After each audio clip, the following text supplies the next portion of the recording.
PKA 599 with our guest Tucker, aka Jericho's, I think, having a good hair day. Taylor? This episode of PKA brought to you by Blue Chew, ExpressVPN, and Lock and Load. Back in stock. Don't worry, your loads are not going to regress to those piddling little puddles that you were used to as a child. No, you can stay coming long and strong with Lock and Load. It's now available. Code PKA, 10% off. You know why it keeps selling out? Because you're getting lost. You're getting left behind in the cum game, my friend. Now all those girls out there on Tinder, they're getting used to big loads. Now it's not a matter of improvement as much as you're trying to keep up with the Kardashians. They want six. They want you to be 6 feet, make six figures, have at least 6 inches, and if you can't blow 6 milliliters per load, then they don't even want anything to do with you. That is the 4 pillars of dating in the 21st century. All right. So buy the cum pills. Code PKA 10% off. Tucker, you're looking great. Thank you. Swear to God, Tucker, you're sexier this time. I don't know. It's the camera lens. I'm telling you, I just switched camera lenses, and everybody's been like, "Wow, you're." I can see the bags under your eyes. I'm like, yeah, that's why I wear these glasses. But yeah, no, just a camera lens makes a difference. I need it. That's good. See, I intentionally have my camera set to a bad focal point, so my face looks as wide as possible. When people see me in real life, they're like, "You're not nearly as hideous as you are on the show," and I'm like, "That's what I go for." Yeah. Stretch it out. Pleasantly surprised. I need to do it like you though. I sent you guys a picture today of my blood work that I was getting. It was like 20 different things they're testing. My fucking condolences on the HIV. I'm so sorry. Oh, God. I thought it would COVID hurt. negative, though. COVID negative, HIV positive. Silver lining. Someone's going to the movies. Well, good news, bad news. Don't have COVID. Yeah, just getting my like a regular blood work for the Derek's clinic, the TRT stuff and everything, making sure everything's kicking along very nicely. And this time I think that they've like updated like the way they do things. They may even have a new doc in there, but it's much more comprehensive, the blood work that I got done today. So it was a lot more vials of blood being drawn. How many vials? Like 6. Yeah, like in each one of them. I think that big. Like dime. They're like a nickel and like it's 5 a good inches amount. long. Like a shot glass amount of blood. It feels like a lot more than that. No, it's more than that. I don't know how many milliliters in it because I got 7 taken because I went in there and like, we need you to do these basic ones. I'm like, you know what? It's been a while since I've just like had somebody tell. It's kind of like a cheat code, like they're just like, what are you predisposed to? So they did 7, and I was really lightheaded. It felt like I donated. To impatience? Oh, yeah, they're like, hey. So I told you have to fast before you do this thing, which is nonsense. And like so without going into fasting, like what is this? The year 2? No, we're not doing that. I do a 24-hour fast. I need food every 90 minutes, or I get cranky. I do a good bit of fasting, but like fasting and blood work just seemed like a terrible idea. But I was like, all right, I'll fast for 12 hours. But then like my morning got away from me, and through things that were out of my control, I had to put the blood work off to like this afternoon. So now I've been like 20 fucking hours without food. And as soon as I sit down, I'm already like shaky, like from like being hungry sugar and like low energy. Blood. And I'm telling him, I'm like, it's like a 50-50 chance I go down, doc. I'm like, he's like, nah, I'm good at this. And I'm like, it doesn't matter if you like beam the blood out of me, like onto the fucking Starship Enterprise. Like I haven't eaten in 20 hours. I don't like intravenous stuff. I'm going down like 50-50. And sure enough, like he gets to like the last vial and he's like, you still with me? And I'm like, 70-30, I'm going down. 70-30. We're losing the battle. he goes, we're real close. And I can hear the blood shooting into the vial. That my heart's pounding at this point, by the way. And like I can hear it like squirting into the vial. I'm not looking at it. That'll fuck me up. I can't look at it. And he finally gets them all done, puts the thing on there, and my hands are numb. And my torso, like from my belly button to the center of my chest, is growing numb and tight, like it's a fucking heart attack coming on. And I'm like, I know I'm fine. Like I'm always there where I'm like, I'm master of my own domain here. Okay, mind over matter. I may go down, but I'll go down saying, I'm going down. Like I'll never. I'm going down. I won't bitch out. You're like the fucking captain on the Titanic. Yes, I'm the with honor. Well, here we go. I'm playing us out. All right. So like. he gets me some. I'm like, I'm gonna need some water and a wet washcloth. And he's like, yeah. He's like, and I'm drinking this stuff, and he's trying to talk to me to like keep my mind off of it. And I'm like, it's not in my head, Doc. I'm like, we're on a countdown here. I don't know if we're gonna make it or not. And I'm like, if I vomit, it's going in the trash can. And if you see me shift to the floor, that means I'm going unconscious. But don't worry. Just don't let my head hit the floor, and don't call an ambulance. If you see me shift to the floor, aka collapse, it's like I'm telling him all this stuff. I'm like, don't let my head hit the floor, and do not call an ambulance, because I'll wake right up in like a minute. I was like, don't do that. We're gonna be good here. And he's like, oh yeah, I'm not worried at all. And I'm like, I hope you're as cool as you're pretending like you are. You come to and your dick's in his mouth. You said, Wait, Kyle's dick's in his mouth? Yeah. Oh, Taylor, you sweet summer child. I think I'm the one getting mouth fucked here. 100%. But somehow, like, eventually I pulled it together and I didn't go unconscious. But I was like so close to fucking passing out. I passed out the last time I gave blood. Good for you, man. Is that the first time in a while you've given blood without succumbing? Well, this is a little different. This is the first time I've ever had this much of an issue with just the regular blood draw, and I know it's because I'd gone so long without eating, and like I was like stressing myself out about it going in. I'm like, you've been 20 hours without having any food, and they're about to pull so much goddamn blood out of you, and it's so dark when they pull it out. It's like black. If I ever look, dark cherry. Yeah, it's very dark because it's not getting hit with all that oxygen, so it's just. That has to do with your iron count, maybe. Oh, platelet. I've heard that term. My hemocrit or some shit. Like, who fucking knows?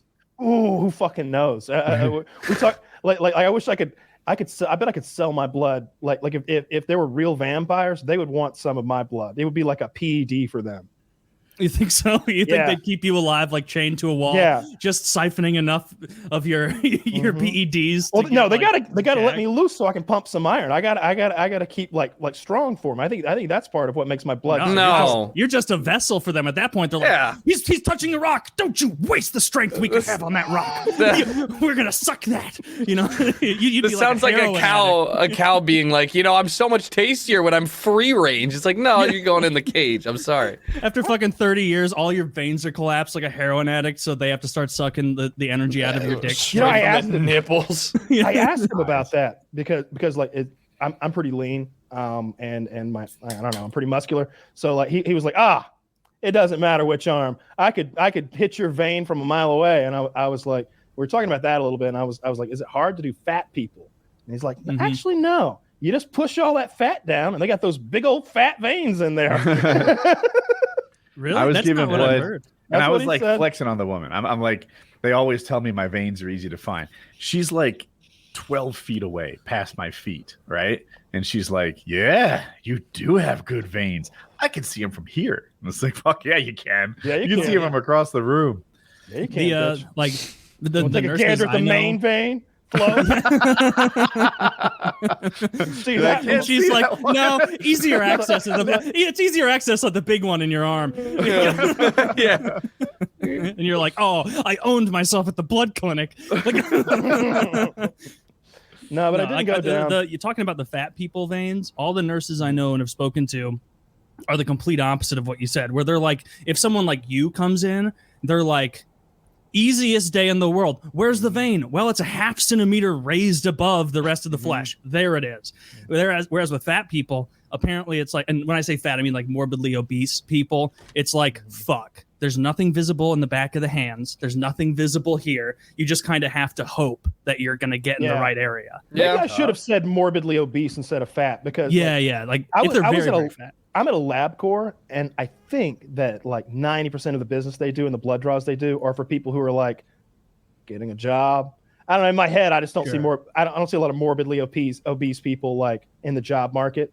Like the worst to find veins on. You think about what makes a fat guy like they've got no muscle tone and big puffy arms. That makes it hard. Babies with Down syndrome. Like that's like the pinnacle, the boss character of finding a vein. Does Down syndrome make your veins smaller? It makes you uncooperative. You don't grow muscle. You don't grow muscle that too. Yeah, Down syndrome people don't have the same musculature that typical people have. I don't know what please say humans. Yeah, they just don't put on muscle very well. Oh, that's weird. I didn't know the. Yeah, I had no idea. I thought it was going to be did about you see veins. that Ukrainian guy with Down syndrome? Yeah, They were a little escaping Ukraine, and his mother tells him that he's going to see John Cena, but in reality, we're running from the war. But just to keep the little guy like having a fun time. from freaking I'm out. such a bad person. Just imagining this kid being like, they're like, how was the trip? And he's like, just want to see John Cena. Or maybe they were like like the next day they're like, Put your hands up! You can't see me. That's where I was going with it. Like what if they did that? What if they were like, here's John, and there was just nobody was there, but they pulled in like an emperor's like new clothes. Yeah, it's like, oh my god! Like everybody is like John Cena. And they play the music, and everybody like shakes hands with an invisible person, and gets selfies taken with an invisible person. Yeah. He's done the most Make-A-Wishes. Yeah. Well, what actually is. happened was He's a John champ Cena with that. saw what was happening and showed up at the kid's fucking house. Yeah. Aw. Look at that shit. That's so good. I love John that. Cena rocks. That's so kind of him. Oh, that Yeah. made that little dude's life. And I bet he gets to keep that belt, right? No, not unless he pins John. And he doesn't go easy on him either. No. John won that thing in a ladder match, WrestleMania 237 against The Undertaker. He is not giving it to that tar. No. That's probably not the real one. The real one's probably in the Louvre, somewhere, Yeah, where it belongs. Yeah. A Smithsonian. I don't know why there. It's just. I don't even know what that is. Did you see the retard that like broke into the Louvre or whatever the fuck and tried to throw paint all over A cake. Yeah, all climate over, activist, and it's behind like 6 feet of glass, and it's not even the real one half the time. So they were just like, "What are you doing?" You're like attacking a copy of a copy of a copy of the Mona Lisa. Yeah, That like they showed. But he didn't even attack it. He like hit a. It would be like going outside. No, of he hit it with the paint. No, there's a glass wall there. It would be like going to the department store and seeing some fancy like Gucci shit and like throwing paint on the glass and running away and being like, fuck you, capitalist pig. yeah, but there's glass on. There's glass in front of it. Looks like he hit it. Exactly. His aim was I'm on. not It's saying just he the glass. did. I understand that there's glass. Yeah, it's really crazy. I wouldn't think that Steve Aoki would stoop to this level, It's but disgusting, and I'm done with him. yeah. I don't know who that they is. have glass there. It's lost on me. Oh, How big is the Mona Lisa? It's real little, Small. apparently. I Yeah. always it's hear about it's about like small. It's about the size of a piece of printer paper. But that actually makes it harder, right? Because you would like the littler the painting, the more the detail would be hard to do with the paint. I don't know how to paint, but it's There's easy. probably a happy spot in the middle, right? Like if you really shrink it down, it's hard. And if you make it really, really big, it's hard in a different way. Fair. Yeah. Like if you have the Sistine Chapel, that wasn't a cakewalk. That was tough because like I don't remember what comedian does it. Maybe it was like Jim Gaffigan back in the day, but like trying to like write out happy birthday on a piece of poster board freehand before tracing it. Your Y's getting all fucked up. Like day is going to be way smaller. And that guy had to plan out like where God was going to be, where the man was going to be. A lot of cherubs in the mix. That's a good point. Who painted that? Michelangelo. Leonardo DiCaprio, I think. Leonardo DiCaprio. I saw that movie. I saw Leonardo in the movie. Same. Hey, It was in between Wolf of Wall Street and The Revenant. I thought Yeah. it was DaVinci. It the wasn't? DaVinci Code. Yeah, I think it was either Da Vinci or did Michelangelo. did the Mona Lisa, I think. I don't remember which. Michelangelo, right?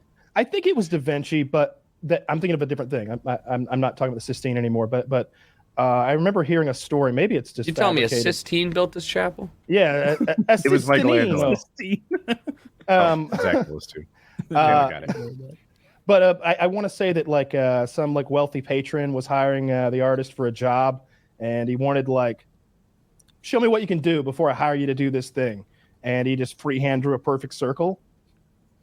I hope that that's a true story. I hope that's real. I choose to believe it's real. Well, I mean, I've seen people draw perfect, using their shoulder as a pivot. I think he drew one about this fucking big, though. I think he went I've seen loopy-loop. somebody do like that too as well, where they just keep their. I mean, it's incredible, but Well, It's turned curiously out he could do perfect. more than circles, I guess. Have you seen the guy? I'm cutting you off. Please, Cal. No, finish your go story. ahead. I like Da Vinci. I think he's I like the idea of Renaissance men.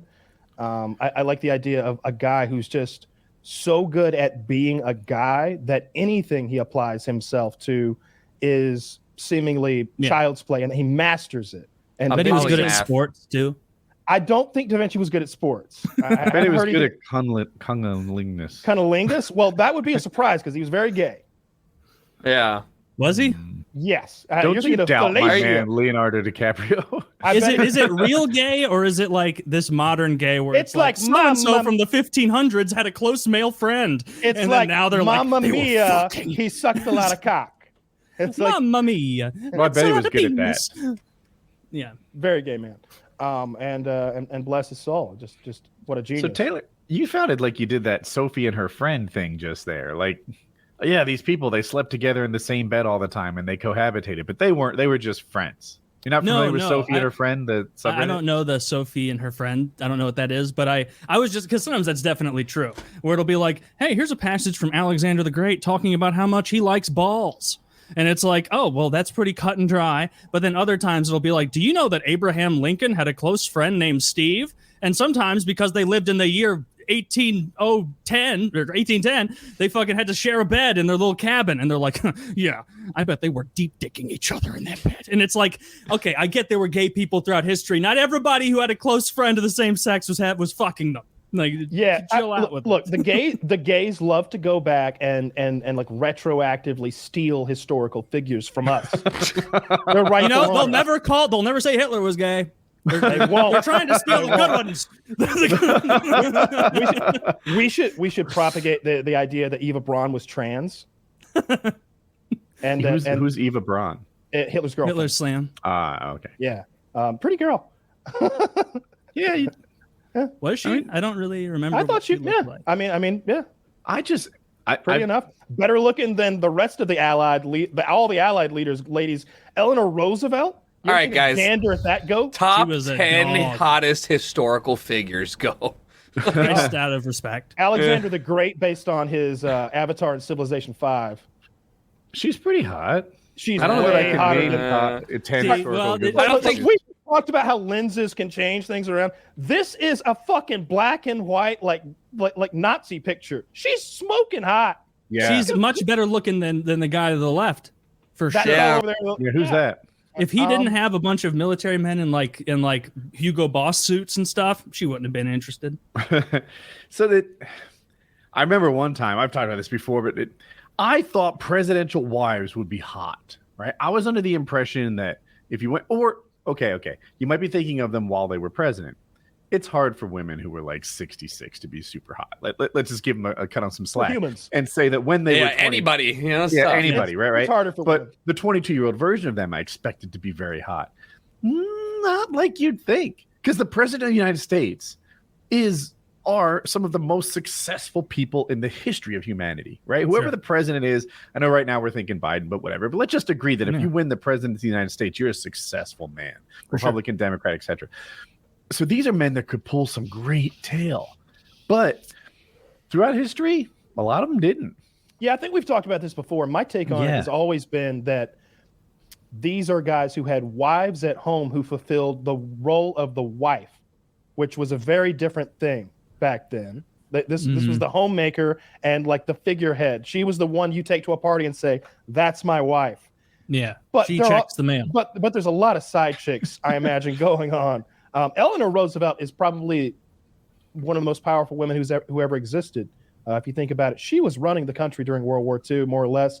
After Pearl Harbor, it wasn't FDR who was first to talk to the American people and say, let's take this easy. Things are about to get rough for you. We always hear the speech, "A day which will live in infamy." It was Eleanor Roosevelt. Like the next day. That was her voice. Damn, she was ugly. She's butch as fuck. Yeah, no he was a day late. Like she addressed Here's a day that will live in infamy. Would you fuck me? Fuck me. That's Buffalo Bill, goddammit. Yeah, another successful man. She was the first to like radio address the. Yeah. Followed his dream. I think that it's more a problem of like it's. Well, top left. Jackie Onassis is that who that is? I just think it's gonna be you're gonna have a tough time attracting somebody who's attractive while you're spending all of your time worrying about. Listen, All right, oh man, let's break it down. All right, so this lady with the blue shirt and the white hair that you hovered over, that looks like Terry fucking Schiavo. Okay, is that Barbara Bush? That must be Barbara Bush because they're going in order, right? Any of you guys out there who are younger than 30, do a quick Google of who Terry Schiavo was. That was a big case. I remember that one. I remember, yeah. I do. Remember when Family Guy did it and did that song that like Terry Schiavo is kind of alive-o. Look, I'm gonna have to call some like Instagram bullshit for like the last Hillary wins for the last 5 of them. Because look, that is not what Hillary looked like. Like that's her bet. Where was she when she had her hair done and her lipstick on? That's New Yorker Hillary. It was 1988. I will say they did seem to pick a great Hillary. I've never seen that. That's Bush Senior's wife next to her, right? Just Yeah, Michelle looks great, but that's also like professional. Like, look, I think it's better to look. Ivanka always looked good. It's better to look at everybody and be like, how did you, like, we're presidential wives photos. How are they so janky? Like the one next to Barbara Bush. Like, what the fuck's going on there? Next to Barbara. I mean, this was made by someone that absolutely loves like Bill Clinton is that, and hates would that be Jimmy Carter's wife? Where's Nancy Reagan? It's actually just Bill Clinton's like top. He's like, man, Barbara Bush, ugly heifer, but this girl to her right. Before Barbara Bush should have been Nancy Reagan. Maybe that's a young Nancy Reagan, just not used to seeing her. Yeah, maybe so. I don't know. Can we agree that those hairstyles were? I'm so glad we got whatever was going on. This little thing here. That thing. We got rid of that. Well, now like 16-year-old boys are getting perms. That's what's in now, it seems. Big fan of the memes of the 15-year-old, 16-year-old like Zoomer boys with like the I don't know if you've seen them, but there's one of like Bill Clinton or George Bush sitting there with the Secret Service in his ear, and it's like, sir, it's 100% not busing. These planes flew into the building, no cap on God. For real, for real. Yeah, he's like, oh no. That is good. Those are funny. Those 9/11. Because I mean, the kids making those memes now, the Zoomers, they weren't alive for 9/11 probably. That's why it's so.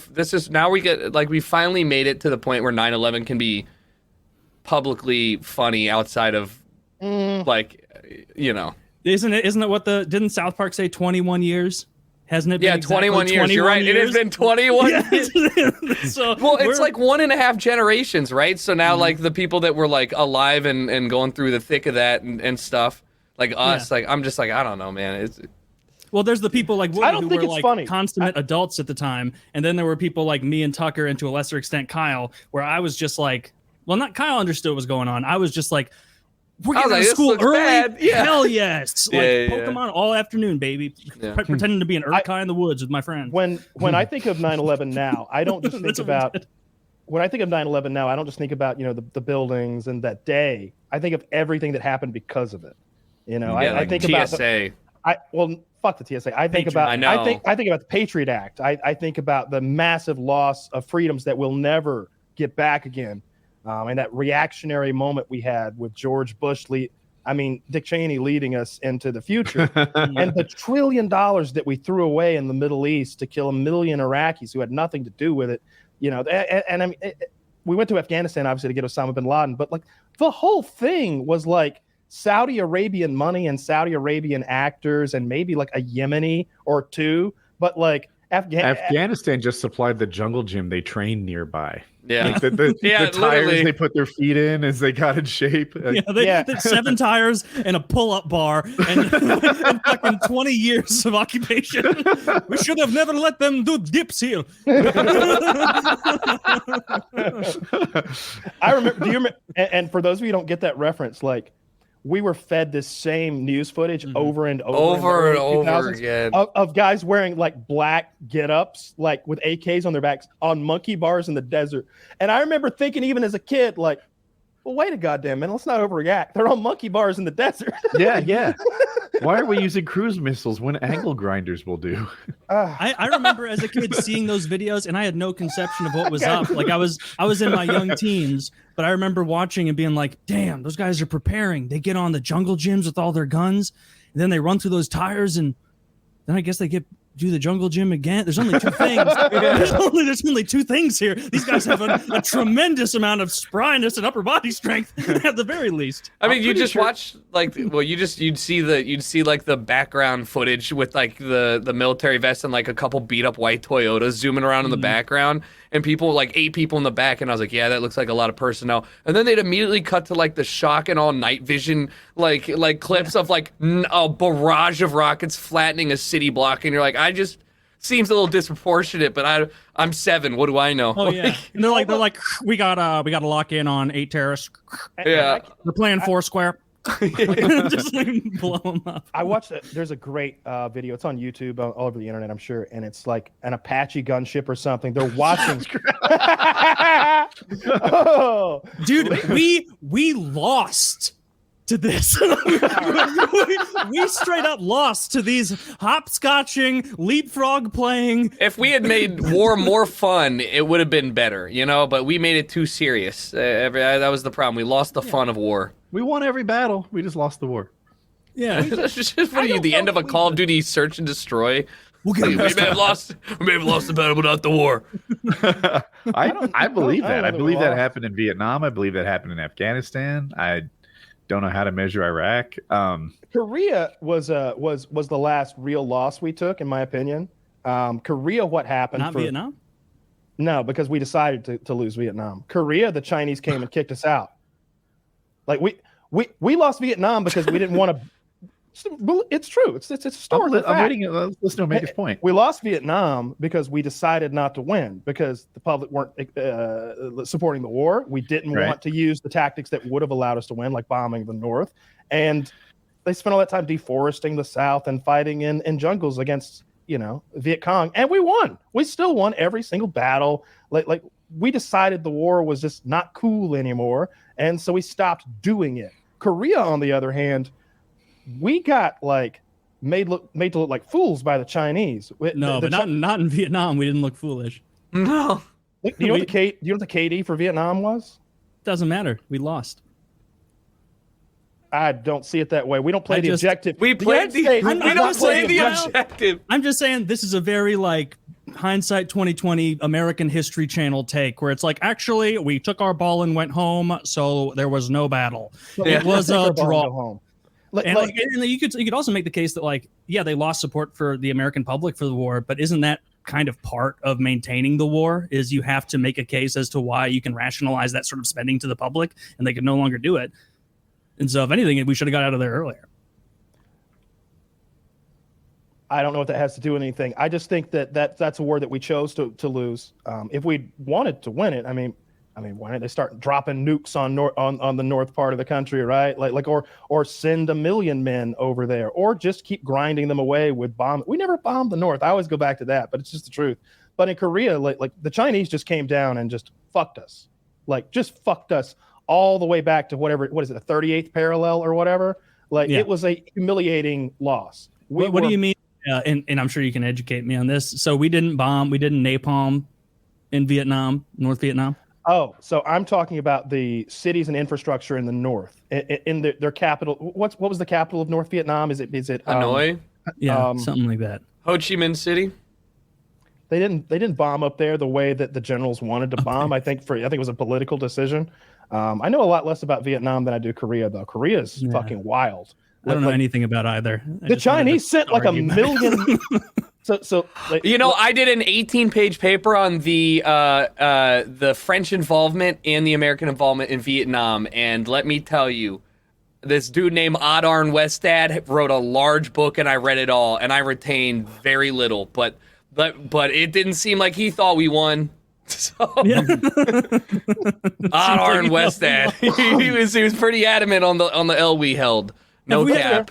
Have we had a really big, no one can deny victory since World War II?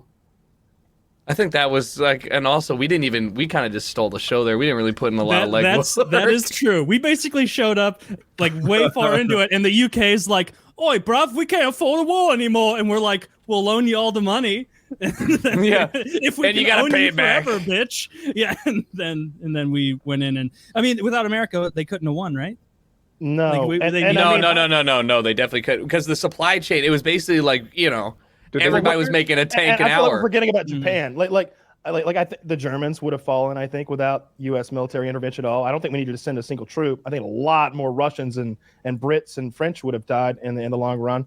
But I think that they could have won without us probably there. We definitely needed to keep sending them money and materiel, though. But I don't know what happens in the Pacific if we don't island hop across the biggest ocean in the world and just fuck shit up the whole way. The Pacific is the coolest part of the war. Everybody principally attacking. Like, it was the rape in Nanking. Like, they were going to mainland China. It was that the biggest of their focus there in the Western theater. They had 7 to 8 million troops scattered throughout the region at the time of the surrender. So there were guys who had been away for so long they didn't know what had happened back home. Like they came home to rubble. They were all over the region though, from the Philippines to China and like butting up, getting close to Russia. They had conquered an enormous swath of land there. But if you look at their reasoning, this is getting real History Channel and boring. I'll stop. I was engaged. If you look, I'm interested. Well, it was like a video game, right? Where you're like, we don't have enough iron. Like we just don't have it. Like when you play Civ, sometimes like you just don't have iron or oil or wood or whatever. And it's like, all right, well, I'm fucked. Like I might as well quit. That's why Russia's so good. They start or I could go take Woody's fucking wood. Woody's not even looking. All right, bow. Woody's wood is mine, and that's what they did, like sweeping across the region. There's your mistake. They needed oil. Stop playing with his wood. They needed oil. My notice. They needed oil. They needed timber. They needed rubber. Like they needed those things, and they didn't have them in the amounts that they wanted them.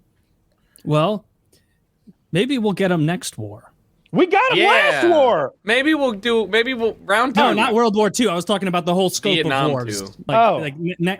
Instead of Afghanistan, next war we'll bring it home. Bring home the gold. I think you're wrong about this winning wars thing. I think that we have loser talk. Sounds like somebody who's been beat back geopolitically. Hi, I'm an incel, and I think you're a little hung up on getting laid. It's just like all right. So like we were at war with the Al Qaeda, right? Like yes. I mean, we got the guy that ran the thing. Isn't that a W? I mean, we won that battle, but not the war. Oh, now it's battles and wars. I guess it depends.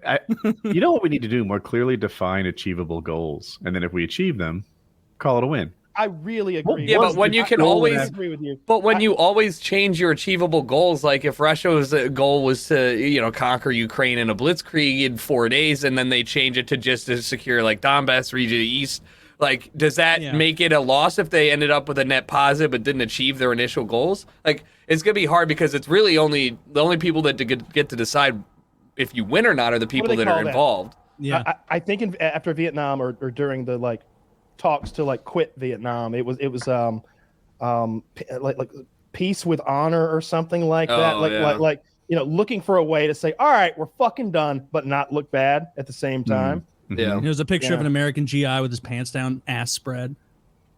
It's okay. They're all elderly now. No one's gonna care. They don't know if YouTube's around. Those were American heroes.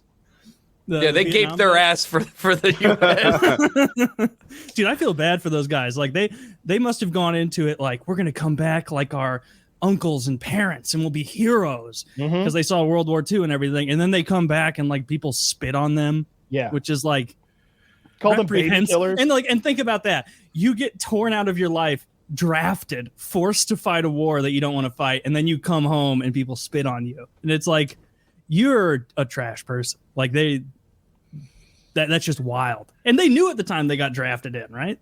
Everyone knew. Yeah. Oh well, no, not everyone was drafted.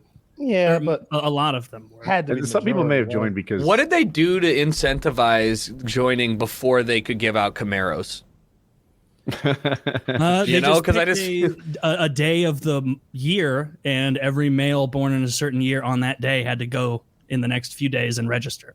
So they'd be like, April 6th, if you're born in April 6th between 1948 and 1952, show up at your local, That's awful. I'd shoot myself in the foot. You didn't know that? That's how they did it. Lotteries. So birthday 5 lotteries. different birthdays would come up every couple weeks, and if you were one of those birthdays, you would go to Vietnam. No, I there's thought you had no a way. lottery number. I didn't realize it was birthday based. Birthdays. I didn't know that until I read about it. It's Okay. interesting. My dad told me some story about that once because he's 1953 in April, and he was like, I think maybe he said it was the day next to his day was like one of the came up, and it was like, and I'm like, I asked him once, I'm like, would you have gone?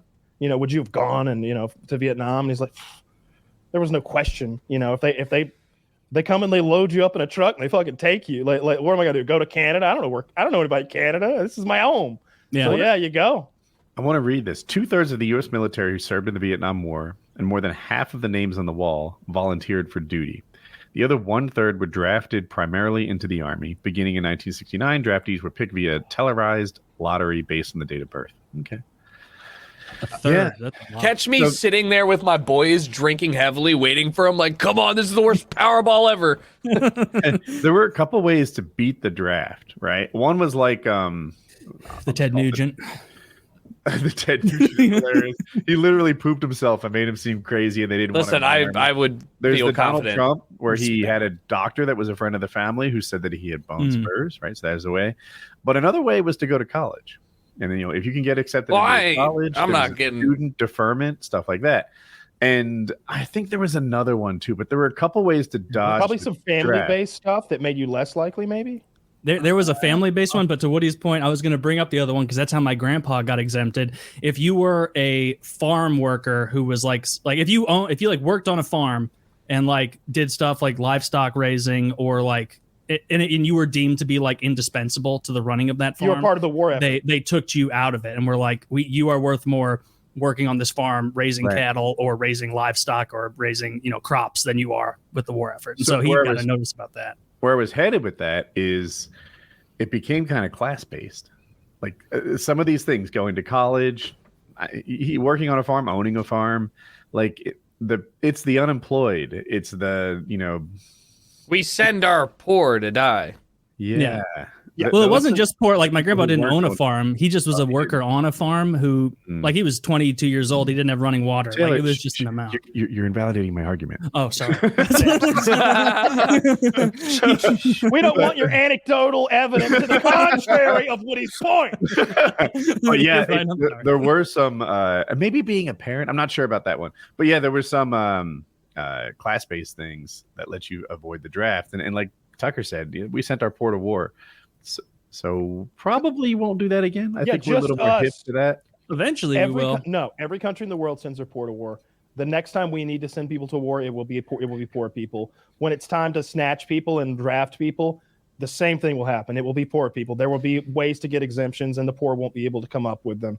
It'll always be that way. It has always been that way for all eternity. Kind of point. Like that's why that's large reason of why the Army is built off of like reliable pay, food, and housing. Like that's like it's like, oh, you can't get it elsewhere. Well, look at this. It's not good, but like you get it. So all the way back. I hadn't looked at it through that lens, but I so completely agree with you. That's another reason why I say we've never lost a war. And housing. Those three: reliable food, pay, and housing. Yeah, I mean, it's literally like, don't people point to a lot of like repeat offenders as a reason for them to go back to jail with nonviolent crimes is to have a structured place like that to live. And I mean, like that's also a definite draw to the other one. So in my little universe, I've seen adults, parents encourage their kid to go into the military when they think they need that structure. Right, so you're sort of talking about how the kids might opt into it because they. I'm talking about a need using the military as like it because it really is. If you're looking at it, your likelihood to see combat as a United States military serviceman right now, like probably the lowest it's ever been. Right, we lost how many people in the 20 years of Iraq? Like your likelihood of dying in a conflict. Like we're looking at how war is changing and stuff. Like I see a lot. I had a lot of friends of mine who pre-pandemic were working in the music industry. I say a lot. I mean literally 2. But that's a lot versus 0 my whole life, right? That went to the military. He was like, why would I not go get stationed? I'm Korean American. Why would I not go get priority station back in Korea and get paid for it and do menial tasks over there until like things settle down. And I'm like, oh, yep, okay, that's an outlet that a lot of people find themselves in. And something that like you saying that brought it up in my mind, like just kind of realizing this now, like a lot of the people who are like brought in like grunts, like army, like that in like Vietnam, that would have been like the draft people.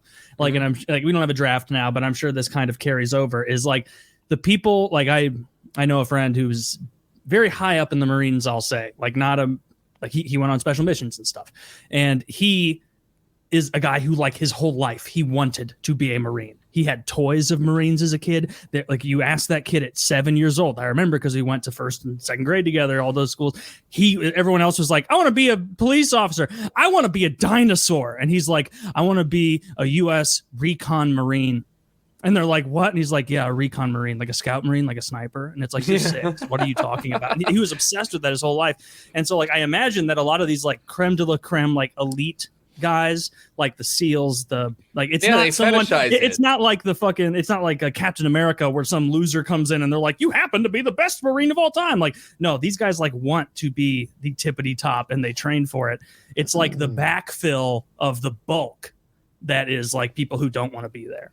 Yeah. Well, I mean, I don't know what the death rates are like, but I would actually imagine a lot more of the like operation teams die by you will probably get we will probably get, hopefully in 5 to 1 year post conflict, get a good breakdown of like more data of what you're talking about, like how much of the people fighting are conscripts or low trained people, like what in does World War II, it was massive. Like right.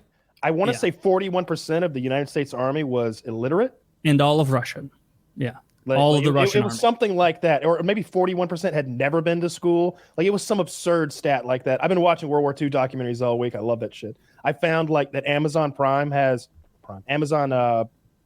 Video, whatever it's called, has like so many really good World War II docs from like 2018 and later. I'm sure you've seen like World War II in color, but there's one that's it's the Pacific in color, and that's a great one. And they have color footage that was super rare at the time to even be done, but like they based the show around these weird little bits of color footage that they have from the era. So you get a little bit of that weird backstory of like what a normal person's life was like at like the footage is some guy who was on vacation, like a film student in Hawaii. So he's filming hula girls and like people dancing and barbecuing, and then war. He's like, fuck, the war has started, and he's recording. It was really cool. They're like serious documentaries, because I enjoy those. Like I know the very Pacific History in color. Channel-esque. I've seen that because, well, like the ones like the History Channel ones, like I don't want, like I don't give a fuck when it's like the Nazis and the satanic. Oh no. It's like, well, how about we learn about the tanks? Like, yeah. That sounds more fun to me than like being like Hitler maybe liked demons, and it's like, well, I definitely don't fucking care. Like, what I watch? No, these. Come on, show the war. This isn't the trash. This is I really like the one about the Battle of Midway. I really liked the Pacific in color, and there was one about a specific Japanese island that was difficult to take. Maybe Caraway or Karakai or some is that like Iwo that. Jima? No, the island was called Karawai or something like that. It's just this little strip of nothing, like there's barely trees on it. It's so little, and it's just bristling with guns and bunkers and stuff. Like there's no cover. I can't overstate like how flat and little this little strip that they sent an entire company of Marines or or battalion. They sent 1,500 men like to take it. But it's being held by maybe an equal group of Japanese. But they were tunneled in, right? Like they were like in Japanese, bunkers everywhere. Made a ton of tunnels. And like one of the interesting little tales of that battle of taking that island, I think we lost 1,000 men, 1,000 Marines taking the island in the end. Jesus Christ. And the Marines that were there, they had a few of them still alive somehow. And he was like, by that night, we were so tired and beat down, shot to shit. If they'd attacked us then, they'd have pushed us right off the island. Right into the water, we'd have went, but they didn't. And that next morning, help was coming. And I was like, oh, that's great. But why didn't the Japs attack? And then they go, unbeknownst to the Americans, they had blown up the admiral and his entire command staff the day before. Like someone just saw some guys running, wearing like cool uniforms, and like called them out, spotted them like battlefield, and like a naval gun like blew up. There's a Jap in a cool hat at these coordinates. I think he's important. Like They literally did that. Like that's the big part of the island, if you can imagine. Like how look how little it is. You can see men at the bottom for scale. Yeah, that is a teeny tiny. This would be a small resort. Yeah, this is. I mean, this is a nice little vacation island. You go spend the night or the day there. Like, yeah, I imagine there used to be trees. Yeah, there were more. Yeah. You can see the craters. They bombarded this shit with naval gunfire for like a very long time. I don't remember how long. Maybe a whole hours and hours and hours, thousands of shots. But it's so low they couldn't use their big guns because there's no like drop off. They're just skipping off the ground. This is such a tiny island. You can literally see specks of people on the other, other shore, there's on the people opposite side, like little people. Like that's what a teeny little. And this wasn't Midway. This was a different one. No, this is. I think is it Caraway or something like that. Interesting. Yeah, it's not Midway. Or I love World War II stuff, but I want to learn more about World War I stuff. Tarawa. World War I is criminally underdone. It's a cool war, and no one talks about it ever. I like learning about the gas attacks. I like learning about I don't know that it was cool. It's just like interesting. It was interesting seeing the pivot from old style war to new style war. Yeah, there were cavalry charges into machine guns and barbed wire, and it was like, wait, you just wish that someone had been like, oh shit, dude, that was this a isn't huge. Gonna work. Yeah, like that was that. That may have even been World War II, or maybe it was World War I. No, it was World War I, like where the Polish responded to the Nazi armament infantry. Yeah, the winged hussar. They respond against the armament that the Nazis had, and they just got absolutely blown they weren't apart. Nazis. The Kaisers. I'm sorry, I got those ahead of myself. crowd-eating Kaisermen. Well, no one seems to. What was their thing? No one ever talks about how much they disliked the Kaiser. Probably because you know what, the Kaiser was probably like, people will remember me for 100 years. It's like try 13, bitch, because another guy's gonna show up and he's gonna remember World War One. World War One was the one where when Archduke Ferdinand was assassinated, there was just because of all of the treaties and pacts between every country in the world. It was like, oh, you're going to war with them, well, we're going to war with you. You're going to war with them, well, we're going to war with you. And it was like, you just wish that there had been telecommunications, because you know that someone could be like, whoa, hang on, let's get on Zoom, guys. like hang on. We can fix this. You know what? Yeah. You know what war nobody talks about that's a great one? The Chadian-Libyan Great Toyota War. I've never 1987. Heard of this. I'd love to be educated. It is a war that was fought, primarily in the truck bed of Toyota trucks. And what they did, if I remember correctly, was they had littered the area with landmines, but because you could floor the Toyota, you could go over the landmines before they were trigger and detonate. That's how they infiltrated. They need to put that in a commercial. Yeah. The infiltration. Libya lost 1/10 of its army, 7,500 men, and $1 billion of military equipment. But yeah, the Great Toyota War. Chad. It's looking like Chad. Well, it looks like France was offering some help to Chad there, so I guarantee the French help with Chad. I don't imagine Chad had a big military. I imagine France showed up with some then Libya had to be like, oh no, that's a trained military, and they also have Toyotas. Look at that guy; he's got a new Pathfinder, or whatever the fuck it's called. That's a neat. That's why I named it the Pathfinder. Camrys, everybody run. Yeah, everyone's in a war Corolla, like it's Mad Max coming out of the optional sunroof with a spear. That'd be great. Yeah, that's a huge L. Only 1,000 people killed from the France/Chad alliance. Libya, Truly, Chad. Shit pushed in. And if you want to know someone who knows about getting his shit pushed in, it's Muammar Gaddafi, because of how he streak died. Of L's. Poor Gaddafi. Or no, was he the guy that was? He was the guy who got shoved, torn apart, and shit shoved in him, right? And then his head was on a stake. I think that was it. Yeah. They sodomized Gaddafi with a pole or something. The people who didn't like him. No, it was Libya. You remember? I'm pretty sure. We bombed them. This was a whole thing, and then Gaddafi got overthrown, and they raided him. They sodomized him, and then they tore him apart and put his head on a stake. Gaddafi was another guy who was a previously rational actor until something in the wind changed and he became a madman. So what? So Woody's How does this keep I happening? always lean on that. Like this guy is an ally, like Saddam Hussein. That is a madman. Well, do you remember what happened? Like he was a madman forever. Like first of all, that whole like posse of ladies he's got watching his back. He's raping all those women. Muammar Gaddafi? I think he ended slavery in Libya, didn't he? Massive rapist, just huge rapist. That's probably why they sodomized him. And he was a problem for years, supporting terrorism across the globe. And then 9/11 happened, and someone must have called him or something, because he immediately was like, hey, I'm not with them. I've got some shit y'all need to come look at. I don't know who left it here, but it's scary. Y'all should come take all that. Bombs and missiles. I don't know where. I don't know. He gave up his shit. He immediately showed George Bush's asshole and gave up. And then once he was disarmed and didn't have any bargaining chips, aka chemical or nuclear weapons or anything like that, then we probably bombed him and let some rebels come in and sodomize him. As we let some rebels come in with new Yukons. They're driving Chevy. It was who sent them?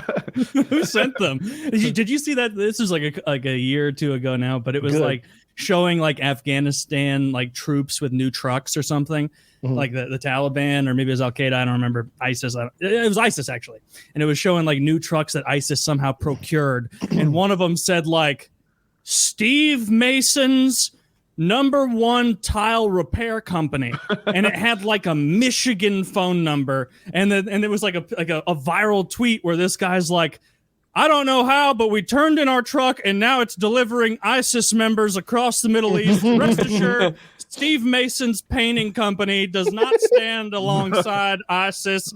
I don't know why they wouldn't remove the decal, frankly. But it was an old Toyota with the Michigan number on it. Something at Mark 1 Plumbing. and I loved it. They've got the fucking technical on the back, fucking laying it down. Yeah, Jesus Christ. That's so funny. What is a technical? Is that a category? It's whenever they put a piece of shit like this on the back of a pickup truck and it looks like the guy who operates it's not going to live very long. It's that. I don't know what kind of gun that is. It looks but it falls under the classification of technical, like many guns would. That whole thing we're looking at is a technical in my opinion. Does that include the truck? Yeah. Okay. This is a fighting vehicle now. This is transcended. They're cool enough to blur the gunner's face. I think that's a 20 millimeter gun or something, or maybe the Russian equivalent. That's a big. It's a cannon. Yeah. You don't want to get hit with it. That'd be really cool to shoot. Have you shot something very close to that? Yeah, I shot a bolt-action rifle that shoots 20 millimeter rounds. I think 50 caliber is 13.7 millimeter. So that's your comparison from 50 caliber up to 20 millimeter. What is that, anti-tank gun? What do you use? A PTRS? What do you use it for? It's the round that fighter jets shoot. It's what our fighter jets have shot for a long time. Is their gun. So it's an anti-aircraft weapon to some extent. But the one I was shooting had been chambered into a bolt action rifle with a silencer on it. That's what I meant. I was like, why are they making that? Why not? It's one of those. If you got a rich guy who's got $1 million CNC and he owns a firearm company and he's like, what's the biggest dick thing I can make? And so Mark Serbu made.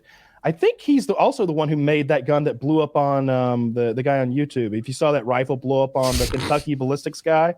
I think that was a Mark Serbu rifle, not the 20. Were you saying something about, is it Dennis Arms? Who is the company that made that's in hot water right now because their gun? Oh, Daniel Defense. Daniel Defense, thank you. They're blaming Daniel Defense for this?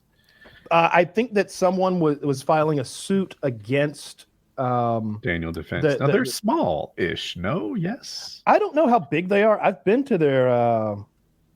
I don't know if it's their only factory or their only production place, but it was enormous.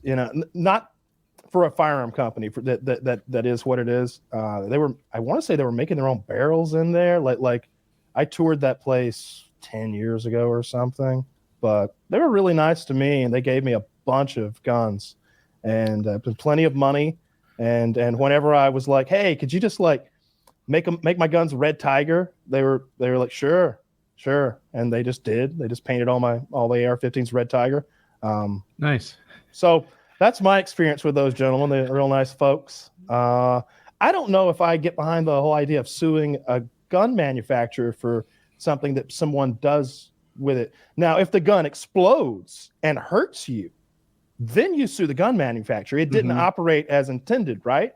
Right. The same way if your car explodes, the brakes not working. The brakes don't work. Hey, the brakes are supposed to stop the car. They didn't stop the car. I hit a pole. I'm hurt. You're getting sued for it.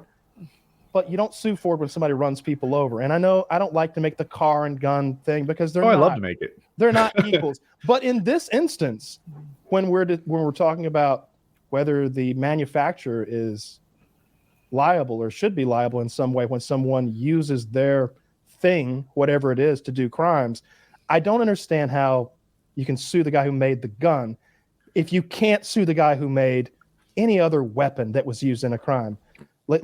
Can you sue a kitchen knife company? Cutco. Yeah. And I'm being genuine here when I ask that question. I'm not trying to be silly about this. If you can sue the gun guy, why can't you sue the knife guy?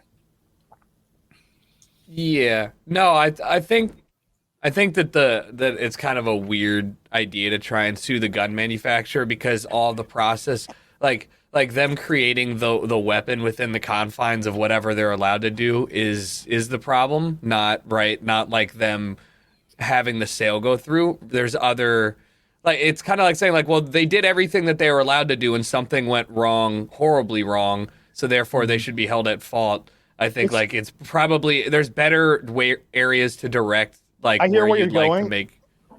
You're almost trying to legislate via the court in that instance, though. You don't like the law the way it is, so you want to use the court to punish them anyway. No. I'm agreeing with you. I mean, legislate from the court. I mean, that's the point. Common. Yeah, no, but I'm saying that. Yeah, I'm saying it's not fair, but like that is one way that people see as effective. Because what's the other? But it's like suing, and again, like to keep the car analogy going. An AR-15 might be the Corvette of guns. Like if you want to do that, I can think of so many more scary guns than an AR-15. But if it's being portrayed as like this big bad scary gun that's too scary and scarier than guns need to be, the Corvette is the equivalent of that in the car world. Like it could be like it could be like the Juul stuff. You remember how like cigarette companies couldn't advertise and there was strict stuff around that, but when Juul came in with like flavored packs that ended up being deemed as like targeting people who were not necessarily like addicted to tobacco products or whatever. I think maybe that's a way that you could look at it. Firearm companies are great about that, though. And it's the idea of someone buying one before they're able to has always been weird to me. I don't know how they manage it. I do like the idea of making the purchase age 21. And I know we were talking about this before the show, and it's like, the military's 18, though. We just talked about the military for half an hour and how important it was from World War II and those other wars. And keep it 18. You can make dumb kids throw their life away, no problem. All right, but like it's a problem when you let them walk in and they buy it. All right, you gotta wait those 3 developmental years till they make the decision to throw. See, I don't think I think it should probably stay 18. Like if you can go fight in the military, you should. You should be able to purchase. Then either make the military. I used to agree with you. Yeah, I used to agree with you, but I think you're falling under that 2 wrongs don't make a right thing. It's like it's wrong to send the 18-year-olds to war, and it's just as wrong to let an 18-year-old buy an AR-15. I think that's kind of where, like, if you really think about it. Yeah, you don't need it to be all one or the other. Here's my issue with Kyle's position, and I think Kyle's made this point before. When you start saying, okay, so now you have to be 21 to buy this kind of gun, then the gun manufacturers get very clever in how they circumvent that law. All right. Yeah, I was going to make an AR-15 that could be sold in Australia. Like we came up with a way to make a pump action AR-15. Do you know how fast you can shoot a pump action? I think that was what I had come up with. I had somebody designing it. Like this is probably fast. I've seen people shoot bolt actions on YouTube. Super duper Trust me. Yeah, I've been training since I was 14. Listen, I've been playing Big Game Hunter all the time, so I'm prepped. I'm ready to go. Now that I'm 31, I think we should make 31 the age for everything. I used to use a pump shotgun for like sporting clays and stuff, just to kind of like show off, I guess.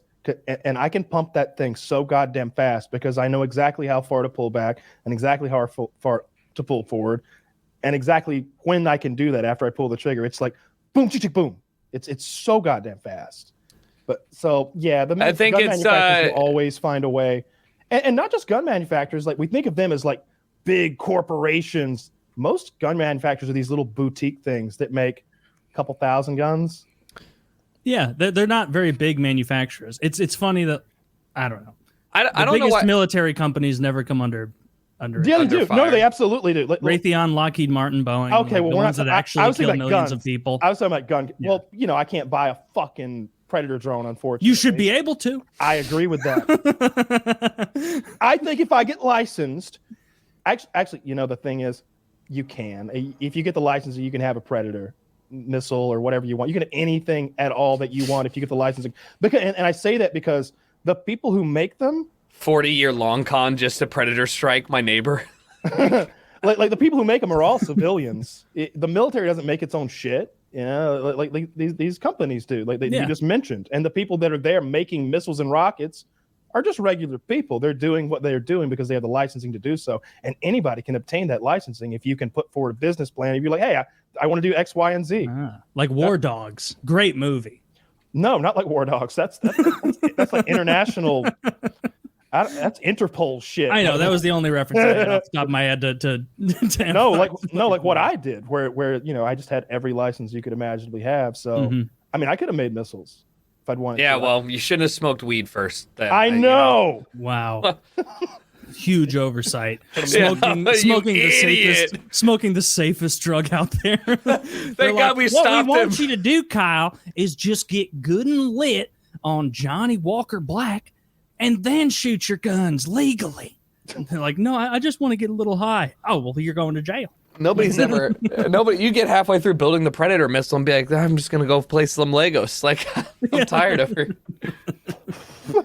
That's not bad. 420 That's not instead of bad. 5.6. That's not bad. I like that one. That's fair enough. So yeah, I don't know about suing the gun manufacturers. It just doesn't make sense. And I get that people want some kind of an answer for all this. I just don't know how you buy the guy that makes how you blame the guy who made the gun. Did they ever talk about that recent shooter? Like which one? The Philadelphia the most recent one. The guy who had the Uvalde one. The Uvalde maybe. Uvalde. I don't know how to. I don't know how to say it. I say Uvalde. Uvalde. Maybe that's what it is. I say it different every time to confuse people. Solid. It's Uvalde. Is anything new come out about that guy with because he had a huge amount of money and guns, right? Not a huge amount of money, and no, I don't remember anything about money. I thought that he had really good stuff, high quality weapons. It seemed to me that he'd been working with his grandpa doing some kind of construction, and maybe he'd saved up a couple $1,000. But it's not like he had $5,000 worth of shit. He had, I didn't see it, but if he had 2 Daniel Defense rifles, call it $1,000 to $1,500 each, and he had a handgun, so $300 to $500. We're not talking $3,500. Top 3,600. If he had good shit, if he had the really good rifle, I don't know. I'm not asking a question trying to trap you. I genuinely no. I'm trying to get you a good answer for if he had they're I don't follow this kind of shit. It makes me depressed. Yeah, if he's, I don't think there's any conspiracy to be had. I think that's what you're getting at. No. I was meaning what did they figure out about this guy prior to the shooting? But I guess not too much. Do you remember we talked about his text messages a bit? Between him and his friend. I think that's enough. I'm gonna kill my grandma and I'm gonna shoot the elementary school. That's your window. That's enough of a window into who this person was, in my opinion. Yeah. He didn't have this is a dumb person. I think that when something awful like this happens, we really want it to have meant something. And we want to be able to be never again, because now we see X, Y, and Z. I think you've just got a dumb fucking loser here. Who his grandmother taking his cell phone away was the last straw in his dumb loser life. And so he shot her in the head, and then he was like, I'm gonna go do some more awful things. And for whatever reason, he wanted to do more awful things. So he texted, I'm gonna go shoot up an elementary school now. And you got to wonder, like, who the fuck was he sending that text message to? It was apparently a girl who didn't see it for like a long time until after it had happened. Yeah. Maybe not a girl. She it was a person. Ghost. Yeah, it was a person who hadn't seen him. She saw that pop up and she was like, I'm not doing that. He saw it go red. He waited 10 minutes and he was like, yeah, I actually am now. Fuck you. That was it. I don't know. That thing is, I don't like talking about that one because of like the whole thing with the cops not helping. That really upsets me. That really is so fucking weird. Has that ever happened? Like in a big case where the cops don't go in? Not like this. Well, not like happened this. in Columbine. It was exactly the same, but we gave. Oh, well, that was different. I think Columbine was like the first big one. In Columbine, they were following procedure, and the procedure. I think it's pretty normal for police to sort of drag their feet on the way to helping because they're Because pussies. they're pussies. Because it's easier. Like if there's a bar, they are. I know. I'm talking about cops are pussies. I don't know. The policeman is the slower he gets to a bar fight. Why? Because it's easier on the cop. Doesn't matter that one guy just got beaten to a pulp. Not to the cop. To the cop, he got there and the situation was resolved. It was easy for him. That's experience talking. There was a knife fight in New York. I talked about this. And not a knife fight, a serial knife murderer. And the cops were right there watching this guy try to kill a man from the other side of a subway door with a glass window, just watching it. 2 men, 1 knifer and 1 victim. They didn't want to go 3-on-1 of the knifer. Woo. So the victim got the knife away from the the victim disabled the murderer. The murderer got the knife out of his hand, and only then did the policeman come and cuff him. And I totally I'm talking about specifically with schools, though. I understand. Look, cops are awful. Schools. So Sandy Hook, they got off because I want to say the guy killed himself quickly. So they arrived there.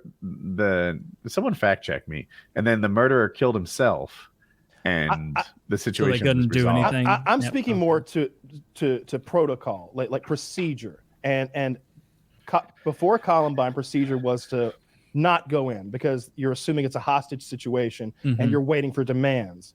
After Columbine, every law enforcement agency, podunk police department in America was told, they got the message and they started training. You rush in right away. They are exterminating our children. That is their goal. Like, get in there now. Put yourself between the bad man and the babies. And those cowards in Texas refused to do that. And even worse, they worked in conjunction with the killer. They literally stopped yes. Yeah. But like, all right, and I tried to put myself as like the devil's advocate reading. I mean, it's pretty gut wrenching reading like the parents who are like, I was ready to throw my life at this if it meant saving one person, right? Like, that's awful to hear. And also in my head, I'm thinking like, well, I'm sure these cops are like, well, we'd rather them not go put another victim in harm's way, right? But it's like the way that post the event happening with them like actively trying to make sure that the people that they detain weren't going to go and speak about that. It's just like, all right. Like, okay, guys, like it's a little bit too on the nose. After these shootings, they often ask and they often try to find out, was anyone working with the shooter? Did he have any accomplices? And I really wish the angle right now was, yes, here are the officers who are working with the shooter. We don't. We kept like those moms away, kept the shooter safe. And I think that they should. That mom taking the gun, they totally would have shot the mom running with a gun towards the police, towards the building before they would have shot the shooter. They would have murdered her outright, and then they would have got a paid vacation for it had they done it. Like it's just so fucked up. Yeah, I don't like that one. Did the Supreme Court rule that there's no legal requirement to like serve the public? Like, that's not the goal of law enforcement, or am I misremembering? The Seinfeld law. Wait, what's the Seinfeld law? It's silly. A duty to intervene. Yeah. Now that was the Seinfeld law. Yeah. Okay, I got you. Now, just to prove I'm fair, let me completely take the opposite side of this on something that happened here very recently. I'm glad Woody's back. So, I saw this video where this man is swimming in a lake in a city. I don't remember what the city is, but he's like jumped. It's a city. Usually yucky water. I'm listening. Yeah, you're not allowed in there. He's down on like this little pier area, and the cops are looking over the railing like, "Hey, you're not allowed to swim in the lake, sir. Come on, get up here." And he's not a white guy. I don't know what he is, but he's a brown fellow, dark skinned of some kind. And he hops in the water and starts. Are you saying he can't swim? I know he can't swim. We're getting to that. All right. So he hops in the water and he swims out. I'm going to call it 40 meters, 40 yards. Okay, and nothing to someone who can swim. But to someone who thinks they can swim, that's when things get scary. You turn around and look back and you're like, it's like Gattaca, you didn't save anything for the return journey. And so this guy starts now, he's been ignoring the cops and being like rude to them for everything that's led up to the point where he's now needs help. Help! I'm drowning. And the cop goes, I haven't been a competitive swimmer for like 30 years. That is a 30-second swim. Carry on. The cops are, of course, wearing their cop. Yeah. I'm going to say there's 3 cops there. The cop literally goes, I am not getting in there.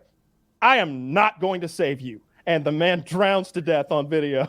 No. All right. Well, you can't say that, but that's what that's what every medical professional is trained. It's like you got to assess, you got to throw things, you got to reach out. Team.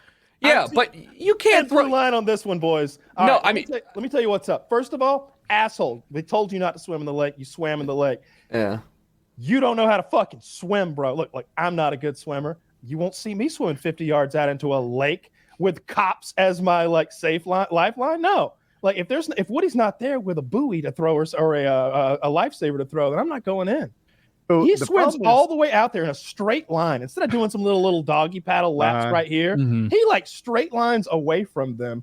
And now that he's dying, he's begging for help. And like these cops are wearing their full cop gear. He's supposed to strip down, I suppose. It doesn't swim matter. Out and hope that this guy doesn't take him down, which is what would happen. That's this guy what would totally happen. Take him down. Yeah. If you're not a trained lifeguard, like life-saving Navy SEAL badass motherfucker or whatever, if you're not a Woody's gamer tag, all right. I want to jump in because I am trained in this and I've been in this situation. I'm not sure how many times, but call it like 45, right? Like so. This is something I actually do know about. When they try to pull you down, just let them win. Go down. They will instantly lose interest in you as a buoy as soon as you sink. I've done this move over and over and over. You just again. go limp and just like I go sink with them. I go Well, under. you When just try go to push under. me down. You do, and then they're like, "Well, fuck, that didn't work." And then they start trailing at the water. Right? I'm fine. I have like a minute and a half left. Like, it's not a problem. I just go down. I pop back up a second again. You want to try to be reasonable this time? You know. I imagine you coming up. There's some beautiful coral down there. Come with me. These are policemen, not lifeguards, right? Like, I'll admit policemen are a higher like job, but when it comes to saving people on the water, the lifeguards are the ones who do it. And if they were lifeguards, then that's super easy. You know, but they're not, and they're probably not good at swimming. In my opinion, Probably not. In my opinion, that is above and beyond what they're supposed to be doing out there.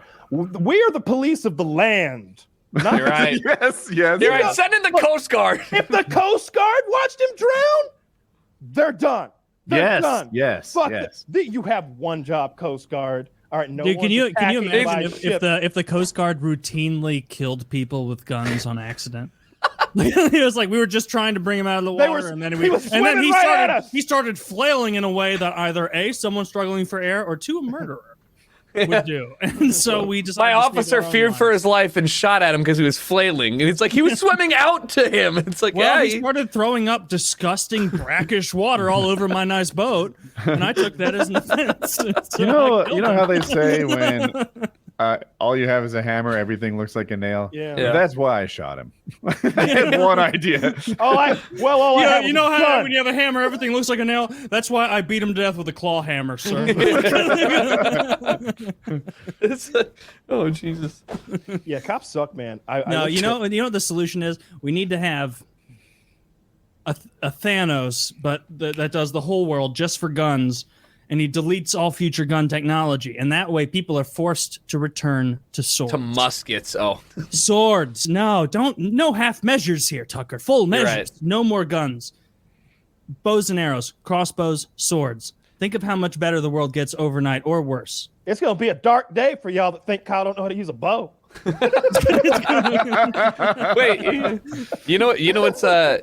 speaking of like what police are trained to do and stuff, Biden's in town for the Summit of the Americas here, so it's like, you know, outside my window. Yeah, downtown LA. So they have, I mean, this place is locked down, and they have people on every corner, whatnot. And so I was kind of laughing because my friend sent me a text message, and it was a screenshot of somebody else's text message that said, like, you know, like, hey, I just want you to know, like, I got call at work today that somebody was going to come shoot up downtown LA. I don't feel comfortable you going into work. And the person was like, oh my God, on the hotline, right? And she's like, yeah, so just if you don't have to, whatever. And I was like, so somebody told their friend who works in downtown LA that somebody threatened to shoot up downtown at some point, and the other person was like confirming that they worked at a suicide hotline. I'm like, already, this is the dumbest thing in the world, but fine, cool. Giant fucking city, by the way, the city of LA. So whatever. This post starts making the rounds. I had like 3 friends send me this. They're like, hey, I know you live down there. Just be careful. I'm like, motherfucker. You can't even drive a car downtown right now. There's Secret Service on every single corner. But I went to walk Griswold, or my dog, and we were going a different route. And I started to laugh because I noticed that further away from LA Live that you get, the less serious the cops that they have at every corner were. So like the black SUV half-ton Yukons, those are all around downtown LA. And then they have like the police SUVs that are a couple blocks away. And then you keep going and they've got like the regular traffic cop parker, like cars parked there with the guy in the neon vest, still walking around making sure nobody's being suspicious. But I'm like, yeah, if he wants to have some fun, like a few more blocks they're on bicycles. A few more blocks after that, there's a rollerblade cop. Yeah, no, literally, there's a guy. He was on a Segway. I'm like, I can see the Secret Service right here, and you got Segway cop going around. Like, all right. Emergency! We have a perp traveling over 7 miles an hour. I repeat, over 7 miles an hour. Yeah, I can't catch him, Sarge. I'm sorry. He's in the Starbucks. They've got stairs. I'm leaning as fast as I can. A guy just almost perpendicular. Tucker, your dog's name's Griswold? Yeah. You didn't name it after like I named him after his name is Grizz. I named him after Grizz, like Zergriz. Oh, well, his name's Mike. You should have called him Mike though. That would have been cool. Yeah, but I didn't know his first name back then. Yeah. I was really hoping it was after Clark Griswold. Never mind. Who's that? It's a movie reference. Chevy Chase it's a character Chevy Chase plays in National Lampoon's Vacation. Oh, yeah. Vacation's a great movie. I've totally seen it. Yeah, I've seen it. Oh, Doyle Rules. That's that. No, not even close. That's Billy Maddison. Adam Sandler. Hey, listen, I heard Vacation. I thought about a bunch of people in a car, right? And they were going on vacation, right? The O'Doyles. No. They're going to Hawaii or whatever. They drive off a cliff. That happens it's a in totally one different movie. Scene when with a school bus in the movie Billy Madison. The O'Doyles are just like the bullies that he has to deal with as he goes from like kindergarten to high school. Like, okay, I got one a week. There's like a bunch of O'Doyles and they bully him in every grade. Like he's getting bullied by an O'Doyle in like 5th grade. Wouldn't he be bullied by the same O'Doyle in every grade because he grows up at the same rate? Oh no! Well, he's not. That makes. I don't think you know this movie at all. So the premise of this movie is that his father. It's been a while since I've seen it. His father is a multi-millionaire. His father is this is very important. You will not stop me. His father is a multi-millionaire, and if he's to inherit the company or the fortune, I don't recall which. Thank you for the spoilers warning. Then he has to go get his high school diploma for realsy this time, and so he spends. That's right. You're right. He gets 1 week in each grade where he has to like learn enough to pass like the final exam and like get through it. And this is like a 28-year-old man or something like that, and so he's got to deal with all the problems of elementary school, middle school, and high school in 1 week. Yeah, it's a rough good movie. Or for a couple months, I guess. What movie is this? I got lost. Billy Madison. Oh, it's a classic. Yeah, it's an Adam Sandler film. I'm familiar with it now. Adam Sandler has films where he is legitimately a great actor and films that are just stupid. Which one is this? I think you can tell. Legitimately an incredible actor. This Oscar award winning. This is Happy Gilmore level. Like this is Waterboy, Happy Gilmore, prime television, TV, movie Adam Sandler. Like FX channel would rinse this on repeat. What? It's all the cool kids. How did he win the pains. Oscar? What did he win that for? Uncut Gems. He didn't win. He didn't win. Oscar nominated. Uncut Uncut Gems is stressful to watch. That scene when he gets the frostbite on his foot, heart-wrenching. Billy Madison is a better movie than Uncut Gems. That is Mr. Deeds when he gets the frostbite on his foot. Kyle just getting Completely triggered by different Tucker's just slapdash knowledge of 90s. I try to do this to Taylor every week. As I like, I'm not even Obi-Wan could joking. be Dumbledore for something. I literally meant I was serious. I'm thinking, yeah, he's sitting in the bathtub. He's got the ice pick through it. That's Kyle, a different. You remember the film well enough? Completely different film. Was Chris Farley? He was the bus survivor in Billy Madison, correct? Yes, he was. Okay, because that was the part of the movie that I remember watching as like a 12-year-old and like losing my me shit. And is her, how funny he was. Me and her got it on. And it's like, no, you didn't. No, you didn't. Oh, yeah, well, a guy that I know, though, him and her got it on. No, he didn't. No, but you can imagine what it'd be like if he did, though, right? It's like, yeah, I guess. Dude, Chris Farley was so... and He was great. fucking little pokes back there. Chris Farley was the original Jack Black. Yeah. That couldn't sing. Don't even. I don't dislike Jack Black. I don't dislike Jack Black one bit. I think he can be very funny. But putting him in the conversation with Farley, my God, no. Farley is a much funnier actor than. No, for sure. Don't forget, you got Norm Macdonald and Billy Madison. Yeah.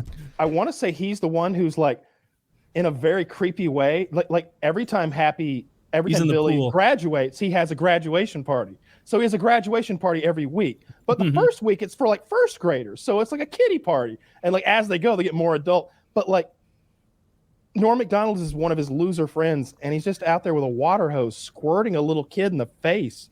And the kid hates it. And he's just like inexplicably like hurting this little child. It's great. Dude, speaking of Norm Macdonald, R.I.P., one of the greats. Yeah. Literally. He one of my favorite stand-ups. He released a new stand-up.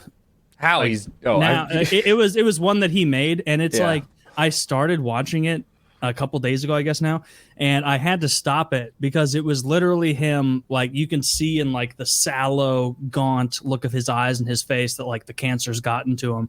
And it's just him with headphones on doing all the bits to a computer screen because he wasn't allowed to do shows at the time it was recorded because of the COVID shit. And he had, stage 4 cancer of whatever kind he had. And so it's just him doing it. And it's hilarious jokes, but I only got like 10 minutes in before I had to stop because it like made me really, really fucking sad, where it was like this guy who is a god of comedy. Like every comedian loves Norm Macdonald because he's fucking hysterical. He's a funny fucking dude, was a funny fucking dude. And like I was so used to seeing his old specials and the way he would do crowd work, and he would do crowd work in a way that was like little bits of it. He wouldn't have like a section of crowd work. He would just snipe and like make funny things. And like seeing him so out of his element being forced to do that in front of like a Zoom screen was like, it like made me depressed. And so I stopped watching it. But yeah, R.I.P. to Norm. I fucking loved that guy. He was so fucking funny. I wish he was on the O&A show back in the day, but apparently he was a Stern guy instead of an O&A guy. Yeah. And so I'll have to find the Stern Norm Macdonald clips to find.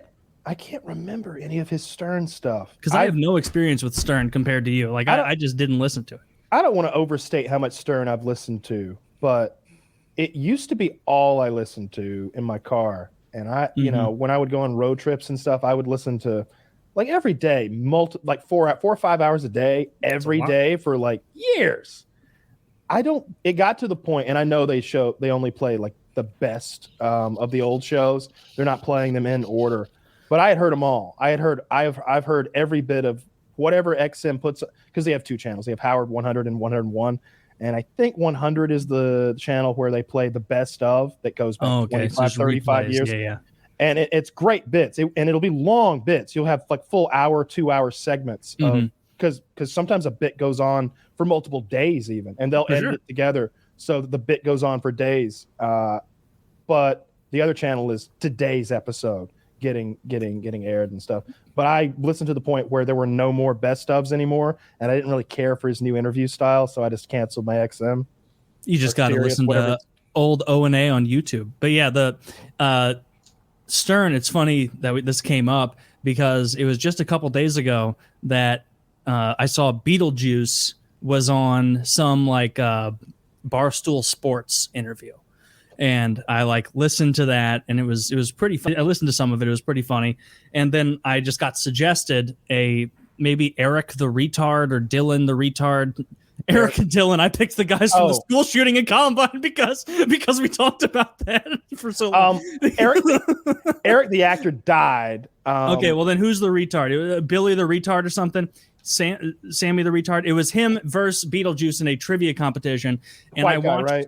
Yeah, it was a white guy with no teeth up in the front, and I was laughing very hard at that trivia competition, I'll say. And so that was the best bit I've ever heard from Howard Stern, and I'm not a Howard guy, so I don't know too much about his historic bits. I can recommend some good ones. He had one called Dumb as a Box of Rocks, I think, where he has 3 beautiful women who are complete airheads, and it's fun to see him absolutely refuse to say that they're stupid. He apologizes to them. He's like, well, I'm so sorry. You didn't know who figured that old gravity thing out, so you have to say the thing. And I hate that you have to say it, but now you've got to say it.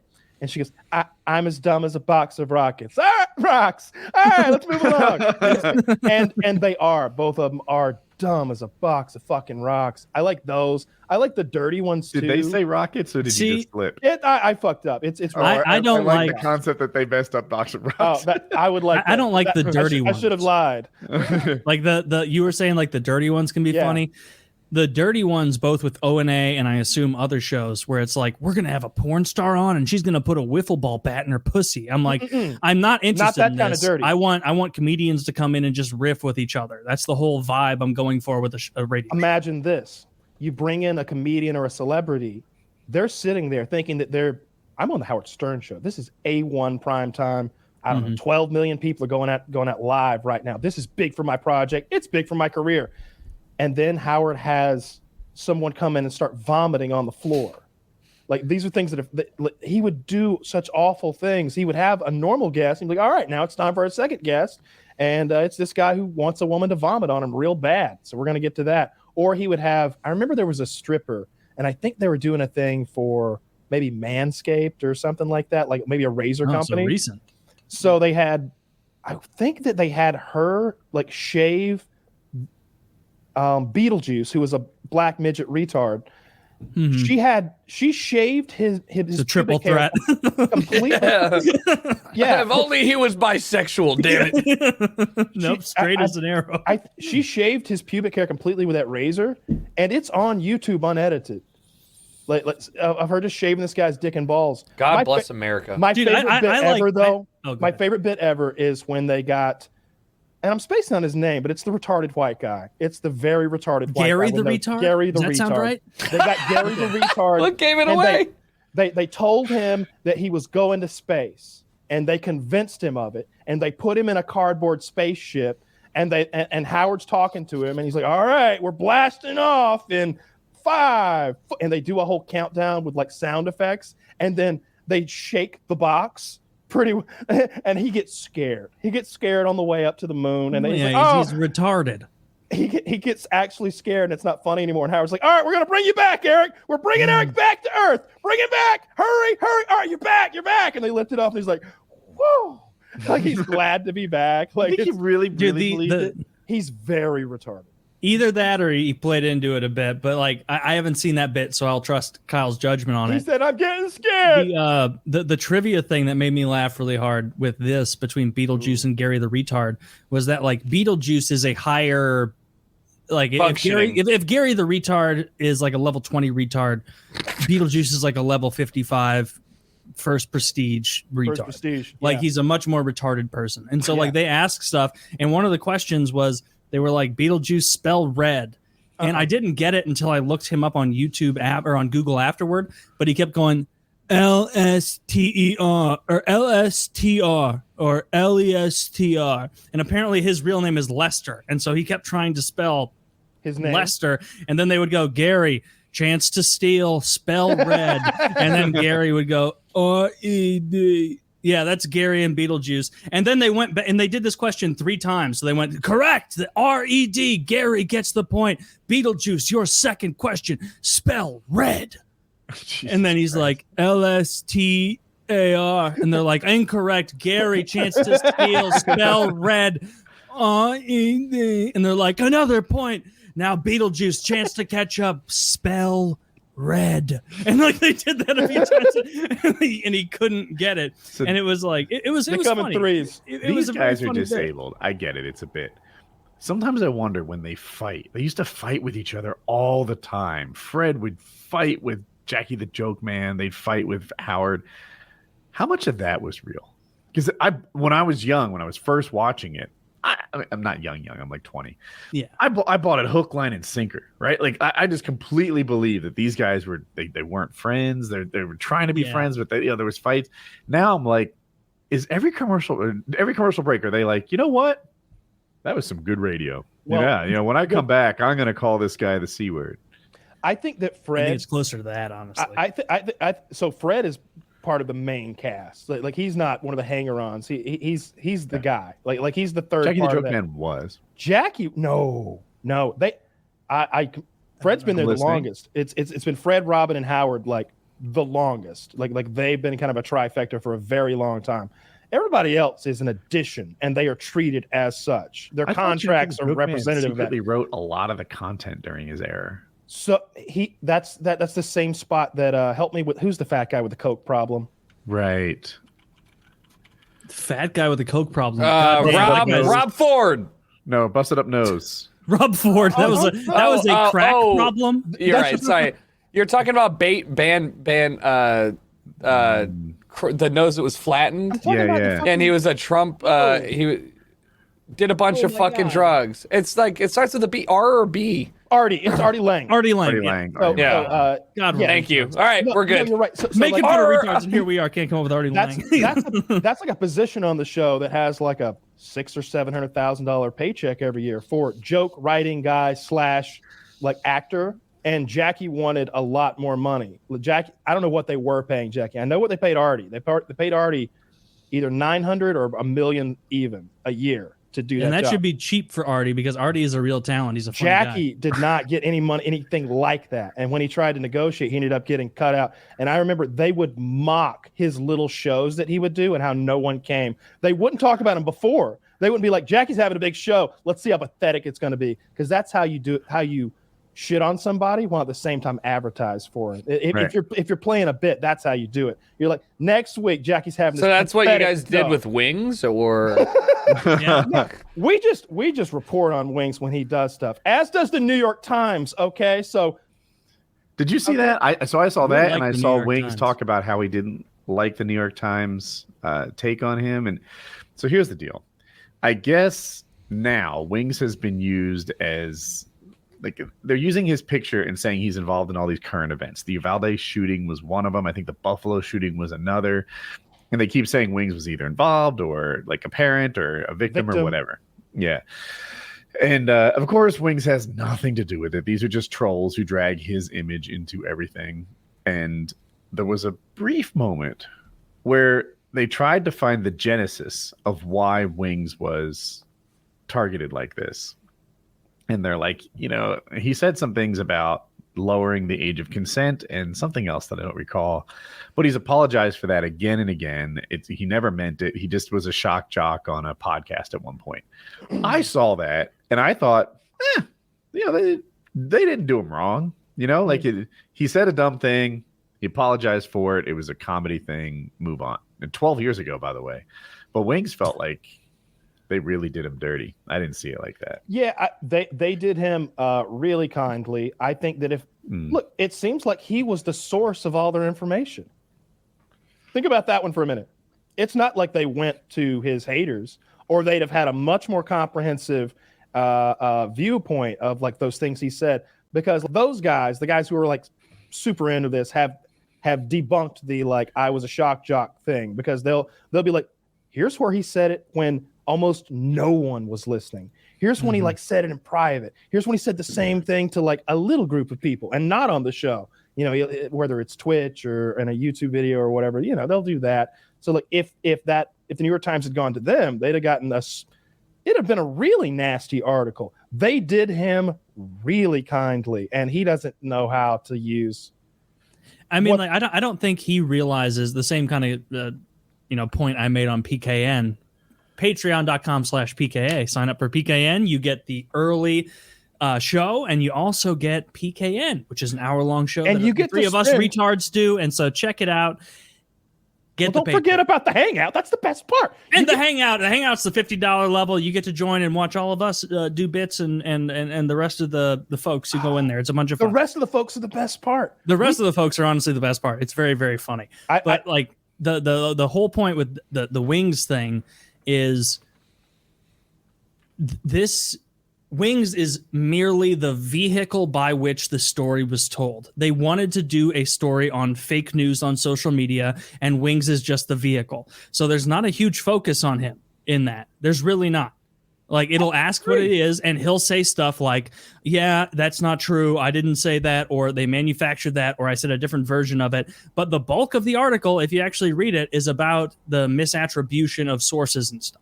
Is this the one where people claim that? But only in the context of how it pertains to him. I don't think they go. No, in the context of how it pertains to the BBC, the CNN, but how he's used to like. Yes, but he is still the medium that is being used. It's less about him than his kind of avatar as a force doing this. Okay, I read this as hey. Have you guys heard about the most interesting man on the internet? There is a buffoon in South Carolina. Yes, we've got a photo of him right here, and we talked to him today. And here's the nonsense that he gets up to.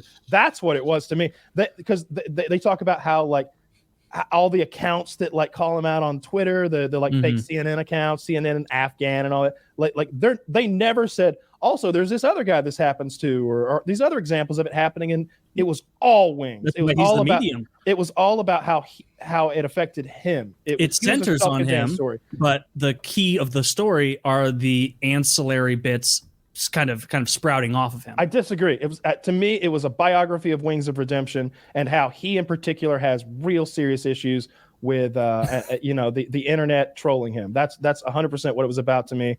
They did stop and do a little bit of that.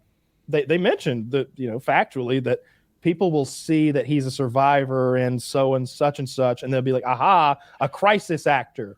They wanted you to know that, like, hey, this guy's not a crisis actor. He's not a monster. He's not a fraudster.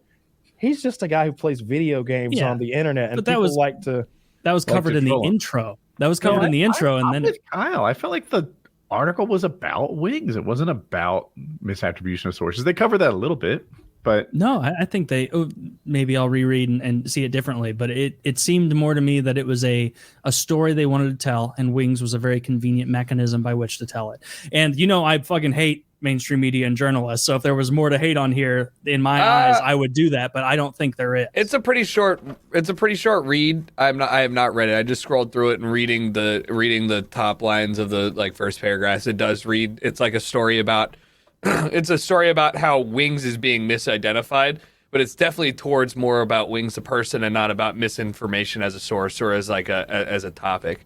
I just think that he's got it. I probably have the wrong read on it then. In any case, we'll all agree that Wings who's over there, like, banning anyone who says NYT, banning anyone who says anything about the interview, is just like, what are you doing? Missing an opportunity, right?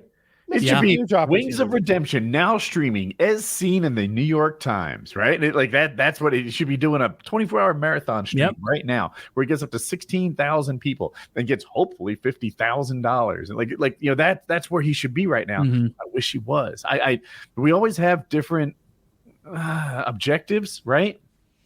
I know being on Twitch is selling your mental health for cash. I've said it 100 times. Wings is like, no, I don't want to sell my mental health. There's only so much. I'm like, rebuild it later, Wings. This is an opportunity. Strike while the iron is hot. And he never does what I would have hoped he'd do. I'm disappointed in him in that I went to Myrtle Beach. I saw how nice of an area. I have a lot of jealousy towards people who just were born near the ocean and just get to live near the ocean. It's cool. All that crab. You just go out there and get it.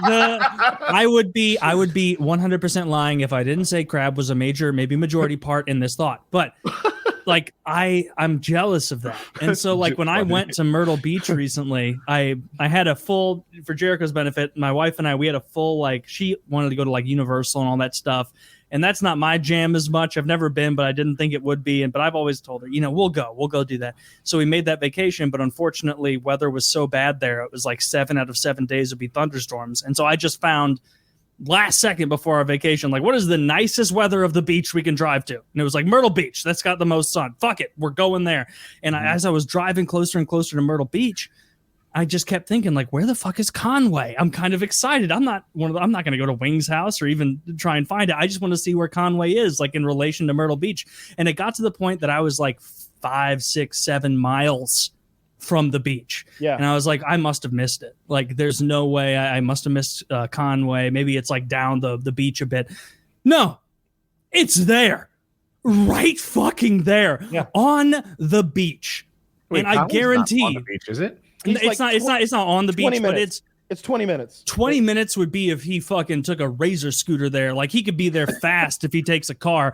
Like, and that's how close you are to the beach. And so part of me was like, dude, like I get it. You don't want to take your shirt off or anything. Like, I totally understand. But yeah, 10 miles. Yeah, it's nothing. Just go to the beach. That would be so living 10 miles from the beach. In my head, that is so exciting and so cool. I would be getting seafood every day. Like, if I'm bored, what do I do? Oh, I don't know. I don't live in Missouri anymore where it's just forests. I'll go to the beach. I can't believe we never thought of this during all the weight loss bullshit shows where we sit here and pump him up and come up with a little idea. Oh, maybe boxing. Maybe you get a personal walk on trainer. The beach. Yeah, walk on the beach. Go swimming. Or he could do like aqua aerobics or something. Not even just walk on the beach. It's like 80% more difficult than just walking. It's so true. It's the sand. Yeah. I'm like, diet. You can't walk. That whole walking thing, the me of today, is like, that doesn't lose weight. It's mental stuff, though. No, that's mental stuff, though.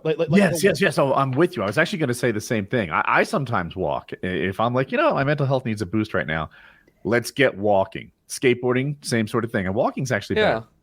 I didn't know it. It's like a thing I learned way too late in life. But yeah, walking is huge. Love it. Mm-hmm. And so I don't hate walking, but if you're trying to lose weight, it's the kitchen. He would walk and come back and have a sweet tea. Well, yeah, it's all calorie deficit stuff. But I was just saying, like, walking on a beach, pretty, not a lot of incentive needed, and it's exponentially more difficult than walking on flat ground normally. But we all know what we would do if we woke up and we were 425 pounds. Yeah. And it wouldn't involve some little 20-minute walks. Okay. It would involve a new lifestyle. It would involve a Spartan lifestyle where you were like, I guess, yeah, I can walk 9 hours a day. If I get that desk that's I can get the walking desk and then I'll do my standing desk, or at least like a treadmill desk or something. I have a standing desk and I haven't lifted it more than twice. I do the same thing. I wouldn't change. I would try to eat right and I'd lift weights. Is lifting weights the best way to lose weight? I don't know, but it's the one I'll actually do. Yeah. From experience. It's the one. I mean, working out as a whole is super hard for me when I know that there's exercises that I'm not interested in doing because they're not fun. Like, I have the fun ones, right? Love leg presses. Love doing everything with leg press. But like, as soon as you get to like doing planking or any like weird range of motion exercises, I hate it. I don't want to do it, and I need a personal trainer to help me with that. You don't like? Why would you do that? You don't like upper body stuff at all? Planking for nobody. I've grown to like upper body stuff, but like I don't like rowing. I hate rowing. Then don't row. So I know you don't have to, but I'm saying like in general, it's just like I watch a YouTuber, Greg Doucette. Probably most people here know his name, and he enjoys bicycle riding, indoor bicycle riding. Freak. I love running though. There's an app called Zwift, I think. It's spelled like Swift, but so he can race people online, and it measures the amount of output he puts into his pedals. Yeah. And, you have to be smart. It involves drafting. It involves hills. There's some strategy. And then, of course, there's a huge fitness component to it. Cool. He would be better off body-wise if he rode, but I don't think he'd be better off because it's a whole body exercise. If you had a rowing machine instead, you might not use it. Do the one you like doing. Yeah. That's where the benefit is. So true. The best exercise is the one you do. And if you hate rows, then don't do a rowing machine. Do an elliptical. Do anything. Do whatever your favorite thing is. And for me, my favorite thing is eating. Someone ever said that. I was like, yeah, this is good. I always go back to like when you're call it losing weight, cutting weight, whatever you want to call it, getting healthy, just not being fat anymore. It involves cardio for me. I think it's key for everyone, bro. When I did that weight cut, it was a 3-month weight cut to cut like, I don't know, 30 fucking pounds or something. I was cut 2 pounds a week for 3 months, whatever that comes to. That's what I did. And it was cardio, and it was slowly cutting calories out of my diet. It was going from 3,600 to 3,500 and 20 minutes of cardio, and doing that until I stopped losing weight. It's like, hey, we've reached equilibrium. Now we have to either pull more calories out or add more cardio in. And we would do one of those slowly over those 3 months to keep losing 2 pounds a week, to keep that average. And by the end, that meant doing an hour of hard cardio a day, of steady state cardio, where your heart rate's at 135 for an hour at a time, while at the same time, like cutting the calories out and doing my 10,000 steps a day. And but you know, if you want to get dick skin lean, that's what you got to do, right? I want to see. That's not exactly true. Like I could have cut for I could have cut for 9 months and done no cardio, but a lot could have cut for a year. Been dead. But being at that calorie, why stop there? Be skin and bones. Be bones. Why stop there? You want to be a fat ass in the afterlife? Not Kyle. Yeah, I'm trying to think. that was good. I'm glad I waited. When you're at a calorie deficit for that long, you're losing muscle the whole time. Your body is eating some percentage of fat and using that because you're at that deficit, but it's using some percentage of muscle too. So like, my goal and like the reason I did it that way is to minimize the time of the cut, because we just worked so hard for 9 months to build all this muscle. To like throw some of it away really is shitty. Yeah, not eating is like so. Well, for you actually, you're very good at that. You're very good at just like locking down and not eating for a while if that's what it takes. I will start a not eating spree or like an intermittent fasting by being like, I'm a king, I can do it. And then like a few hours in, it's like, I'm getting cranky. I'm getting frustrated with people. I don't feel like I'm getting as much done. I really want some food so bad. I fast every Saturday for 24 hours. Pick a better day. It's my favorite eating day, man. Yeah, it's a great day for eating. I do some damage on Saturdays. Yeah, I chose that day on purpose. Saturdays. A couple of pizzas. No. I chose that day on purpose. That's when UFC happens. There's no way I'm going to like get a nacho tray for UFC because we're not eating it all today. The hardest thing I did like through that whole time is when I was doing so much cardio and then I would get to Saturday, right? Because that means I have to wake up hungry. I'm hungry when I wake up. I'm really hungry. And then I have to go to the gym and do an hour on the elliptical hard. So I'm dripping with sweat and I'm getting like shaky and weak. And I have to go home and take a shower and lie down and let my body fix its blood sugar problem on its fucking own with whatever's in there. Melt some fat, boil some oil, eat a fingernail if you have to, but get my insulin to go up or down or whatever it needs to do. Fuck. Yeah. And after a while, you're like, feel stronger now without food. The food is what made me weak. I want to see Tucker drop all the cardio stuff. Oh, I want to live a long time. No, I want to see Tucker get yoked as shit because you're like just like neck wide. Yes, wide neck. You're like 6 feet tall, 5'11", around there. I'm 170, 6 foot. Dude, I remember 8th grade, 170, bro.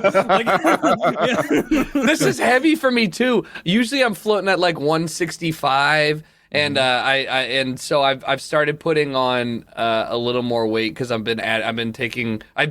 started taking pre-workout first time, getting the hand tingles. The beta alanine. The beta alanine. Listen, I'm gonna tell you right now. Tell me your butt tingles. Only people who have never done drugs think this shit is great. All right, I'm like, wow, my hands go numb. Nice, cool. so fucking true. Like, I'm so glad Derek Listening. used code PKA for the Nitro pre-workout. No caffeine in it. It's just about the nitrous boost, getting your veins all vascular. That's the pre-workout I like. Yeah. I don't want the beta-alanine. I don't want the caffeine. Guess what? If I need I don't caffeine, need it. I can make a cup of coffee and I'll That's have what that. I'm saying. If I need beta-alanine, that'll never happen because I'll never need that because I Here's don't my want to be argument itchy. for the caffeinated one. Let's say you already had a cup of coffee and then you take the pre-workout. You get more caffeine. It's too much. It's too much. Oh, No, it's it's too too much. much. It is. It's like Caffeine is 160 too mil. good-looking, too much No. I swear to God, the way Woody is sensitive to like weed products, well, he'll be like, I took 20 milligrams of Delta 8 and I was ripped. Yeah. Like that's how I am with caffeine. Like I bought a bunch of little cans of coffee earlier today, like little tiny 6-ounce cans, 150 milligrams each. They're little cold brew cans. That's a lot of milligrams. That's a lot of milligrams, but that's a once a day thing. And so Yeah. like if I wake up in the morning, I'm excited to try it tomorrow and have that. That's a good amount for me. I was like, damn, I really want to try one. But if I were to do this before PKA, I literally won't sleep tonight. I mean, it's a wouldn't tolerance get thing, right? A bit of sleep. I forget to drink caffeine for a long time because most of the time when I wake up in the morning, I'm not too like drowsy. Right. And so like probably like 2-3 days a week, I have caffeine in the morning. And when I do, when I switch to Rain or Bang Energies, I've told Woody this, like I'll like drink a Well, Bang this is in the like morning. taking a If I shot buy to the some, neck. oh, I'll drink a Bang and suddenly like I'm pacing around my living room like I'm in a great mood, like I'm feeling good, like whoa, this day is taking me by storm. I have plans, I got situations I gotta handle, and like I don't fully This is caffeine, that's getting yeah. me. And then like by 2 p.m. I'm like I'm bummed. Like and that's like, Yeah. oh, this is that caffeine shit people talk about where you have to like re-up at 2 p.m. or so. The 3 to make sure p.m. you're is, I mean, I drink a cup of coffee, like an espresso in the morning, a shot of espresso because I like instant that a lot? caffeine. No, it's about 70 milligrams of caffeine for a cup of coffee or a serving, right? And then I get a nice coffee for when I start stream, another 70 milligrams. It's just a shot or something. And then I need something either around 2 or 3, or if I'm going to work out, I like working out at around 7 o'clock at night. So I need something at around like 6 p.m. The problem with this pre-workout shit, same thing as you, is like it has caffeine in it and it's got a lot. So it's not a problem of like, I know I'm capable of handling the caffeine. It's trying to time out not having my afternoon caffeine and then getting this like nitrous oxide shot of like weightlifting formula. By the way, I think that weed strain names are the dumbest names in the world until I started looking at what people name pre-workout formula. like gorilla mode, I am God in all impact red block font with like a carbon fiber pattern on it, and you're just like If that's like, what Derek's doing, I stand behind it. That's I what don't know what's going on over there in the caffeinated area, because every time I talk to Tristan, his assistant, he's like, "What do you need?" I'm like, "Send me more of the bombsicle flavored, no stim pre-workout with all the nitrate." Can I say, I hate how it tastes so much. It's so nasty. All of them. The bombsicle. When I started, I liked it, but I've gotten to that point. I'm there with eggs right now too. Like when I look at a plate of eggs, I'm like, oh, fucking bull. You know what's problem is? You need, because I tried Sriracha. bombsicle. I picked bombsicle because it's his most Sriracha, popular I don't know. flavor, and I like the bombsicle. It's all right. Black cherry is the best flavor he makes. God, I don't Far know and if I away. want to. I don't even want a flavor. Like I just want to like. What Can I are you, a ask- fucking ascetic? Like, no, you need a Why- fucking flavor. Why do they Black need cherry. flavor? Why do they need flavor? The better. the collagen protein, and I know that there's ingredients change the flavor and stuff, but the there's flavorless collagen protein that I put in my coffee. It's 20 Well- grams of completely unflavored protein. Oh, You well. will not notice a difference, right? But it's just I don't like eating breakfast, so I need something to offset that. Yeah, something. But what I'm saying is I agree with Kyle. I fucking hate the blue raspberry. Why is every flavor like when it's like chewing a pack of Starburst and then spitting into a can? Just do black cherry.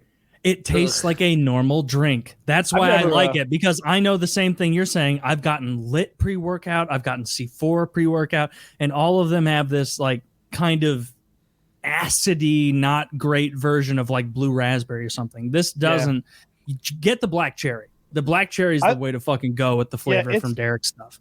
Yeah, I mean, I like the bombsicle before. I've just had so much of it. It's every fucking day now for months and months and months, and it's just fucking. I'm done with it. Switch black cherry, dude. When I drink it, I throw a fit. Like there's nobody here. You whiny little bitch. There's nobody here to hear it. It's all from me. But every sip, I go, oh, oh, and then I drink some more. I'm like, oh, fuck.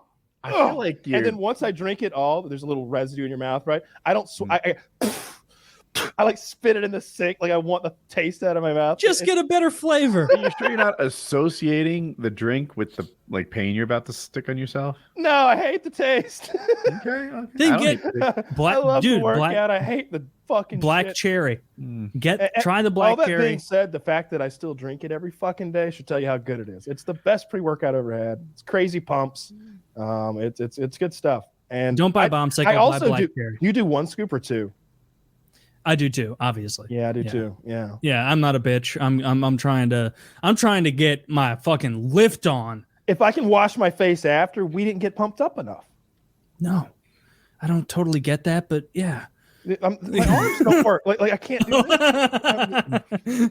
No, I want my back to be so painfully tense after a workout that I'm having trouble playing Magic on my laptop because I'm so. What do you do tight. to wash your back? Because I know there's no way you can reach your back. There is no way I can reach my back, but also that's not polite to point out. I can't reach my back either. I can't. Reach my back okay. So we're both big boys that can't reach our back. Yeah, What I do is I don't wash it.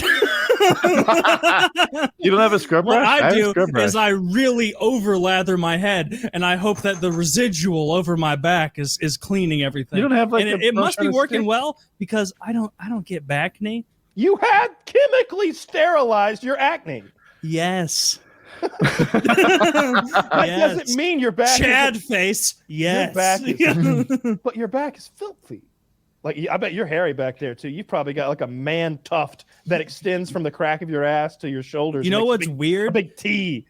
It's your back looks like the Tesla logo. Goes right down to, and then the bottom of the T is my asshole. Very thick. Yeah, no, like it's because I'm very hairy on my chest, my entire body. My back hasn't been hit by it yet. I have shoulder hair. But like it's really, the nape of the neck where like hair grows a lot there. If you have that, because the nape of my neck, like I've said before, like I trimmed this today. This will connect with my beard if I don't get it under control on both sides, and I'll have my ear will be on Hair Island, like just right there, and that's the way it goes. But my back, I really don't have any back hair yet. I don't. Knock on wood. I don't. It's going to show up at some point, but. I'm fortunate. I don't have any back. My legs are unbelievably hairy, but because I've been putting back on the 34 jeans recently, because I'm not as fat as I was. Yeah, rubbing the hair right off. The legs are very tight, and so the back of my calves now has no hair because of how tight my jeans are. Rub the fucking hair off of you. But you know what? We're gonna get back into the comfortable 34s. I believe in myself. Nice. I know we can do it. Go. Yeah. The mistake I see people make is they add vegetables to a bad diet. Yeah, I'm gonna diet now. I put some broccoli on my fucking. I feel attacked. Where I'm like, I can have 5 pieces of meat lovers if I have an asparagus spear. Yeah, anybody that's listening to this, like I know that's like the old school things. Like, no, eat spinach. That'll make me. All right, Popeye. That's not how this shit works. You don't need to eat any vegetables. None. You don't have to eat a green. If you see green, don't fucking eat it. That means it's gone bad, or it's something you don't need to eat. Okay. I don't think this is true. It's 100% true. Derek would tell you need nutrients, and the people. Derek is trying to make you a goddamn Spartan warrior, like you're gonna get blasted off to fight the aliens. All right. Derek wants all 20 of those blood tests. That sounds pretty cool. That'd be huge. Look, if you're trying to be perfect, then you're gonna need your micronutrients. Make sure you eat plenty of red meat and get your gut biome on point. Look, I'm doing that stuff, but because Derek tells me to, not because I think it's necessary. If you just want to be fit and have abs, gut biome. You don't need any fucking vegetables. Like I remember watching like one of those YouTube videos where they interview those. Not one, not a single fucking one. That is so fucking retarded. You don't need any, not one. This is You don't like need any vegetables. Wait, hold on. Captain Barbossa's over here like, no fruit. You don't need fruit. I swear. Your gums be hurting because you ain't faithful enough. It'd be the oranges. It be the oranges. Like, you don't think that vegetables are necessary? I don't think they're even close to necessary. That's so dumb, man. No, it's not. What do you? What He's like, I'm just hurt. Tell me this. What vegetables do you eat, and what vital nutrients are you getting from those? Broccoli. Asparagus. I get greens. Carrots. I get oranges. Health is not a color palette. Oh, yeah. Says the conspiracy theorist. Look, you don't need those vegetables to be fit and healthy. Look, if you're trying to like dial yourself in like a fucking weirdo, is a bowl of spinach totally ridiculous? Do you know how much spinach I eat every fucking day? Greens are ridiculous. Why do you eat the pounds? It seems like a waste of stomach space. Derek told me to, and I had to. So Derek thinks vegetables are important. I buy 5-pound tubs of this shit, and I put fistfuls of it in every single meal. And you still think it's useless? Y'all don't need that shit. Then what are you doing? I'm doing what Derek tells me to do. Sheeple. Shouldn't you trust Derek's ability to analyze your nutrient profile? I think what Kyle goals for me than most people have. I think what Kyle's saying is like, just because the teacher is saying, like crazy shit like the earth is flat doesn't mean Miss Thomas doesn't know physics, right? Yeah. Miss Frizzle. What are your goals? Miss Frizzle. Have you talked about that yet, or do you not want to? Just get enormous. He wants to get taller, and I've told him that's not I wasn't sure if you wanted to get strong, knees. big and lean again, like doing the same thing again. So this time the final product will just be bigger than last time. So you'll just be like last time, but 2.0. He's just trying to become just a wide big body rig of a man. Liberty walked human. It's just fun to work out anyway. So might as well be like good. Doing it as hard as we can. I don't like to half-ass things. I'm glad you're doing it. And I like that you don't half-ass because I kind of got sick and tired of masturbating to the same Kyle pictures all the time. No, I'm not sending any more pictures because I feel like you guys got like trickled along. So when I finally like showed the reveal, you guys were like, "Yeah, I saw you yesterday. It was looking good." First of all, I want more pictures. Second, send them or not, I'll see them when they find your Tinder profile. Kyle, I would love to get more pictures of the updates. Don't tell me you're going to do all this and not put it Kyle, on. where's your OnlyFans? I take lots of pictures, but they are for me and for my documentation. And I have a really cool. I have a really cool bit that I'll tell you guys that I have planned. Okay. But I wouldn't say it publicly because A, it would like ruin it if I actually do it. Mm-hmm. And B, I would say 30% chance I actually go through with it because it's difficult and it's going to require some work. And I hate that shit. No, but you're a hard worker for things idea. that end up being funny. So you gotta push through. I was pain is comedy. So I was thinking I'm going to type what I was going to. You said you do the ads or something while I type. All right. Let's hear from a couple of wonderful sponsors today. ExpressVPN. Admit it. You think that cybercrime is something that happens to other people. You may think that no one wants your data or that hackers can't grab your passwords or credit card details, but you would be wrong. Stealing data from unsuspecting people on public Wi-Fi is one of the simplest and cheapest ways for hackers to make money. When you leave your internet connection unencrypted, you may as well be writing your passwords and credit card numbers on a huge billboard for the rest of the world to see. That's why we decided to take action, which is why we are recommending you get ExpressVPN to protect yourself from cyber criminals. ExpressVPN secures and anonymizes your internet browsing by encrypting your data and hiding your public IP address. ExpressVPN has an easy-to-use app that runs seamlessly in the background of your computer, phone, or tablet. Turning on ExpressVPN takes only one click, just a single click. Using ExpressVPN, I can safely surf on public Wi-Fi without being snooped on or having my personal data stolen.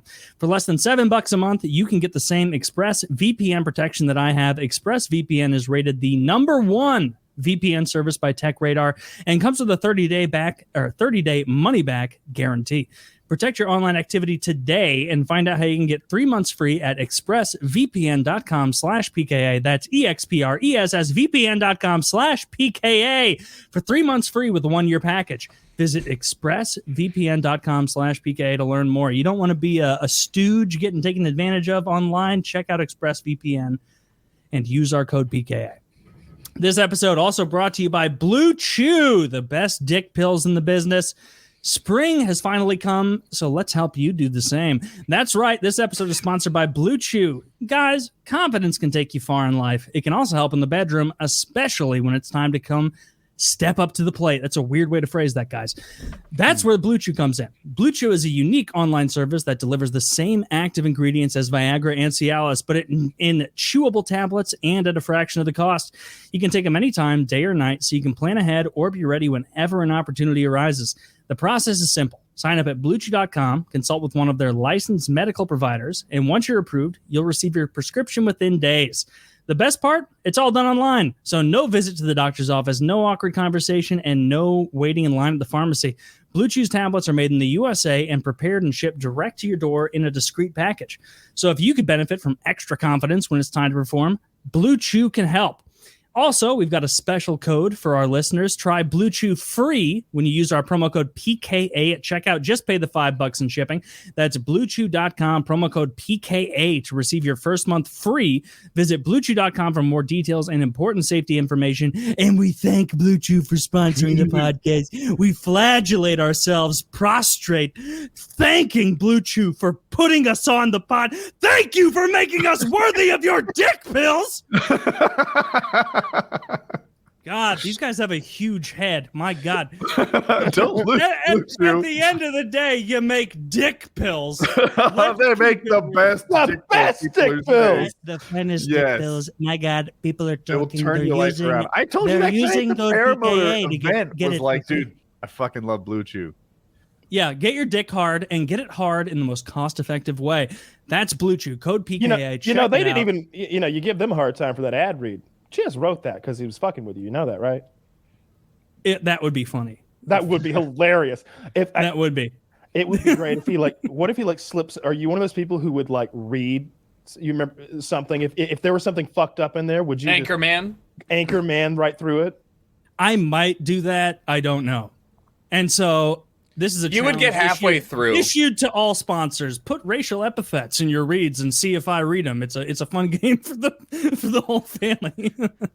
I think I just talked to Chiz about this and get the Imagine somebody clicks on it. It's like, so what do you say? We give them some money in a racial epithet or what, boss? It's like that would be so funny. I'm like, Blue Chew, get your code free, $5 of shipping.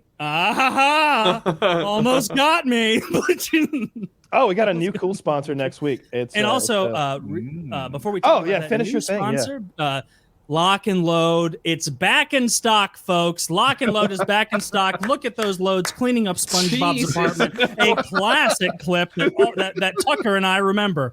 It's crazy you guys got the rights for this. No, check it out. Lock and Load. I animated tremendous that. product. Yeah. Kyle animated it. He worked closely with Steven Hillenberg. Oh, speaking of animation, so obviously The Boys has come out. That is our favorite show here at PKA. It's PKA's favorite show. Good show. 2/3 of PKA's favorite show. And the first season was good. And since I'm all caught up on season 3, which is coming out right now, I thought I'd go back and watch the animated thing they had with the Invincible. Diabolical. No, the animated Boys stuff. It was Woody's shaking his head. I don't think he liked it. It's wonderful. It's like 5 or 6 shorts with completely different animators and writing teams making each of them. But staying true to the canon of the universe. One of them is Justin Roiland. So it's like, wait a minute. Those are fucking Rick and Morty teeth and you know how they do their pupils and their teeth are little round things. It's that. It's super gory, and one of them is a Looney Tunes kind of the baby's out, and you're following it through the construction site, kind of that old. Nice. Bit. I love shit like that. More of an artistic example, or so much. I love The Boys. I'm a Boys fan. I watch The Boys more than one time. I get legit excited when The Boys drops, and I get it. You like Boys. That was fantastic. I could barely sit through it. I sat through it like it was detention, like it was an assignment. Did you at least appreciate that you got that look at what Homelander was like when he was brand new to being in the Seven? It just somehow didn't care. I don't know. Maybe I need to watch it again. Maybe it lost me by the time I got to that one. It was the last one. I liked it a lot. I liked it a lot. I thought I appreciated the animation, different animation styles. One of them was Japanese. That was really interesting. I liked the storylines. I really liked the one where there's the couple who are both kind of like 6 out of 10 freckly, big-nosed people, and they both don't think they're good enough for the other one without their Vought Industries. Oh, yeah. But then at the end, you get the rug pulled out from under you that it was all in his head the whole time, and none of that even happened. And it's like, yeah, this is a real dark, nihilistic universe that this shit happens in. It's rough. It's a Prime Video thing? Well, I don't know why I asked, as if it's... Well, let me just go boot it up and watch like one skip through, because I didn't even know this was a thing. So it was not heavily advertised, or... Yeah, it's called Diabolical, which is like Butcher's, kind of catchphrase when some crazy shit happens. There's a very good one where Butcher and Frenchie tamper with a Soup's drugs, and it's funny to like get an inside look at like what kind of drugs does Soup's like. Homelander likes to do cocaine spiked with adrenaline. And this one character likes heroin enemas. He wants a whole bag of heroin, like squirted up his asshole. And when it happens, he's like, "Fuck yeah!" Like he's like seeing like rainbows and hearts and shit. And they tamper with his drug supply so that something awful happens to that Soup in front of the public. I liked it. They're quick. They're maybe 12, 15 minutes each, and there's 6 I wonder if they're available on... so I'm watching part of The Boys thing. This is not a plug, but I watched all of The Boys first season and second season as part of like a watch party thing with Twitch that we did, because they have that built in. So if this is widely available, because there's only one episode a week now, I'm looking for a way to supplement that. But like The Boys does a good job of taking you from... a point of like, I think that they could do this on national television. It's not national TV, but I think they could do this on a major franchise. To like, I'm trying to imagine sitting in that boardroom for the first episode, walking through like that scene, and it's like, no, it'll totally be okay. Like, he'll crawl in there, and then he'll get real big real quick, and everybody's like, yeah, no, that's cool. Yeah. I think Woody didn't catch it the first time. I think he thought it was an asshole, but I did. You were right. But if you like, it's they don't show the whole penis, so it's easy to be like just see a guy crawl in the opening or whatever. But it's clearly a dick head. Yeah, it's the head of a penis, and he crawls right in there, and it's really funny. But they did that in season 1. They did that in season 1 with a vagina. Like the guy like runs and like and like dives into her pussy. It's the same guy. Yeah. Is it the same guy? I hope. Yeah, it's the same Soup. Yeah, it's such a. I think it's a fairly accurate take of what it would be like if there were superheroes, especially if there were corporately owned superheroes. Yes. Well, I think the idea is, would they become corporately owned? Well, that's how they began. I was about to talk about a spoiler, but yeah, I'm being very careful not to spoil anything. Homelander has a speech that he gives that in private to one of the other characters, and it particularly was like, I think that that's what Homelander would do. I get it. It really did a great job, and I'm loving The Boys. It's as good this season as it ever has been, and oftentimes by season 3 things drop off a little bit. Not so far.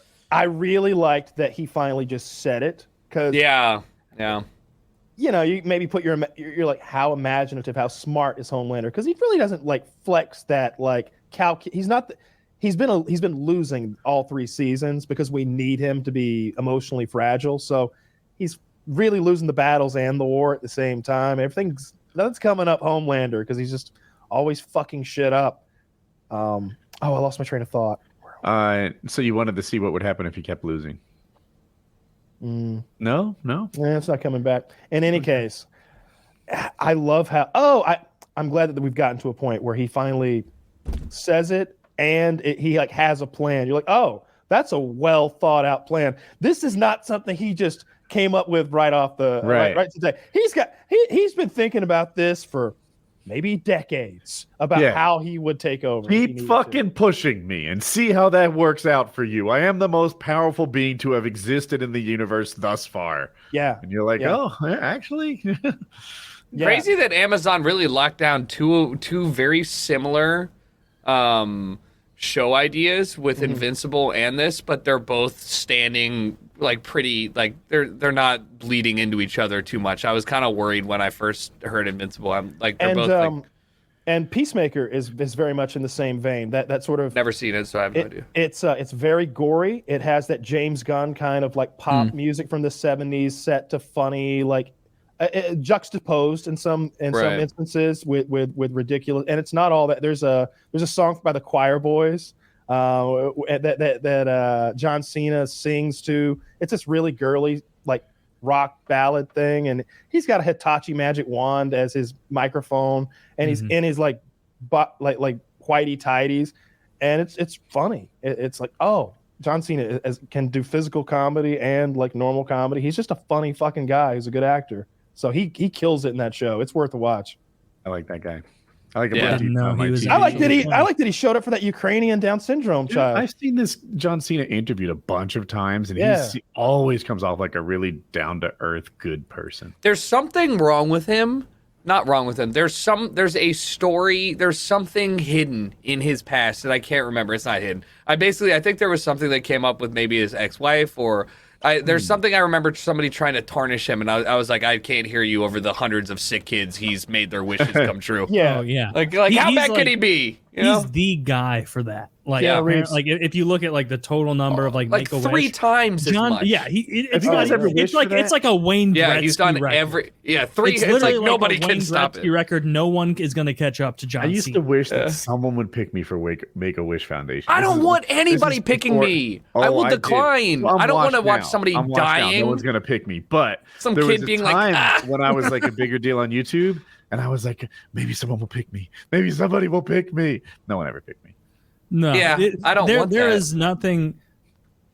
If someone picked me for a Make-A-Wish, I would be like, dude, bad call. Like, thank you. Reconsider. I'm a nobody. You got to get that John Cena shit. What if they wanted me to like shoot them with a cannon or something? That was their wish. They were like, I want FPS Russia to give me a thermite goodbye. Oh my god! It goes wrong. All I you wanted take was to off. meet a fat middle class person from Missouri. I saw a green text today. I saw a green text today, and the guy said he's suicidal. He wants to die. Too much of a pussy to pull the trigger. These are his words. And too much of a pussy to pull the trigger. Hear that you can hire assassins on the dark web. Get an onion router. Sure enough, there they are. Guy's $500. I offer him $1,500. I tell him all I want is to die. Please kill me. Please, I need someone to kill me. Get message back. Actually, this is the FBI. We're running a sting. Here's the suicide hotline, though. Good luck. it's like for my loss. I a big part of me wants green text to be true a lot of the time. Everyone and so so sometimes like pulling the veil over and just being like, what an idiot. Oh, that sucks. That's another great show. That reminds me of another great show. Barry. Like anybody. Barry, fantastic. Who doesn't watch Barry. Anybody who's new to Barry. I promise you, this is a dark comedy about a lifelong hitman and former vet who is a little bit on edge. Let's just say that, who discovers that maybe he's got a talent for acting, and he starts pursuing that while still hitting people. And he's basically like he's a comedic John Wick. Like he's just invincible, seemingly, if he's got a gun in his hands. He just slaughters everyone, and there's really good action scenes to go along with the dark comedy. It's fun. It's really good. It's a comedy, John Wick. Yeah, wordsmithing. Nobody's ever said this. It's John Wick with jokes. It's John. That is not No, what I he's said saying at all. he is. He said. all I said is that he is like the equivalent of a John Wick type character. He's that much of a badass. Barry. You're saying yeah. Barry. I'm thinking of Mr. No One this whole time you're talking. Barry. Yeah, very similar names. I get it. Well, they're very similar characters. Who's the actor that plays Barry? I'm spacing out. Oh, The SNL dude. Yeah.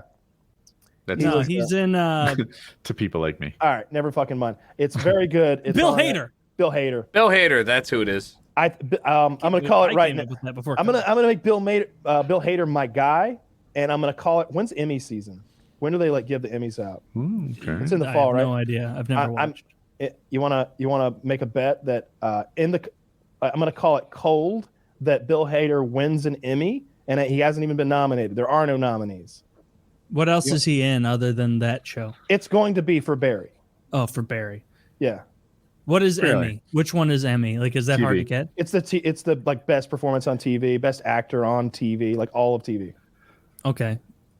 Well, who I who would would he take be up that against? I'm What's he up calling it against? right now. $10 if you want to take it. Bill Hader's going to win an Emmy for best actor this year. I'll take it. Or supporting actor, whatever he happens to be. I'll take it. I'm gonna take that every day of the week. Yeah. I feel like you're saying, I take Bill Hader. You get every other actor. That's in what the I'm world. doing. love that That bet. lost you $100 last time. Kyle also did That- this shit I with the forgot Trump about thing. And I don't. Wait. Frankly, I don't think Kyle gets enough credit pre 2016 to calling the Trump thing. Like, I think between the three of us, Kyle, like, I was like, there's zero chance he wins. Woody was like, there's very little chance. I think Kyle was the one who was like, yeah, I think he's got it. Maybe that's what I lost misremembered. money on was the Biden Bernie thing. Like, I got That was every that- other person. You and guys- he got Biden and I'm just Bernie. saying, Kyle called the Trump thing pretty good. Did he? I might have. I- I don't remember I exactly. thought you did. I Maybe will I'm say wrong. this: the week of, like, election day, I think that I called that Trump was going to win long before it was even close. But on like the week of, like when it was time to go, I had no confidence. It was gone. This is my favorite part of election night because this killed me and I fell for it. Chiz and I are rooting for Hillary, right? I know it sounds stupid now, but we were rooting for Hillary at the time. Kyle and Taylor were rooting for Trump. Mhm. And Chiz, I remember we're this. following it together. And Chiz is saying Trump has won. He's virtually run. Hillary has to win every state. And Taylor is feigning confusion. I don't get it. I still think Trump's going to lose. And he made Chiz explain how his person was unwinnable, how it was hopeless already, like 6 times. I made him explain it so many times. Because then it'd be like, and now North Carolina goes Trump, and I'd be like, I still don't see it, Chiz. And then he would spell it out in a huge text, and I would just respond, IDK. Like, that was such a Chiz fun is night. really I had prone so to much writing fun that books. night. He'll write 6 paragraphs in his reply. Like, and I'm not even exaggerating. 4-6 paragraphs is commonplace when he's like going on it. And Taylor had him going so strong. And I'm stupid. Dude, he's hitting me with 6-paragraph responses for just lols. Like, I just go lol. It was great. such an insane night. I can remember. Yeah. Like again, it was going to be a bad day for me. Like I knew that Hillary Clinton was going to be the next president, and I was upset about it. You know, as someone who was making their living like with a gun channel and like building guns and shooting guns, it was like, oh fuck, Hitler got elected today. This is bad. Yeah, she's like she's the worst for this. She's Hillary? the worst. I thought Biden was worse, but I'm still listening. We did not Clearly, look at all he's done. We did not like her or the prospect of her. It was like, oh shit. yeah, she was sort of held up there as the Antichrist. We did not like the prospect of her for a number of reasons, yeah. but that was a big one for me. I was upset, and then I slept through like the deciding like minutes when it was like, wait a minute, maybe something is happening. Nah, like when there was still confusion. I slept through that. I woke up and they were like, we might have something here, boys. Like it was already in full, like, wait a minute, they were doing all that math. And it was like, well, Hillary just needs to win like every fucking county in 8 states that remain and she'll be fine, right? And I was like, looking at my girlfriend, I was like, They're worried. Look at these. Wolf Blitzer looked worried. I was like, it was so great. I was like, he's won. He's won. I think he's won. They look so scared. All right, she probably still pulls it out, but they're going to be scared all night. This is fun. And it became more and more clear that no, they're scared because they know that it's a long shot. And then you got to see the Hillary supporters crying. Tears. And like, say what you want about how cringe it is fucking to talk. Losers. Imagine crying over a presidential choice. Maybe it's cringe now to talk about liberal tears, but I'm gonna tell you, that night in 2016, liberal tears were so delicious you could taste them through your TV screens, because these weren't your average liberals. These weren't people who were like, I don't know, I just think that maybe healthcare shouldn't cost $1 million if you break if you have a heart transplant or whatever. Sure. Common sense liberal things. We're not talking about those people. We're talking about the people who were waiting in line in front row at the Hillary announcement, like hand-picked cattle out there, and watching them cry. Oh, it was tasty, my friend. That was a red day. I still like that is going to be a memory that I keep forever. I still remember sitting there on the couch. Having until Alzheimer's TV. takes it from you. Until Alzheimer's comes in. And all those Diet Coke sodas. Your greens. all those aspartame I've been drinking. Your greens, Taylor. Watching it and being away. I remember being like, oh my God, like this is going to happen. And then texting back in our group chat and being like, I don't know, Chiz, I don't see a path. That was so fucking funny to me. I was having so much fun that night. I can tell you that the one thing that I realized, that was the first election. I was 24, right? So whenever Obama went through his last term, that was not necessarily a highly contested one. I felt no need to drink underage and, have that fun thing. So for this one, I was like, I can't wait to play a drinking game around election night. So for every state they call, we'll do half a shot in whichever direction they call it. And so we're like, all right, well, we'll do half a shot for every state Trump calls. It's a rookie mistake because they start in the Northeast. There's about 400 states up there. So they call them in waves of 8. And they're like, Trump has won the Southwest. So that's like, it's like 13 states. Yeah. And I was like, all right, I guess we're within 6.5 shots. And so I didn't even make it to the Midwest. Like they were over there like dabbling with Chicago. He didn't make it to the Midwest. As soon as he took South Carolina, I mean, I literally woke up at 4 a.m. How are you not guaranteed to do 25 shots in this game? I don't think I understand. Well, because you pass out. Okay. Like, I don't know. You do half a shot for every state they call, and I'm like, well, right. So they go, and we're calling New Mexico. Like, I don't know. New Mexico's over there. They're calling New Hampshire, Arizona? Vermont, Maine. Like they all get because they all close at the same time, and they all vote similar ways. It's pretty easy to call Mississippi, and Louisiana and all, and they have like whatever. So they can make a trend choice. And so when they start closing at what? I'm on West Coast at like polls close at 8 p.m., right? So it's 5 p.m. my time. Time to drink. Yeah. Time to drink. It's 5 o'clock. Polls close somewhere, maybe. So like by around 9 p.m. I'm shithoused because they've made it through the entire Eastern Seaboard, and that's like half of our states. You're like still waiting for Illinois to post. Already shithoused. Like, just like guys. I don't know. I really think Montana's gonna bring it back for her. I don't know. I think, she only has to win Montana and Idaho to really. And, Hillary loves potatoes. I've seen her campaign in a Five Guys. I do remember like the first half of that night watching and being like, there's no way. Yeah. It was wild. Way. He just kept winning. He won Pennsylvania. Oh my God! He just kept winning. Trump might be the president. And like in the previous elections, I remember that like Florida and Ohio were always very contentious, and it took a while to figure them out. And there may be a North Carolina has been more blue for a long time, but I think it's been contentious. No, we were blue for Obama one time, but we're mostly red. Okay, it's pretty purple statewide stuff. Carry on. I think that was a contentious one, maybe during the Bush years. I kind of think of it that way, but like when as soon as I turned it on, it was like, oh, Trump's already taken like a lot of the stuff that she's like he's not even supposed to be close on. He's supposed to be 8 points behind, and he won by 4.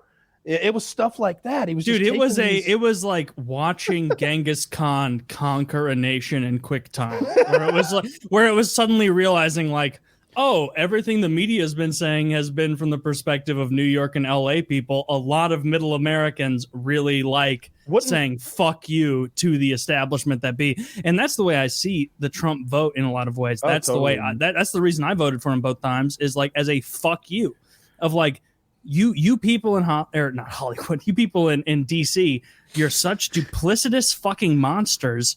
Fuck you. I'm going to put the Apprentice guy in if I can. Go eat my ass. Fuck you. All you talk about is how we need more rights for individuals in the American public. And then healthcare doesn't come. Nothing comes. All it ends up is you guys clasping hands in the end with the Republicans so you can fund more wars. And a lot of people voted for him for that reason. I know I did. As a like, go fuck yourself. Like, we are tired of you. I think he's the first president in our lifetimes, any of us, who didn't start a war. Literally the first president in 60 years that did not start a new conflict. Yeah. Like, so that and part so of him what has he done for America? Really, when America is the military-industrial complex, he didn't do shit. I hate it. He should have started at least 3 more wars. Libya was looking mighty fine during that time. But Obama already crushed Libya. Where's our next target? Where's the next war? Where's the next target? Well, clearly the target they wanted was Antarctica. Iran. Yeah. Well, you just don't think enough about Raytheon. And what about their what about Boeing? What does Boeing have to say? Free. Lockheed Martin are people. Can we wait? This is a semi-tangent. But you mentioned Iran. How funny is it that the World Cup group draw, that if you don't know, is the U.S., England, Iran, and Wales. So 2 former colonies and the country we kind of all invaded. Wait. How does that work? Like, how are they picking those four teams? Completely by draw. The only rule is that there can't be 2 countries in the same federation. So it was completely out of a bingo ball. They're just pulling names out. And the better part was the potential others, if Wales did not make it, like the playing games were between Ukraine and Scotland. So that group was Scotland won that one. Yeah, they were very happy about it. Yeah, but that like has to be one of the funniest groups in the world. It's just like Global Conflict, the video game. Is that fair? Like, okay, maybe I'm 100% wrong. Is Iran's team as good as the U.S. team? Iran is a dark horse. Iran's probably the best Middle Eastern team. Good. They're pretty good. Yeah, everybody will make jokes about them, but Iran is scary good. I would say best Middle East teime, you'd say. Yeah. Well, they go in the ass. And I'm actually kind of curious about that because that doesn't mean much to me. Are they better than America? Okay. I might get people. We're not very good. I don't think, right? I watch best Middle East all team, of our games. The best Western Tucker African would know. Team. No. I'm saying this is a very culturalistic divide here. America has really great talent, the best talent we've ever had. Our team is not good. This is our rebuild year / our like good talent but bad team. Our best players are actually 20. 19, 18, 17. Some of them are injured. We're on the up then. The next World Cup is 2026 in the U.S., Canada, and Mexico. So that is our year. Mm-hmm. This year we're playing with house money. England's team is pretty meh, whatever. And Wales team has one of the best players they've ever had with Christian Bale. He's not retired. He's good. Iran is a dark horse. I straight up think Iran's going through with either England or the U.S. It's going to be one of those ones where people are like, well, fuck. I can't believe we lost to them. We didn't even know they played soccer over there. Are we as good as England is now? That's a loaded question. I would say we're both way worse than our respective fans think we are, but we're also better than most teams. I still think that we could lose to Iran 100%. And England too. For England and all that stuff, there's an England team. It's not like a United Kingdom team. They do it by nation, not now. Well, for the World Cup, right? Yeah, it's England. England lost to Italy in the last World Cup. Was that right? Am I misremembering? I think that's correct. They was the whole You it's could coming tell me home anything shit. and I'll buy it. You're like, yeah. I don't know anything about this. No, sport. that's why it's so funny, is that there is no UK team. It's not it is if you are a nation state, you're good to go. San Marino, a small nation state in Italy with a population of 33,000 people, sends a team to play. They lose literally. I think they lost like 32-0. You know, but like Iceland made they're it. just the guys that can't make the Italian I national want to see team. those games. Yes. I thought Italy was very good. No, Italy didn't make the World Cup, by the way. So funny. They didn't make the World Cup.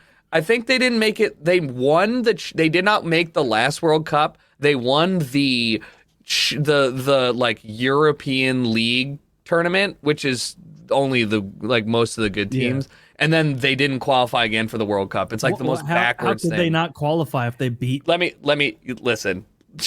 You know, wonderful question. How could a team so good? This doesn't make any sense to me. You got to win the things that matter. So imagine like here's a good thing. How can America not win basketball every single year?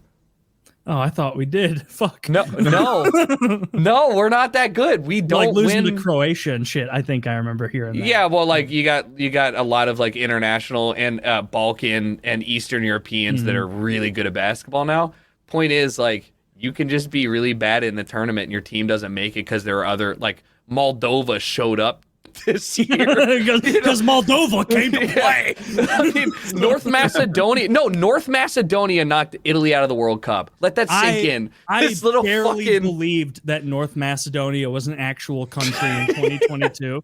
And it's like, that's wild. It's like Macedonia, like, I used to think like it must be sad to be Greek, because it's like you look back on, you invented all this shit, like you founded all of Western civilization, and now you're a country in deep debt that like can't do anything on their own. 8 years ago. Oh, they yeah. were. They like Greece was a huge part of the EU. Well, what do you think? What do you think? Iraq is like, guys, we all came from here. Stop it! Like, come on. Like, we love Iraq. Yeah. Like, guys, we love people coming from. Yeah. But like, this is our sand. Yeah, the World Cup is gonna be fantastic, because this is the one time where people who don't give a shit about soccer can be really nationalistic, and it's just good because, like, you know, we all hate the Brits, so like, what better you get to go against the Brits, you get to go against Iran.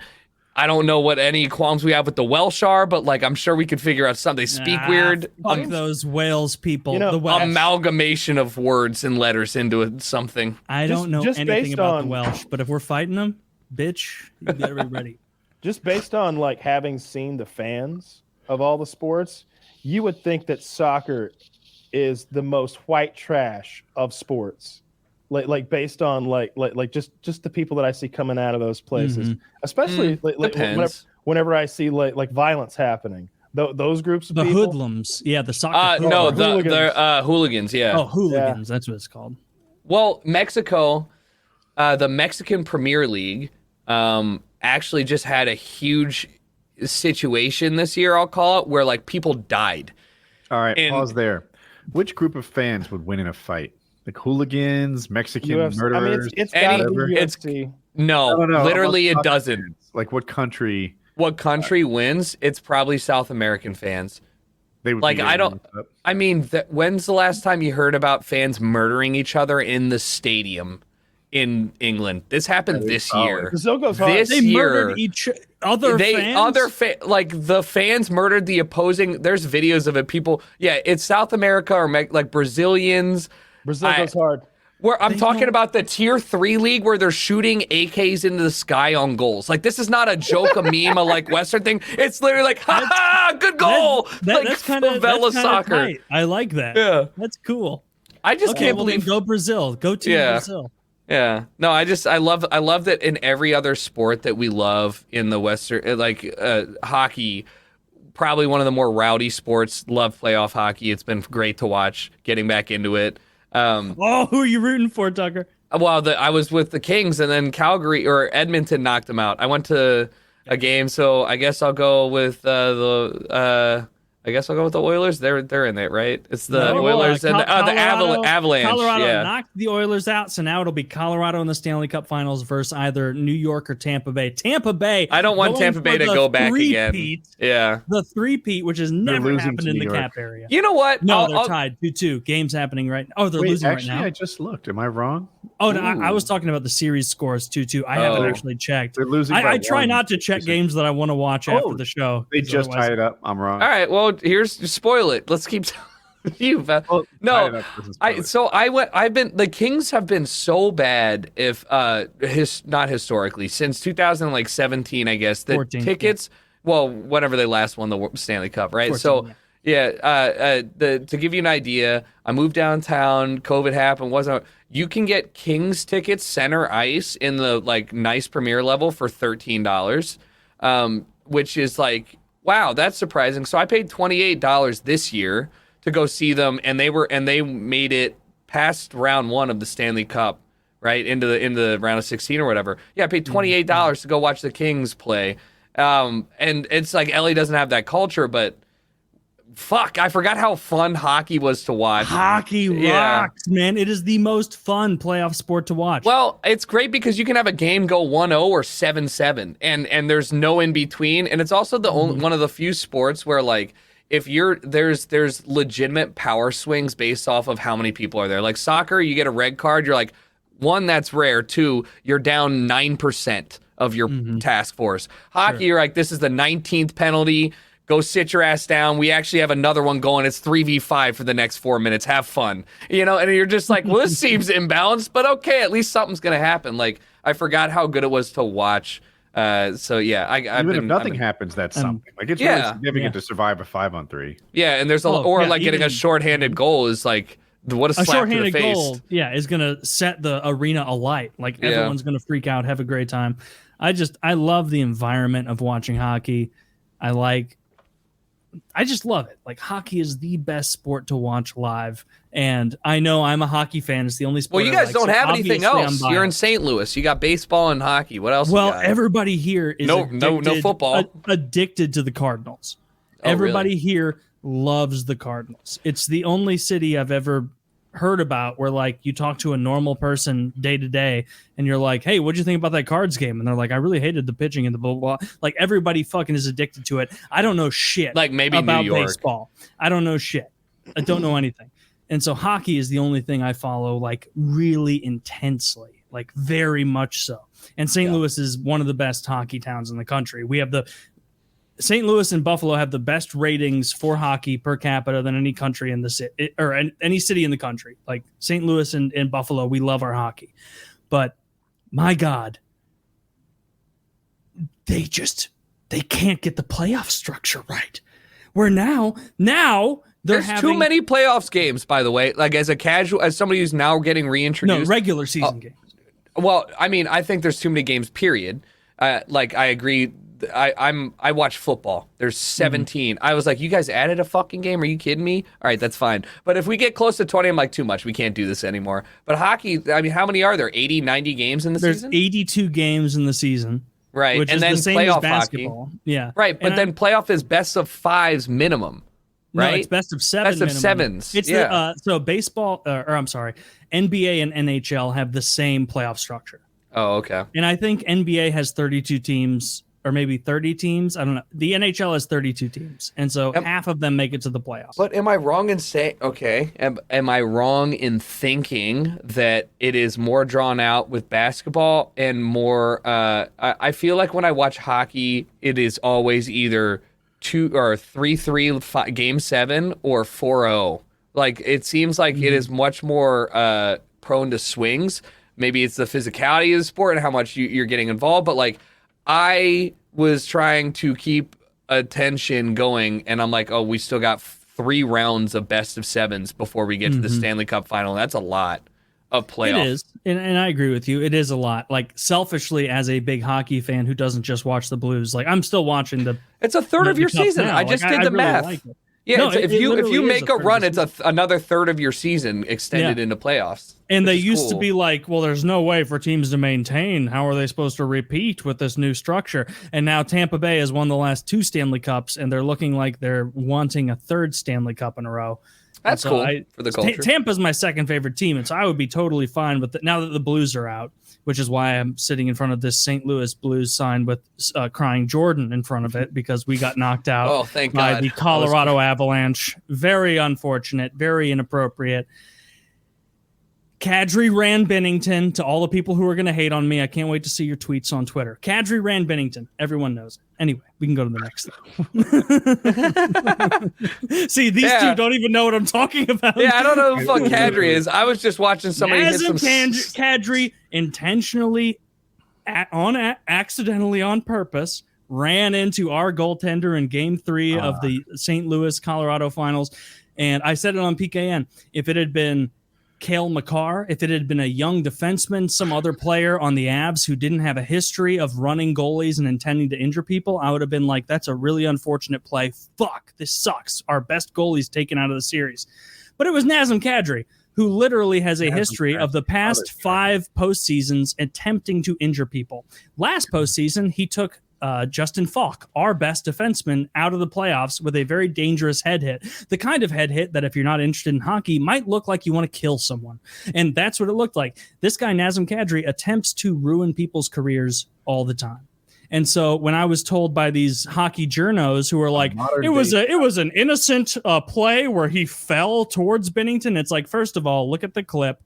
Callie Rosen is in front of Nazem Kadri. Nazem Kadri is behind him. How do you push someone who's behind you? Get the MS Paint up. I want to see the diagrams. Here, let me, Zach, I'm going to link you a photo of the exact situation that happened. It's funny because I remember seeing your comments on this, and I remember the photo and me looking at this, and you're like, and I think your tweet is like, if you know nothing about hockey, maybe this looks like an unintentional something. Yeah, I just linked something. Zach, put that picture up, and I want someone, as soon as this comes up, I'll talk about it. Now, tell me how the guy with the white helmet is being pushed into number 50, the St. Louis goalie, by number 43 in front of him. Now, clearly, number 43 is attempting to stop right now. Look at the angle of his skates. And now I'd also like you to look at the angle of Nazem Kadri's skates. That right skate is angled inward. That left skate is angled inward. That's simple vectors. That shows an attempt to move forward. Now, Callie Rosen is attempting to pull the puck out right here. What you'll see if you watch this clip is that Nazem Kadri falls forward in a way that knocks him into Jordan Bennington. And you might say, our goalie, Jordan Bennington. And you might go, oh, that's ridiculous. That's crazy. Watch the clip after that, and you can see Nazem Kadri intentionally laying on Jordan Bennington's knee, which he knows he attempted to injure, and then he stands up by putting his hand on Bennington's knee and pushing with all of his weight off of it. And if you can't see that this is a dirty-ass hockey play, then you are a fucking retard, and I invite you to tweet your rationale at me. Just because the other hockey journos who have a hard-on for the Colorado wait. I got here's my all right. How even if his let's assume the trajectory of this Blues player, he's stopping right, and we got the guy Kadri running a straight line, although it looks like he's gone on an angle. Yeah, an angle towards at the moment of impact.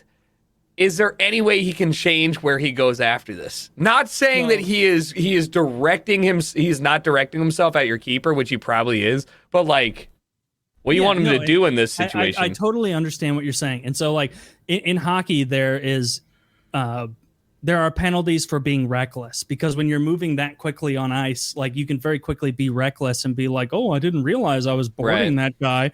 And so, like, reckless hits are something they call in hockey.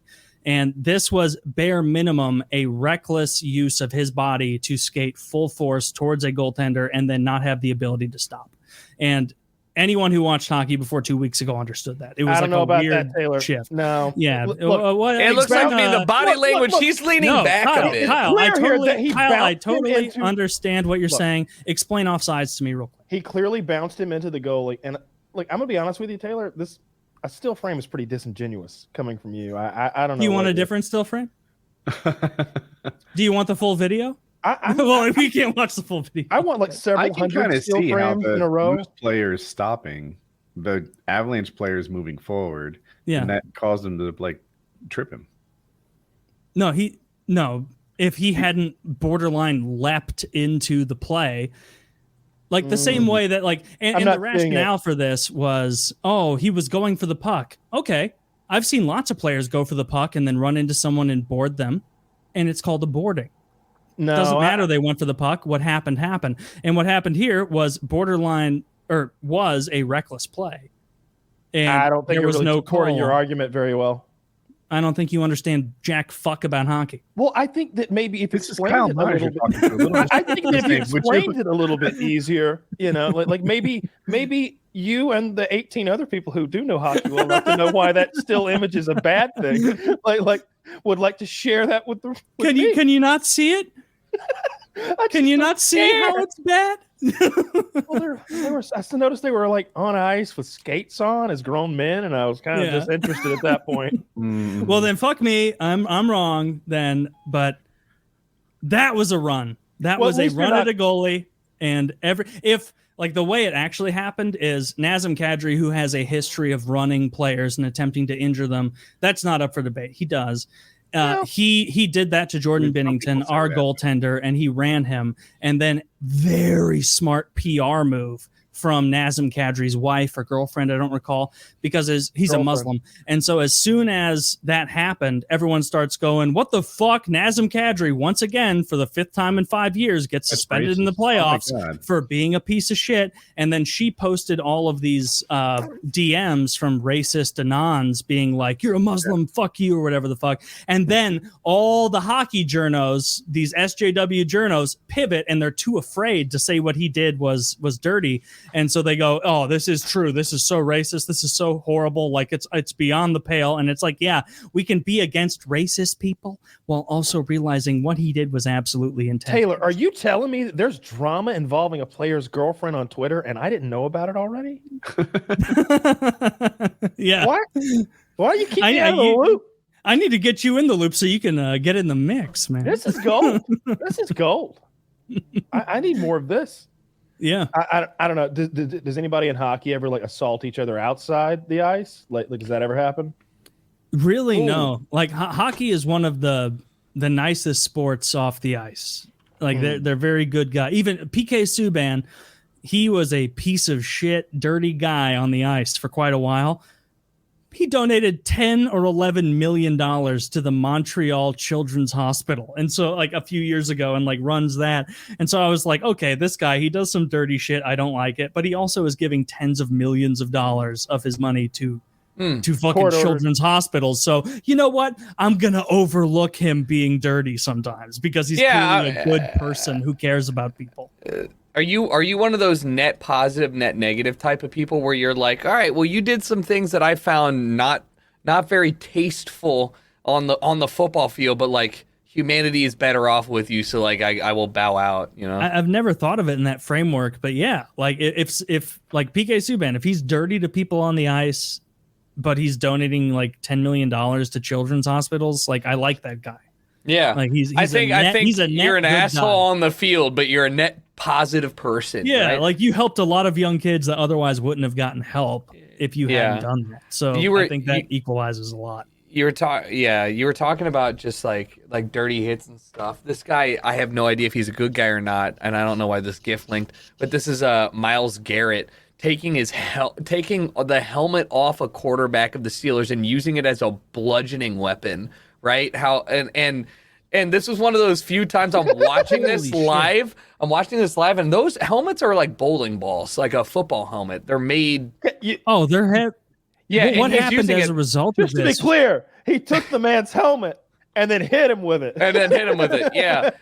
Myles Garrett's like an insane dude. He got fined or something, but this was one of those times where you're like, this man should he assaulted someone with a deadly weapon.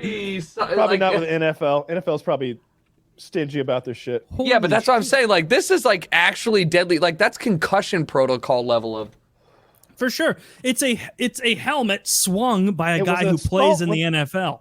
They need to start charging. The NFL suspended Garrett indefinitely.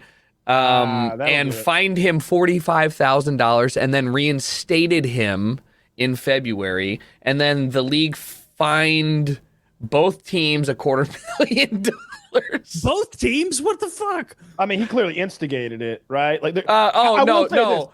Miles Garrett is an asshole of a human and a player, so like he's not in the right here. But I was just like, you when you're talking about do people assault people off ice, I was like, people assault people on the field, and they get away with. If you want to physically assault somebody and never get charged with it, just be a professional player and do it on the field. Well, Zidane headbutted a guy in the World Cup final, knocking him to the ground, and everybody was like, "Yeah, that was pretty crazy." That's part of the sport. Yeah, it's he's an unwritten fine, rule. Yeah, you know, it's handled there. I don't know at what point it would like go beyond that, but I know like in MMA, like in UFC, you've got guys like attacking each other outside on the streets, and it's like it's gonna end up going to court. Like there's a lot of charges against Jorge Masvidal because he got his ass kicked by a guy he absolutely loathes, just the worst guy to ever lose to. You can't imagine how antagonistic Colby Covington is, Taylor. He's a like he's the guy who's like in the Oval Office. He's the big Trump guy. Yeah, all the way. Like huge.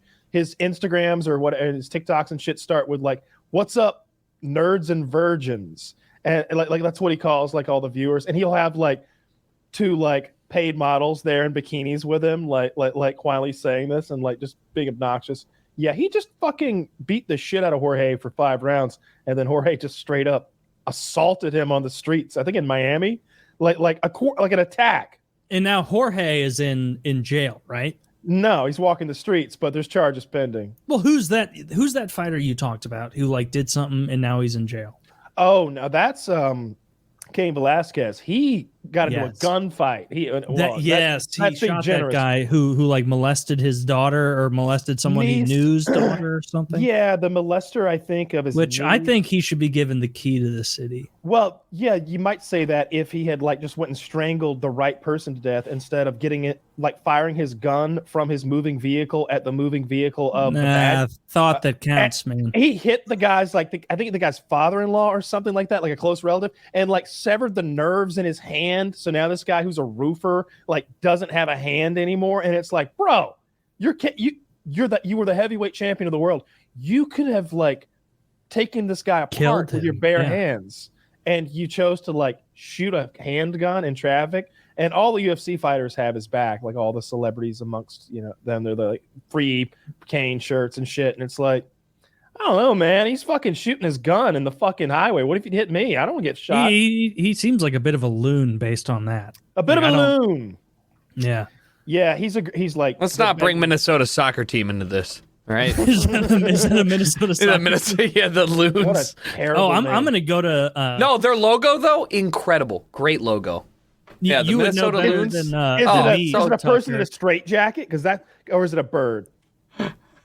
It's a bird. Probably a bird. That's a shame. I really wanted it to be like a 19th century insane person in one of those old timey straitjackets, just real riled up.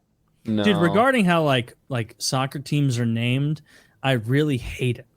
Like I hate that they just like pick the city name and then say football club. I wish they had like animals, fun mascots, something like that.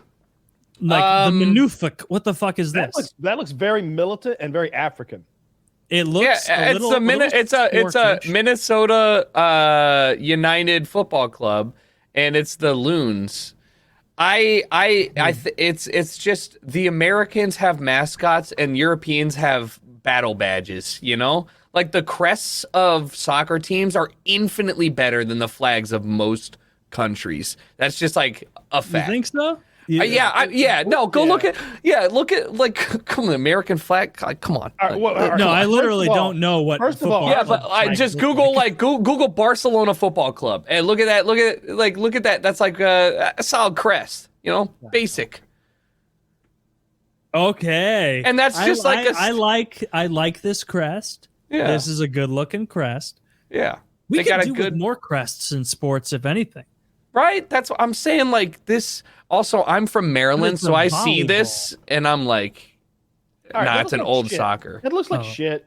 It looks like a make-believe police badge for an 8-year-old. No, you got Switzerland on there. You have some other. Yeah, you got the Swiss. You got hemoglobin and blue. You got blueberries down there. Yeah. Look at the initials. Fake cop badge. Like, this is absurd. Okay, that's true. It is a fake. Yeah, I don't have much to go on that. Dude, but you yeah, just no. arrest someone with a fake Barcelona badge. Sir, Barcelonian police. Those are are those the most ballsy people? The people who pretend to be fucking cops and pull people over just to get a power trip? Yeah, speaking Do people from is that experience, that it's the very most hardcore? Is that widespread?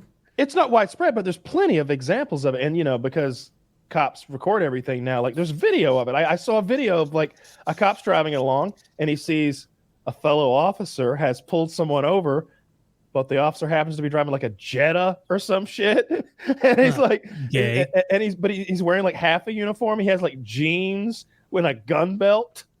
And he's like 12. Like he looks so young. He's like 17 or 18 or something. And the cop's trying to like, yeah, so who do you work with? And what are you doing here? What's going on? And he's like, he doesn't want to arrest a cop, because those pigs are all in it together. So he's being real, like, cool with him up until the point where he realizes this guy isn't a real cop. And then it's just hilarious. He's like, well, you're going to jail now. And it's like, really? Why? Why? I was just being felonious for a bit. These guys have like full on police cruisers made up. Like they have everything. That's really cute. Why not just fucking apply to be a cop? Because they all have and they can't make it. That's the deal. Like these guys are too all dumb to be a cop. That's a there's nothing. person. Yeah, there's nothing worse than the person that physically fails the cop exam. I don't able to be a police officer, and it's like, yeah, you fucking shouldn't. This person holds a. This person, I'm alarmed by the way they hold a pen. It's probably with more than 4 fingers. It's like. I heard from a few reports you're hiding Skittles in It's your house. Officer Taylor. Doofy from Scary Movie. Taylor, I'm if you're on a hearing that date- you have pink Starburst. Spoiler under your alert, he was the floorboards. killer the whole time. I was the retarded killer the whole time. He pulled a Kaiser Soze there at the end and like stopped limping and drooling and stuff. Yeah, except Kaiser Soze at the end of the movie like limps onto a short bus. Oh. If you're on a date, Taylor, and let's say it's your second or third date with this lady that otherwise you're thinking this is pretty good. I'm glad I'm cheating on my wife. I find this is going well. Just imagine this is the scenario. Sure. And but you're having a fine Italian dinner and she starts eating her pasta and she's holding the fork like a goddamn savage. She literally As long as stabs. she doesn't cut it, Oh, she's going to. She stabs into her like into her chicken parmesan, and then she like does one of these, and then she's like eating like this. And when she wants to get noodles, she uses the spoon, which you're like, oh, okay, I've seen that. But then she does this. She like a gross. how hot is she? Well, I hate this. Like medium hot, like she was. If she's not the hottest person you've ever seen, then I don't see the Oh, point. she's not retarded. No, she's not. She is underage. What? She's 2, and you're like, I hate the way you're eating this food. you like stand up angry. It's at a dinner all with over a your 2-year-old face. Where you're like, you know what? If you're just gonna blow spit bubbles, I'm out of here. just leave. Yeah, that's what I'm saying. Like you wouldn't continue to date that 4-year-old, right? Like there wouldn't be a fourth date. Like they're on the third date with the little prepubescent girl that you went out with to cheat on your wife. She People didn't don't know hold her. about this. She held her fork funny, Woody. She was like this, like a caveman. You wouldn't understand, Woody. She wouldn't eat the spaghetti normally. People who hold forks like Sketty. that literally sketty. subhuman. She also called it People who bite into fucking food on a fork and clink their teeth on it don't deserve to have front teeth. My Shouldn't be able to vote, brother dude. had a friend, and he held the fork, the wrong way, like this. Oh yeah. Put it in, Wait, and then- what? you hold the fork like a fucking gorilla, right? Oh, instead of And then- like an. Okay, so first of all, he held the fork like this. He'd put the food in his mouth, and then to get the food off, he'd use his front teeth like this. Shit. What a piece of shit. The fork would ring. The Spartans would have done with you what everyone should have and thrown you off a cliff. That guy should have been dashed upon the rocks. like all of those Cain retarded Abel. babies that they got rid of. Yeah, that's absurd. Using your teeth to drag it off of the tongs of the fork. Crazy. Ugh. Do you eat? I don't like feeling my teeth on any kind of silverware. Oh no, it's awful and uncomfortable. No, definitely not. Yeah, and it also makes you look like a fucking asshole at a restaurant, right? Like I wouldn't want anyone to like see that. Grow up. One thing I have decided to do whenever you're at a fancy restaurant, nobody wants to fuck with the bread. They're all afraid they're gonna look like some sort of like weird person, like ripping into that bread. I get right in there. I didn't know this was a thing. Yeah, no? neither did I. I'm the first one in. The waiter's hand is not. I've seen a lot of people who are self-conscious about getting in on that bread. Dude, They're the like, second the bread comes, I'm using bows to elbow people out. Like I'm getting a nice the waiter's hand is still on the board as I reach over. Yeah, and I'm like, grab that, grab the end. Last time I made like extra crumbs, I was like, you're gonna love this. The waiter comes with the little crumb scoop. You know the crumb scoop thing, the little scraper. He shows up and he gets that bitch out. He was glad to see how many crumbs I had left for him. I did it on purpose. I made some crumblies. I did it everywhere. I made a fucking mess. I had a fucking mess because I knew he was coming around with that tiny little fucking crumb scraper, and he got them all up. And I was just like, told you, fucking told you. Yeah. He loves it. That was a nice place you went to. She was like, don't do that. He has to clean it. I'm like, they love it. It's what they live for. They're like working dogs. This is what we play for. Just like, yes. I also remember because when I did cotillion as in probably middle school, I remember like thinking that was the fanciest thing of all time because all cotillion was like you had to show up all dressed up and they're like, we're going to teach you to dance with ladies and how to eat dinner, and then like you did that, and then the little man came around. Well, he wasn't a little, he was a normal man, but he scraped off he was a normal sized man, but he scraped off the crumbs and such, and I thought that was like creme de la creme, you know, pinkies up level fancy. And it was, because think about it. How many restaurants have you been to that had those crumb scraper guys around? It's just only the truly, really, what do you think nice they ones. do with them? Oh, they keep them, those fucking bastards. They keep our crumbs. They've got a big old crumb basket. Them into a biscuit, and then they eat that in the back, and that's how they keep going. That's their sustenance. That's their only form of sustenance. That's all they get. Yeah. No, that was great, right? I sent you that screenshot where like my Discover card got declined at the restaurant, and I was like, Discover really knows how to make a man look good on a date. like they're just like, I get a text message like, hey, you made a $240 charge at the steak restaurant. Was that you? And it's like, why for yes. Well, you want to try it again? No, I'm driving home now. I had to use a real card that works when you buy things. What the fuck kind of Discover card are you using that they flagged you for a $200 dinner?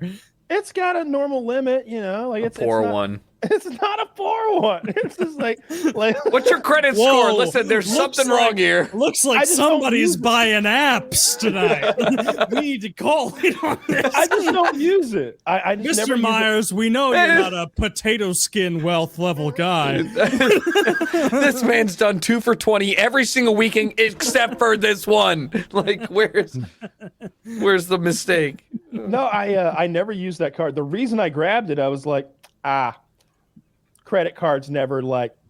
I thought I knew my debit card will do that sometimes if like they see a charge in an area they normally don't see me in. But yeah, exactly. if that's the case, but like I thought Discovery would just be like, yeah, do it up, because like I don't know, I do online shopping with those cards sometimes if it's or travel. The whole notification system doesn't work the way it should, because I've never had them notify me when my card was actually stolen. I've only ever found out about the fraud when I've looked through it, right? So I've lost, I have a real bad habit of losing my credit card or leaving my credit card at the bar after signing the bill, because, you know, sometimes they tuck it underneath the receipt and I just sign it and I walk away. I'm drunk, right? One time I left my debit card there and somebody must have guessed my very super secret PIN code. So they withdrew a bunch of money from like several different ATMs, and then they made a very generous donation to an animal hospital. So I was like, I hope they saved your kid or whatever the fuck. But like, cool, great for them. But they never notified me that there was like any weird withdrawals. I never take money out of ATM. I don't carry cash. So I'm like, wow, you maxed out 4 ATMs in 30 minutes. Like, you think maybe that would be the sign. Yeah, right. And they're like, yeah, no, cool. Like, ever since I made that call, this was like 2 years ago, anything over like $150 within 25 minutes of my house or outside 25 minutes of my house, they're like, just making sure you're cool. This 2 coffees and a nice, like, sandwich costs $27. Is that you? And so I had to stop using that credit card because they wouldn't unping every single weird transaction. So that's the other end. Like, you'd rather it not ping you I'd rather just find out on my own. Like, I'm not blind to my. That is ridiculous. Yeah, no, it was every single one too. But it wasn't like, this was not a major bank. This was a smaller local bank. Little credit union. I was trying to get them fat percentages. Things weren't looking so hot. Yeah, I'm trying to make 0.02 this year instead of 0.01. Listen, this is where the money's made. My college tuition ain't paying for itself. This is where that $60 is made. That 0.001. Oh, I know what you would like. I got the chilled seafood tower while I was there. That's your jam. Like what? What was all on it? Zach, shrimp, obviously. Pull up Morton's chilled salmon. Seafood platter. I don't know. It's everything. It's. I know there's they're crab. wasting space with salmon where crab could be. I'm not. There's no salmon. There's no way they're wasting space with salmon. I think it's salmon all. was when you eat cold. Like, if it's Taylor, not all I had- lobster and crab. Yeah, but it's Taylor, I had blue crab off of a nice block of dry ice. It was a solid display, almost like a shrimp cocktail, except with none of the shrimp and only crab. So How was it? it was great. As a Maryland boy, I felt really at home. But this is one of those things where I'm like, you can't really get good blue crab over here. King crab, Is blue fine. crab a Maryland thing? Yeah, it's like small. around there? Ooh, look at that. Oh, that Little looks fire. oysters. Look at that. There's some clams in why there. are they erect? No, that's not that. Look at the Mussels. Look at that meat on Those are top of lobster those claws. claws. No, those are crab claws. Oh, you're right. You're right. Yes, those are snow crab claws. And if you're an expert, you can crack those out way easier than that. I could do it because what's going to happen is you're going to grab that bottom prong area and you're going to break fall. and pull. And what's going to happen is going to try and suck most of that meat under there. No, these guys are fools.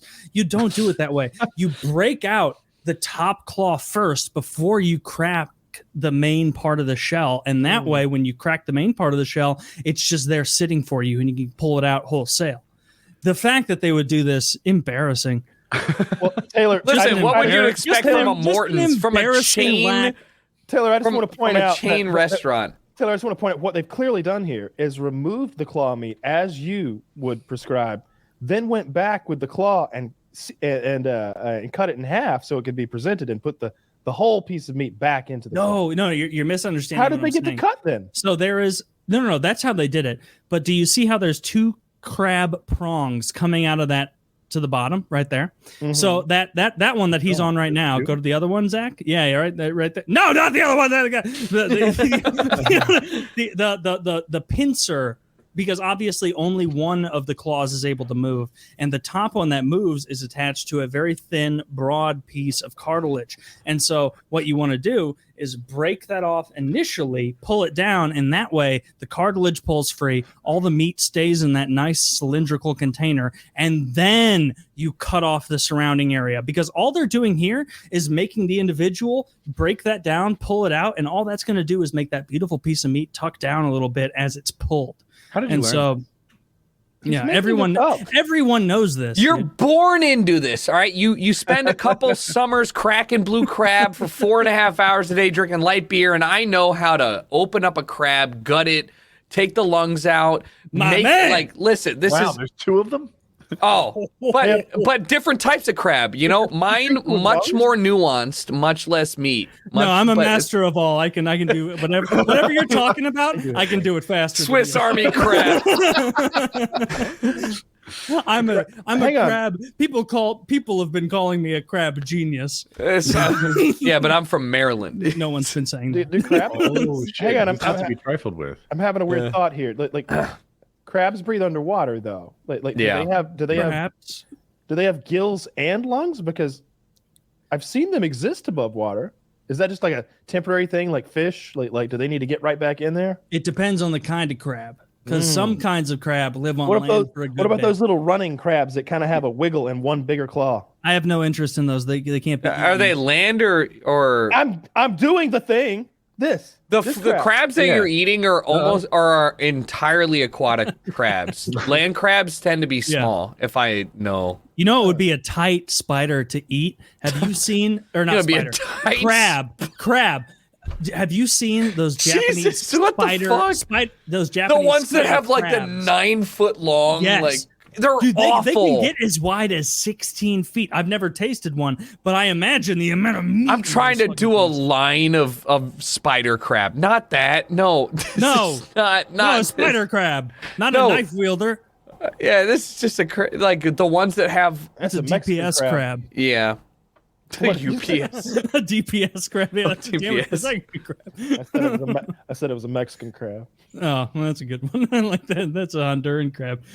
But yeah, I'm so glad that you're a crab man as well. Are you confident in your crab cracking speed abilities no matter where you go? I promise. All right, so yes, I am.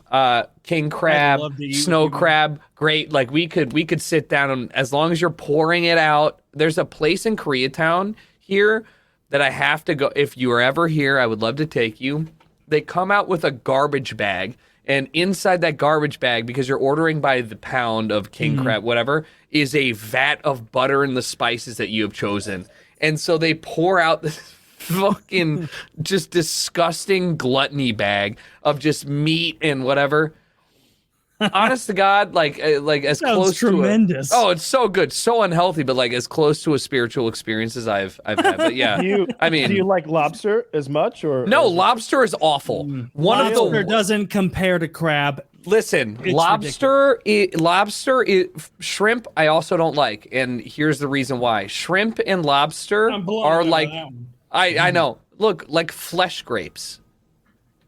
If you close your eyes and you eat a shelled shrimp or a bite of lobster, to me, texturally, it bothers me that it is the same crunch and juice amount as a grape, and that is my personal. You don't issue. shell your shrimp. No, I'm saying if you do, no, it doesn't matter. It doesn't matter. It bothers me. They're like fleshy grapes. I don't like them. Lobster doesn't have flavor outside of butter. How about a little cooked shrimp? You good with cooked shrimp? If we fry it, like deep fry it, then yeah, I'm not like I'll eat it. But shrimp is a low tier food. But a grilled shrimp, you wouldn't enjoy that. Like a nice grilled shrimp or a nice sautéed I'll shrimp. eat it. That's not your jam. I will eat it. But I will suck the juice out of a crab. But I won't give the shrimp the time I'm of day. so on board with the crab supremacy that you're playing down because crab I is just the don't. best I seafood. think lobster is really overrated. I truly don't think that lobster carries enough with it without itself. 1,000,000,000%. Yeah. I think lobster Lobster is is so good. overrated. Lobster is a little less work for the meat, right? You can get the lobster. No, tail, that for example, sure, is yeah. gigantic. The lobster claws are gigantic, and while I'll admit the crab tastes better, if you're just using it as a butter shovel, lobster is a bigger butter shovel. I don't know. But- I don't know for sure, but I don't know if you've ever had a fancy lobster. Like I don't know if you've ever had a fancy. Are you calling me poor?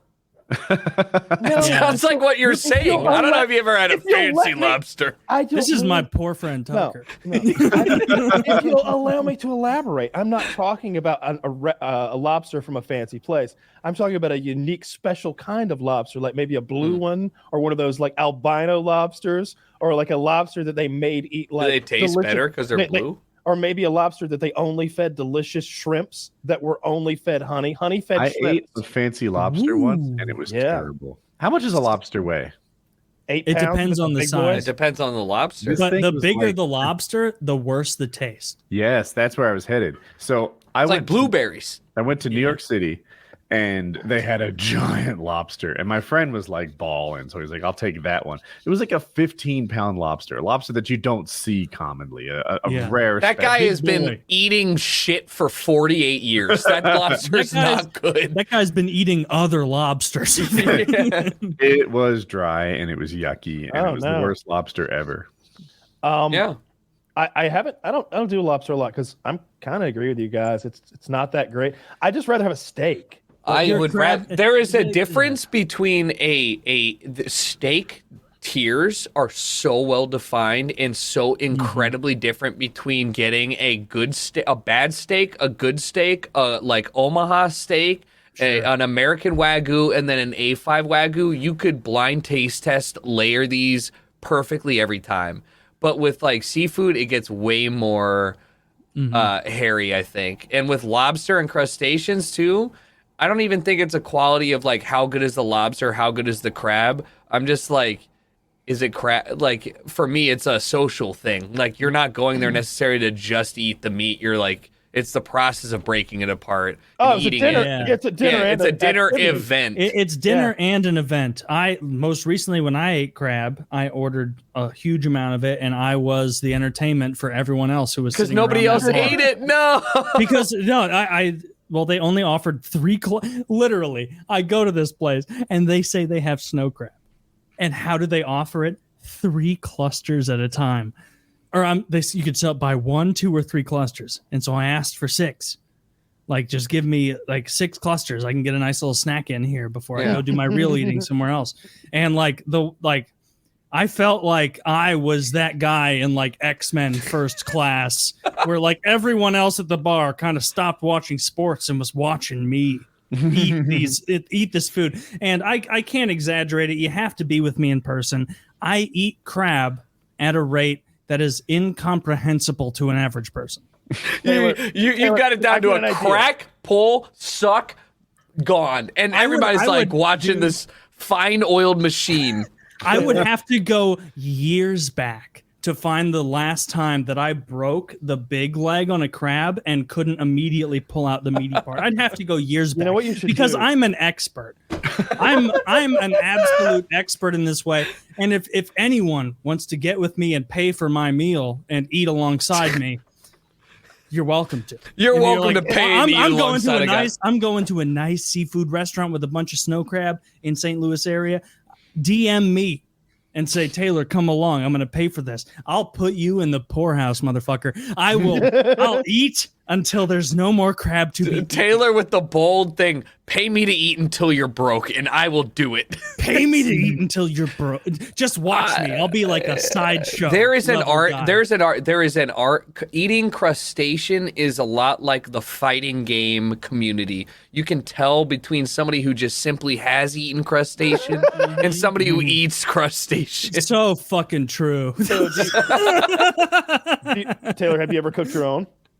Yeah. I have not, but my wife has for me. Okay. She's made crab at my house before, where she pours like that huge amount of Old Bay and like the Cajun seasoning and everything in the giant pot, and then she makes it. Yeah, so that's I ordered tremendous.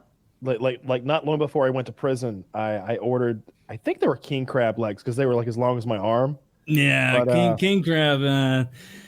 King crab, not quite as sweet a meat as the snow crab. It's so much bigger though. Again, it's like you're eating like it is way bigger, but it is bigger, but you have to be willing to qualify the quality. You know, like a snow crab leg tastes way better than a king crab leg. There's a sweetness there that isn't there with the king crab.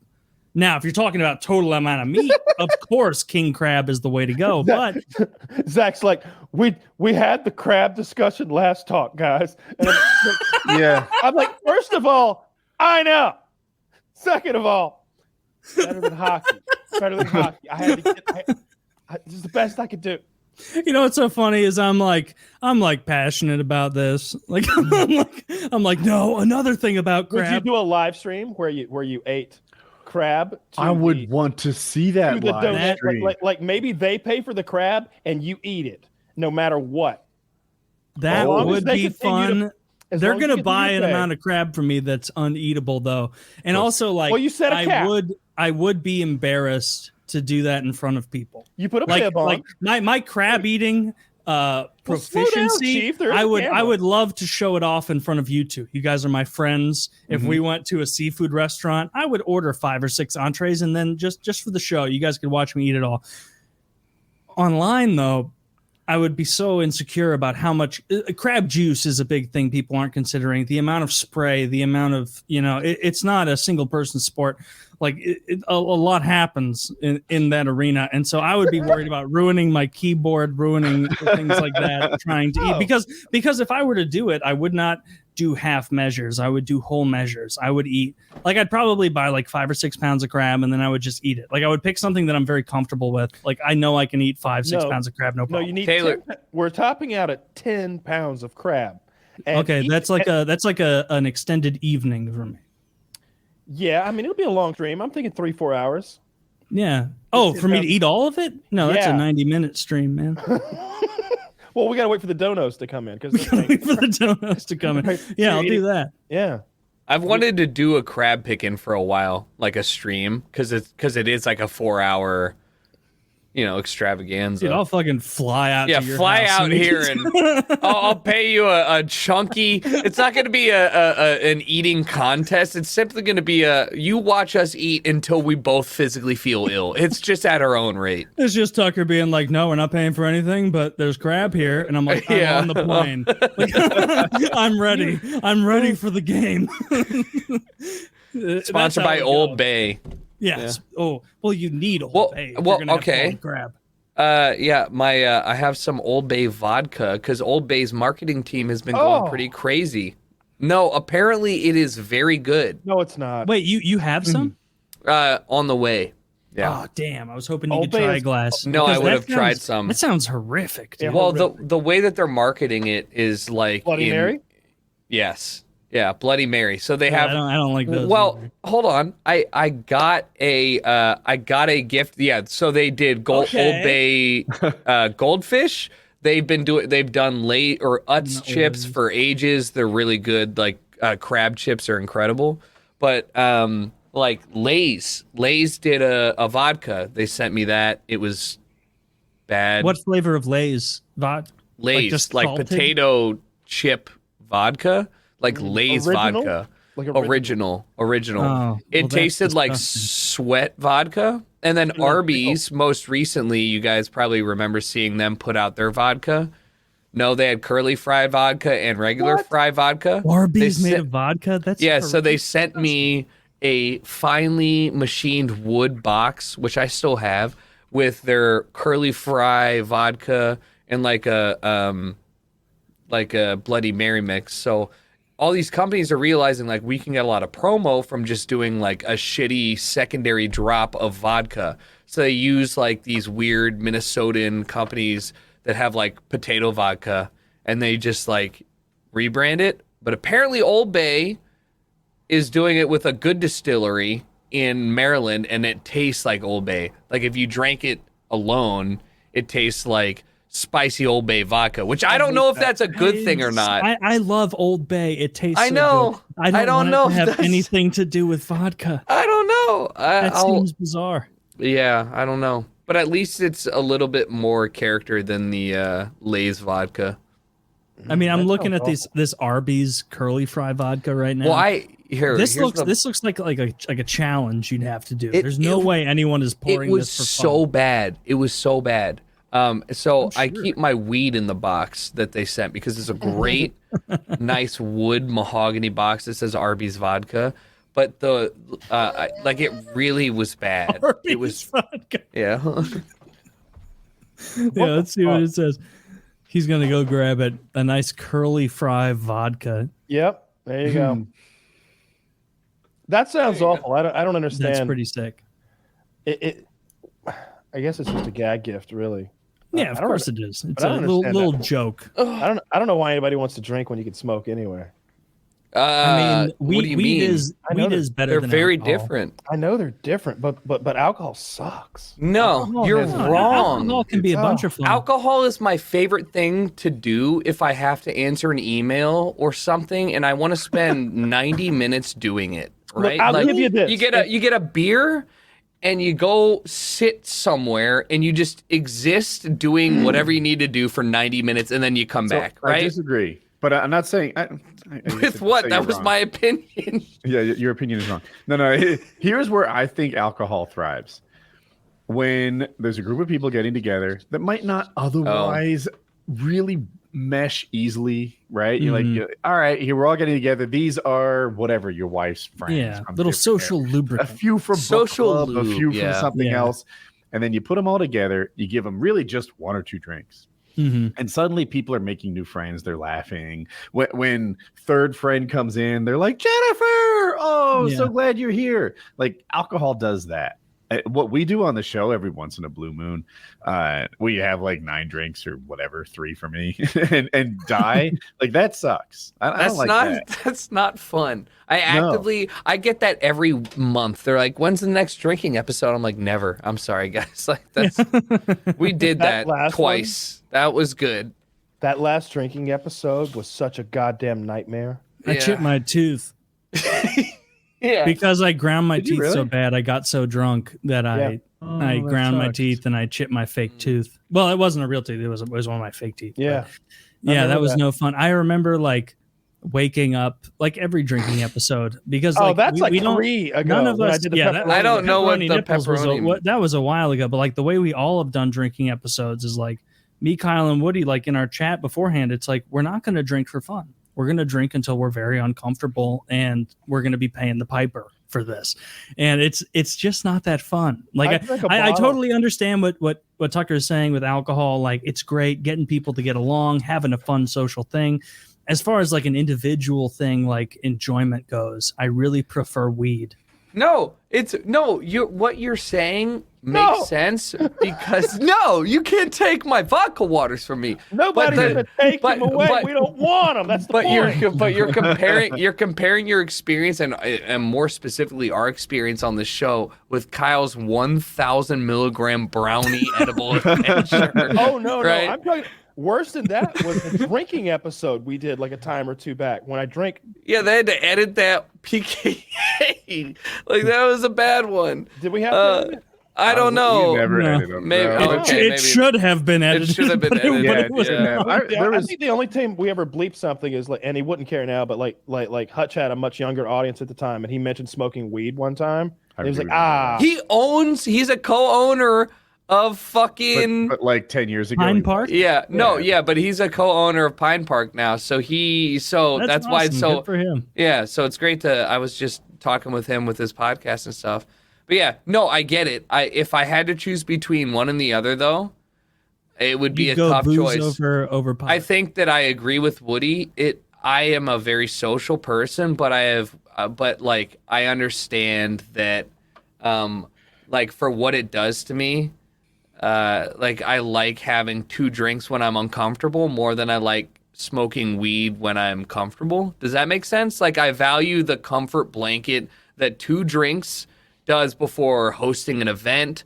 Like not even a secret, like anytime I host something, even if it's at 11 a.m., I'm going to take 1 drink before there. Like I need just something mellow to yourself yeah, out a little bit. like I mean there's a reason why it's like a performance enhancer for competitive shooters in like the triathlon. Like it just makes everything a little bit like okay, all right, cool. But weed is healthier and infinitely less damaging. I need to be doing something like all right, let's say it's a rainy day. I'm going to go for a long drive. Oh, there's a 12-pack of beer in the car right next to me. I can. What the fuck? No problem. No problem. No. Yeah, of course. What? Like you don't like to drink and drive?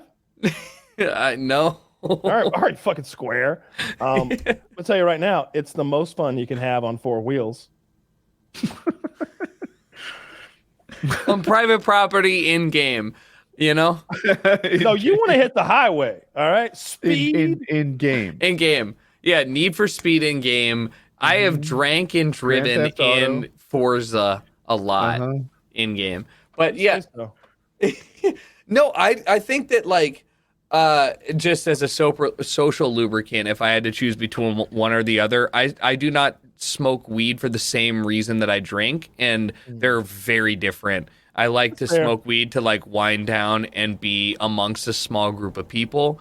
I don't want to smoke weed and go to the music festival or the party. Like that's not that where I I do. want to go do that. Like when I go like do a thing, I went to the aquarium. I've been a couple times this year. Oh, and the aquarium smoking weed sounds great, right? That's like you and it's 5 really people and you go look at fish. I'm It's saying like real I don't want to cool. go to the They got nightclub. penguins in there. Yeah. They Why hop not up and the down. nightclub? Why is the Huh? nightclub ban on weed? It sounds like it would be good. I don't get it. I mean, it's not. There's not. Let me clarify. There's not like a bad on weed thing, Okay. right? I'm comfortable in all situations. It's just if I had a preferred area, I would rather be in a group of 5 people smoking at home, doing or watching something as a collective than being in the nightclub. It's not that I'm gonna hate it being high in the nightclub. It's just like I'd rather be drinking in the nightclub than just smoking. That's how I feel all the time. Yeah. I would much rather be with 5 people in an environment where I can hear their voices. That's where I belong. So you're more of a 5 person than a 1 person. No, one's good. Well, So you can handle 2. more than. I want to cap it at 5-ish, Woody, and you I can want the take at least environment. 3. What? You can take at least 3. Huh? I could. Yeah, there's 3 L's. Yeah, no, I get it. I don't think that. Yeah, no, you're not. I think that Okay. it's. I it's- agree with the social lubricant thing to some extent. I think I have bad experiences because I've always, or not always, but in the past, I have had moderation difficulties. Just really going head first. And it's like, man, we really skipped that part right in the beginning when you're like 2 drinks in and things are just lovely. The whole You're good chasing part of that, it. yeah, that's the part you're chasing all night afterwards, Yeah. trying to get back to there. And I would just blow right through that, go like 6 shots in immediately. Because people would like buy me free fucking drinks, and I'd drink them because I felt rude. Like, what am I? It seems so Never awful to take a pour- drink. Like to pour alcohol Yeah. out just seemed like sacrilege. You just bought me this $13 like 2-ounce thing of like clear liquid. I remember in Chicago during that time at that Tilted Kilt or whatever we were at, where that went down. Like this was like 2010 or whatever it was. And so like I knew Kyle in a friendly way, but like we weren't friends yet. And I remember like watching him do that and thinking in my head, like, damn, he must be able to handle his shit.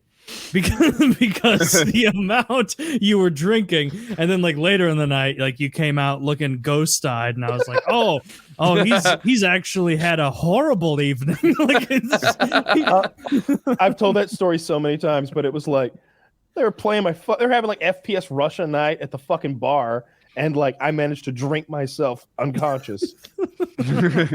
Well, because people were buying you shit the whole time. Yeah, Like they'd come over to our table and be like, shots for everyone. And I was like, damn, I'm a nobody. This is sick. And you're like, I don't want anything, please. No, it was They always thought like because that. you spoke in a Russian accent, you'd want vodka. So many people wanted to buy me vodka. I got to the point where I liked vodka because I was just drinking so much of it. But then I would, good. if I could intercept them, if they were like, let me buy you a drink, that's perfect because now I can get my like top shelf tequila chilled with some lime.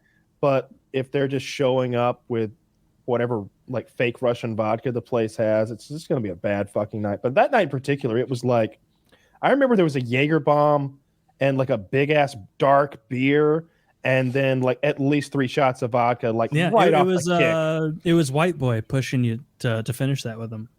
Well, What is he up to? White Boy is another one who I cannot haven't handle even his thought fucking about that liquor. human. What is that man up to? Can White Boy not handle his liquor? The last time I drank with White Boy was that infamous night when we did the epic mealtime thing at my house, and me and Harley are inside filming, and like he's got his whole crew and everything, and we had finally gotten like the girls to like go on the back porch to where White Boy was, and there's bottles of Jack Daniels as props everywhere, and one of these dumb bitches is over there like bottle feeding him Jack Daniels.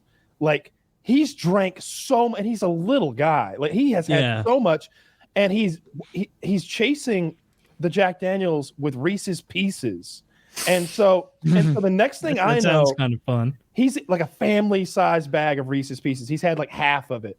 So the next thing I know, I look And I've got like a couch on my back porch. It's all screened in and everything. And it's like a normal couch. He's on that thing, like sort of like head on his own shoulder like this. And he's vomiting. And he's just like this though. He's going, It's just chocolate vomit. And this chunky peanut butter goo is like rolling out of him in a very uncomfortable way down his shoulder and onto my couch. And Kitty is like so allergic to peanuts that like peanut dust makes her like burn like acid. It's like literally like acid. And so now White Boy has become this acid vomiting drunk who you can't tell what to do. He's a chemical warfare. Jesus Christ, he's radioactive. So nobody can clean him up but me. So I'm over there. I'm cleaning him up. I'm getting him good to go. I'm cleaning the couch up as best I can between fucking filming and I'm doing my job, and I'm getting the shit off of him. And I'm like, all right, God damn it, do not get him fucked up. What are you thinking? He's little. He's smaller than you. I'm this dumb bitch. And I go back to like working with Harley, and we're doing our thing again. And I look, and I can see out the doors were double doors, and they had glass in the center of them. And I could see she was feeding him Jack Daniels again. And I was, that bitch. She was the worst.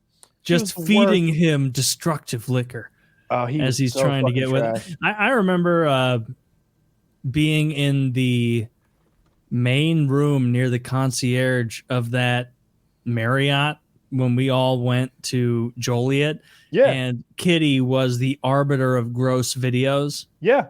And we all did that. And if you cringed or had any sort of reaction to it, she would call you out and you'd have to drink. I remember White Boy and Kelly being very bad at that game and having to drink a lot. And I also remember thinking like, damn, this Kyle guy is just can keep drinking until you couldn't. And then I was like, and then you were just like, I'm going to bed. And I was like what? Like, just out of nowhere, I'm going. Yeah, like what you got to keep in mind, like that part of my life, like we were constantly traveling, and so, and I had the first leg on this trip that lasted for like 8 months or something like that, bouncing around cities, was Chicago. The first time I went to Joliet and I hung out with Paul. Paul's a functional alcoholic, and so like I'm hanging out with Paul all week, me and him. There's no like other YouTubers. It's just. So like, because there isn't a whole gang of us, he's more comfortable, I guess, like giving me a more like personalized. It's easier for him to take one person somewhere.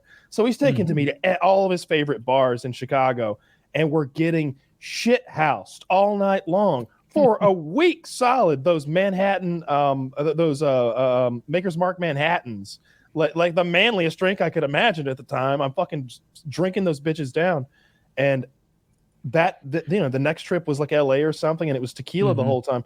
I had a pretty serious tolerance. I could get 10 shots in and still be okay, but like 12 was like, all right, now we're done.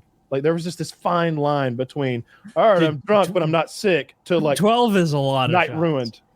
Yeah, I was drinking a dozen shots almost every single night, like at least. How long do you think that lasted? Where you were drinking? Couple years.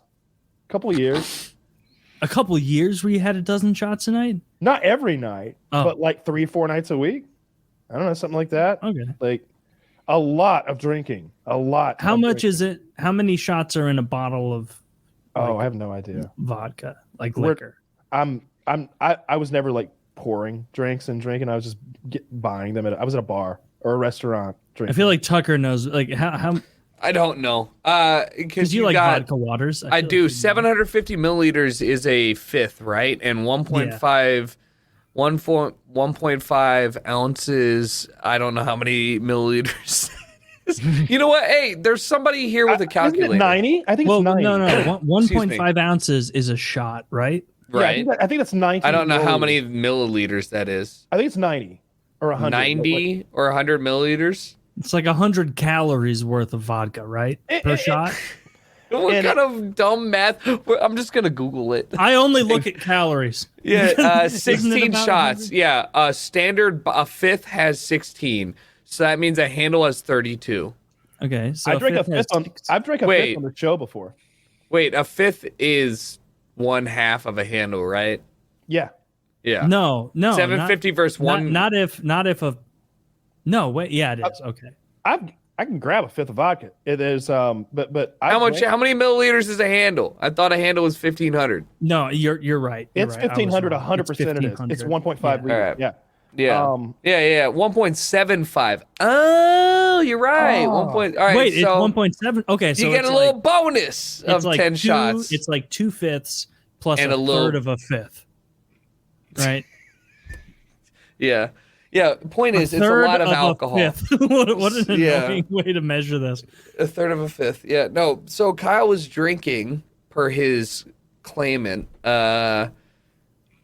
He said 12 shots a night. 12 shots. So that's that's a fifth. That's a fifth every.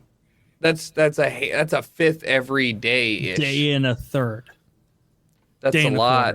Yeah. That's a lot of. That does seem like a huge amount. Who was the guy named? Was it Larry?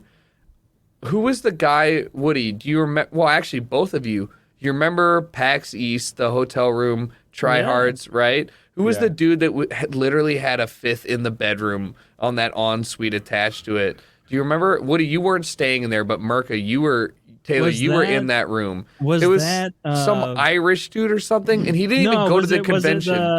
His name was Larry. Was it the Tucker, do you remember that I tried this? Do you remember me trying to slip you the bottle of Stoli in the lobby and Kitty taking it away? I do.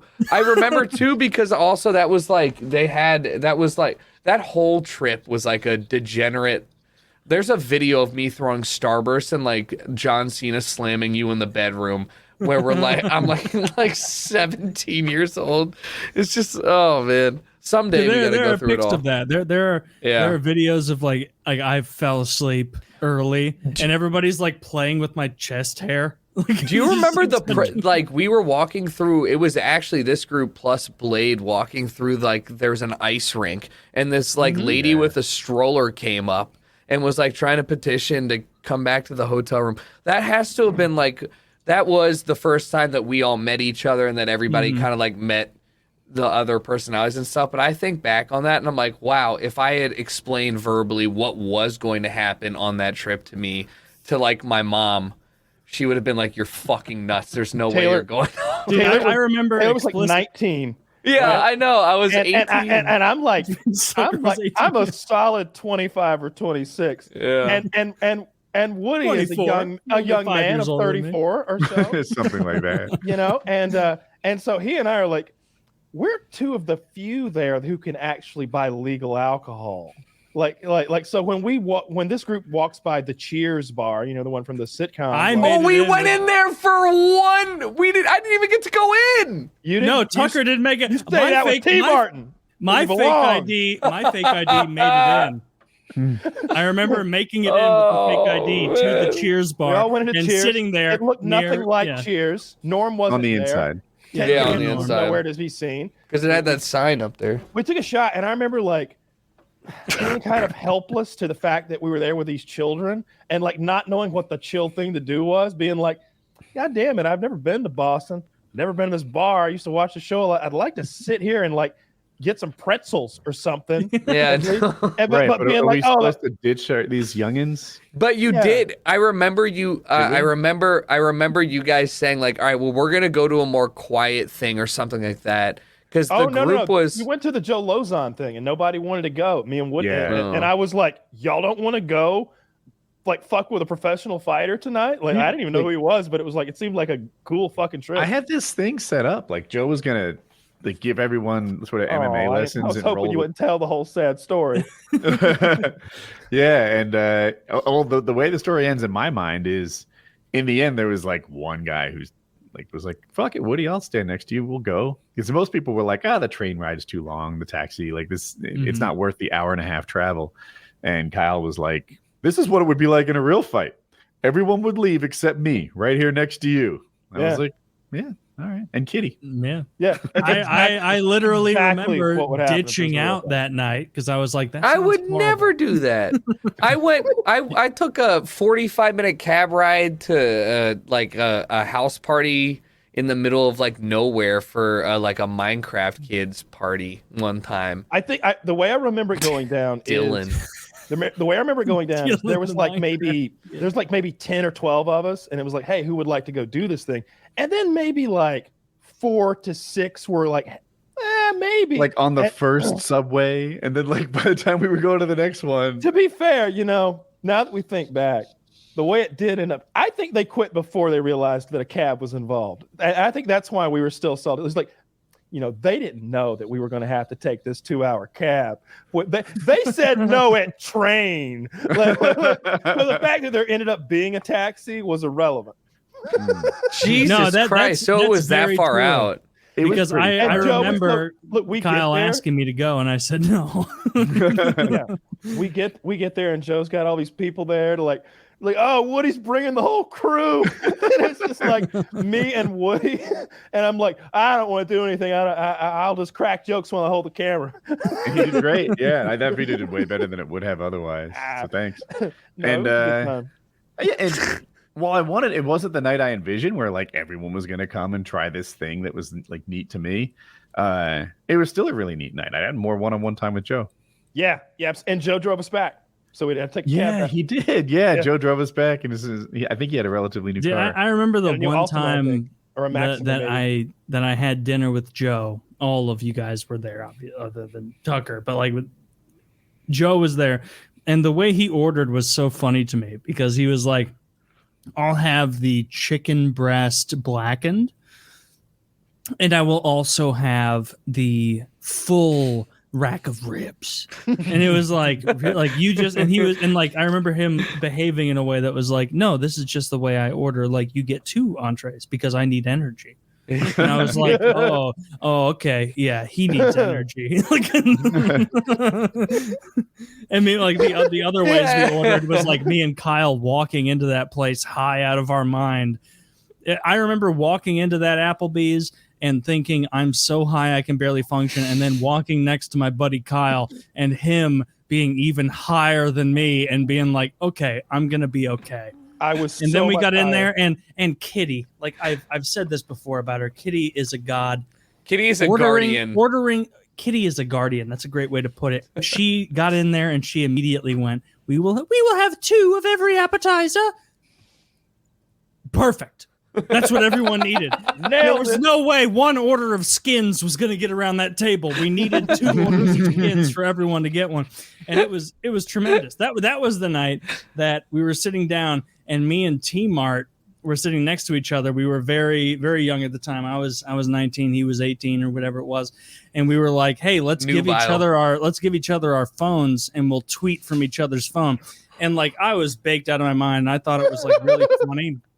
And so I just tweeted from his account. And I was like, I'm high out of my mind at the Logan Steakhouse, wherever the fuck we were, Applebee's. I'm high out of my mind at Applebee's. And I tweeted that. And he tweeted Twitter. And like on T Martin's Twitter. And he had my Twitter, which was like way more accustomed to nonsense. And he said something like super friendly, like, we're here having fun with friends, LOL. and then, like, we handed it back to each other. Like, family, friends, and God forever. Family, friends, and God forever. And then, like, we handed it back to each other. T-Mart's mom follows him on. Yeah. T-Mart's mom follows. I remember that. I remember handing it back to him and him like there. So that's happening at their end of the table. All right. On my end of the table, this is dawning on us a little. News travels very slowly across the stone table. Me, Kelly, and White Boy are down here in our little group, and we look up, and I think Alex, White Boy, is the one who was like, "Is T Martin crying?" And I went, "Shit, man, what the fuck happened down there? T Martin's fucking crying, dog." I was like, Kelly, look. T-Mart's crying.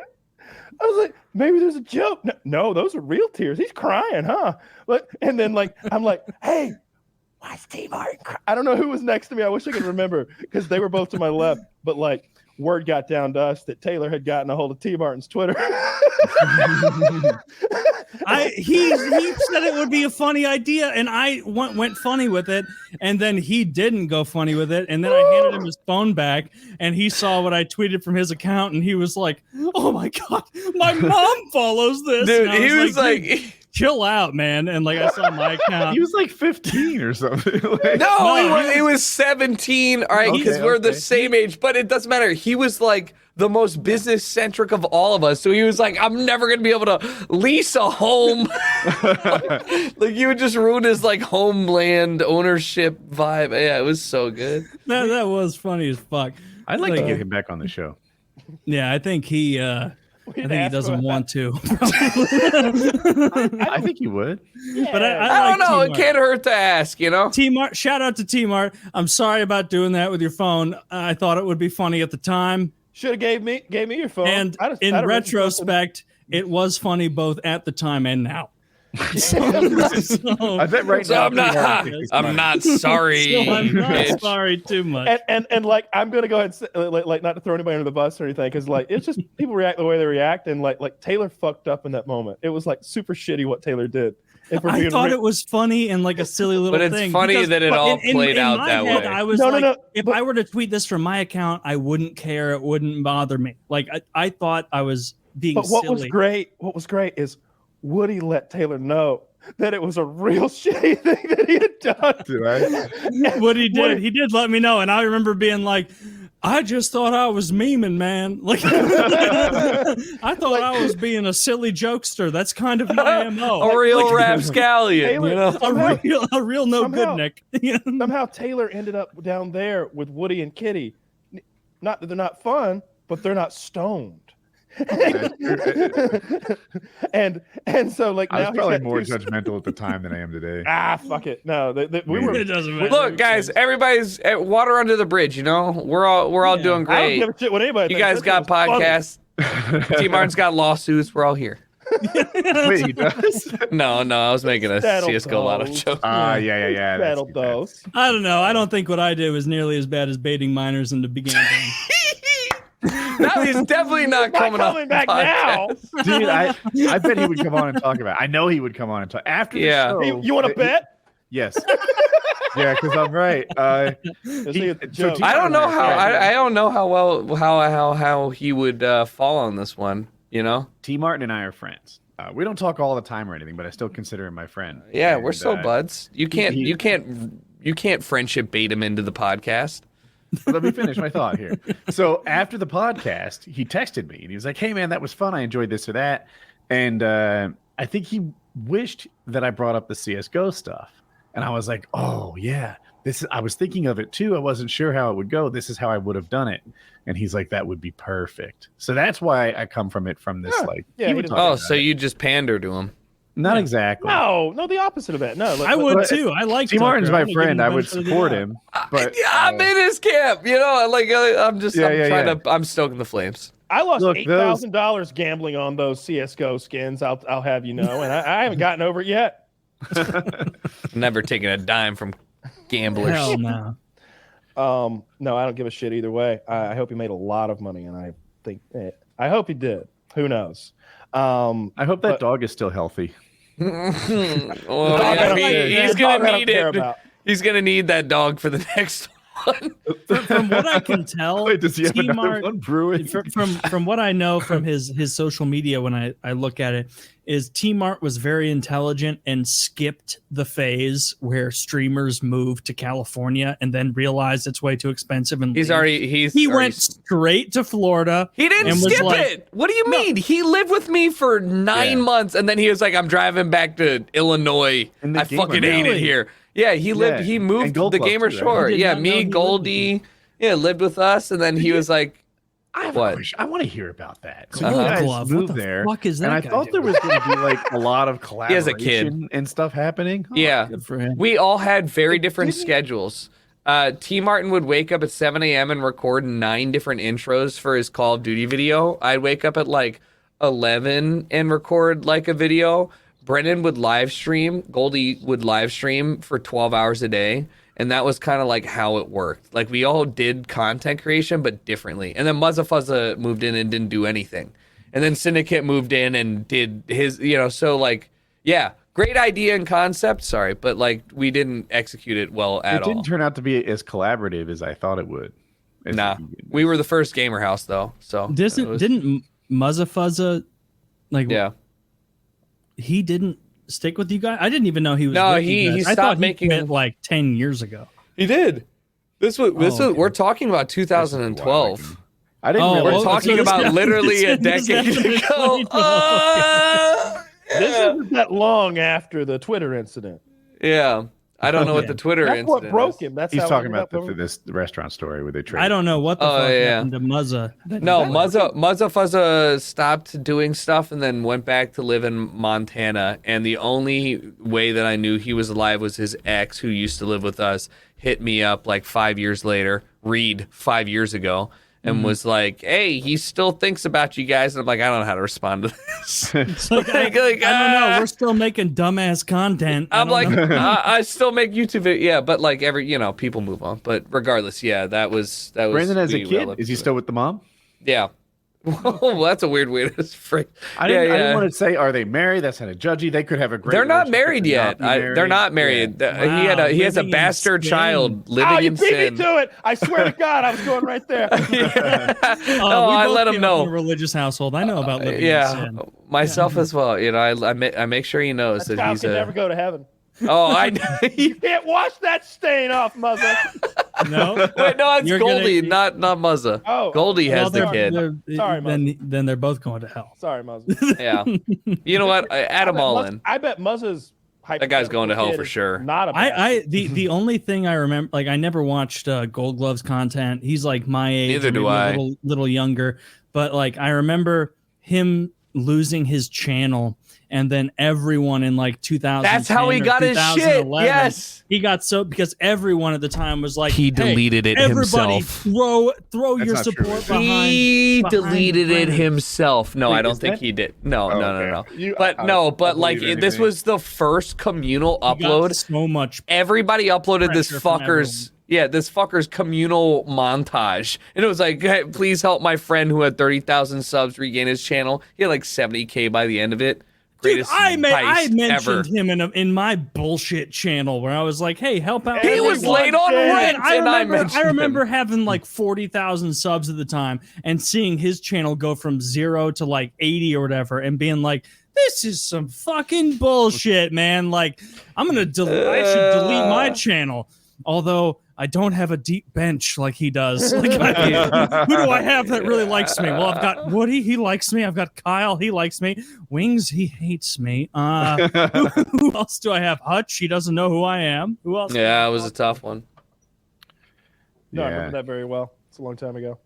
It's a fun time to remember though, because the best of times, the worst of times. The best of times, the worst of times. That Chicago trip was when it was a really fun fucking trip though. I had a great time on that trip. That weed, like the whole thing. Like were you in the white van? rhino we got? The white rhino. Yeah. Do you remember? Were you in the van with me and White Boy? Yes, I was, and I was pissed that you guys were taking so long to roll the blunts and pass them forward. We were doing the best we could. We were moving. He was doing it on fucking Modern Warfare 2 or some shit. When we pulled into that house, like that residence, did you know what was happening in that moment? Yeah, I knew that we were lost and then we had to turn around. I've told it before, but like I literally came out of a stupor of marijuana smoke and I looked up and this van that I'm in is pulling into a fucking residence at like night and there's no lights on. And I'm thinking, in that moment, my thought was, I have been kidnapped. They are taking me to this house. I have been kidnapped, and I'm getting like scared and like ready to like fight. and I don't remember who explained it to me, but they were like, "No, Kyle, no. We made a wrong turn going to Applebee's. We're just turning around. See, we're leaving. And I'm like, good. Let's get out of here. Yeah.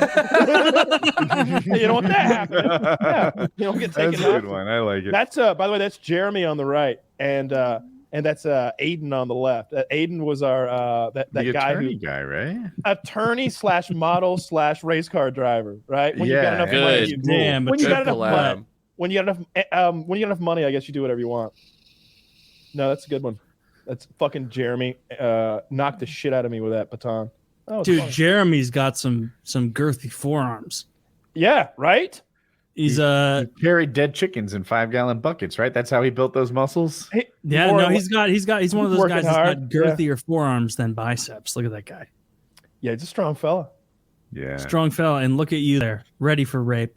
Ready? I took it. Supple. They put the chicken on me. Absolutely tantalizing. We filmed a waterboarding scene, and then like after they saw it, they were like, "We can't upload this." And I'm like, "So I got waterboarded for nothing?" Yeah. Hey, you're a method actor. We love that. That was I awful. suppose so.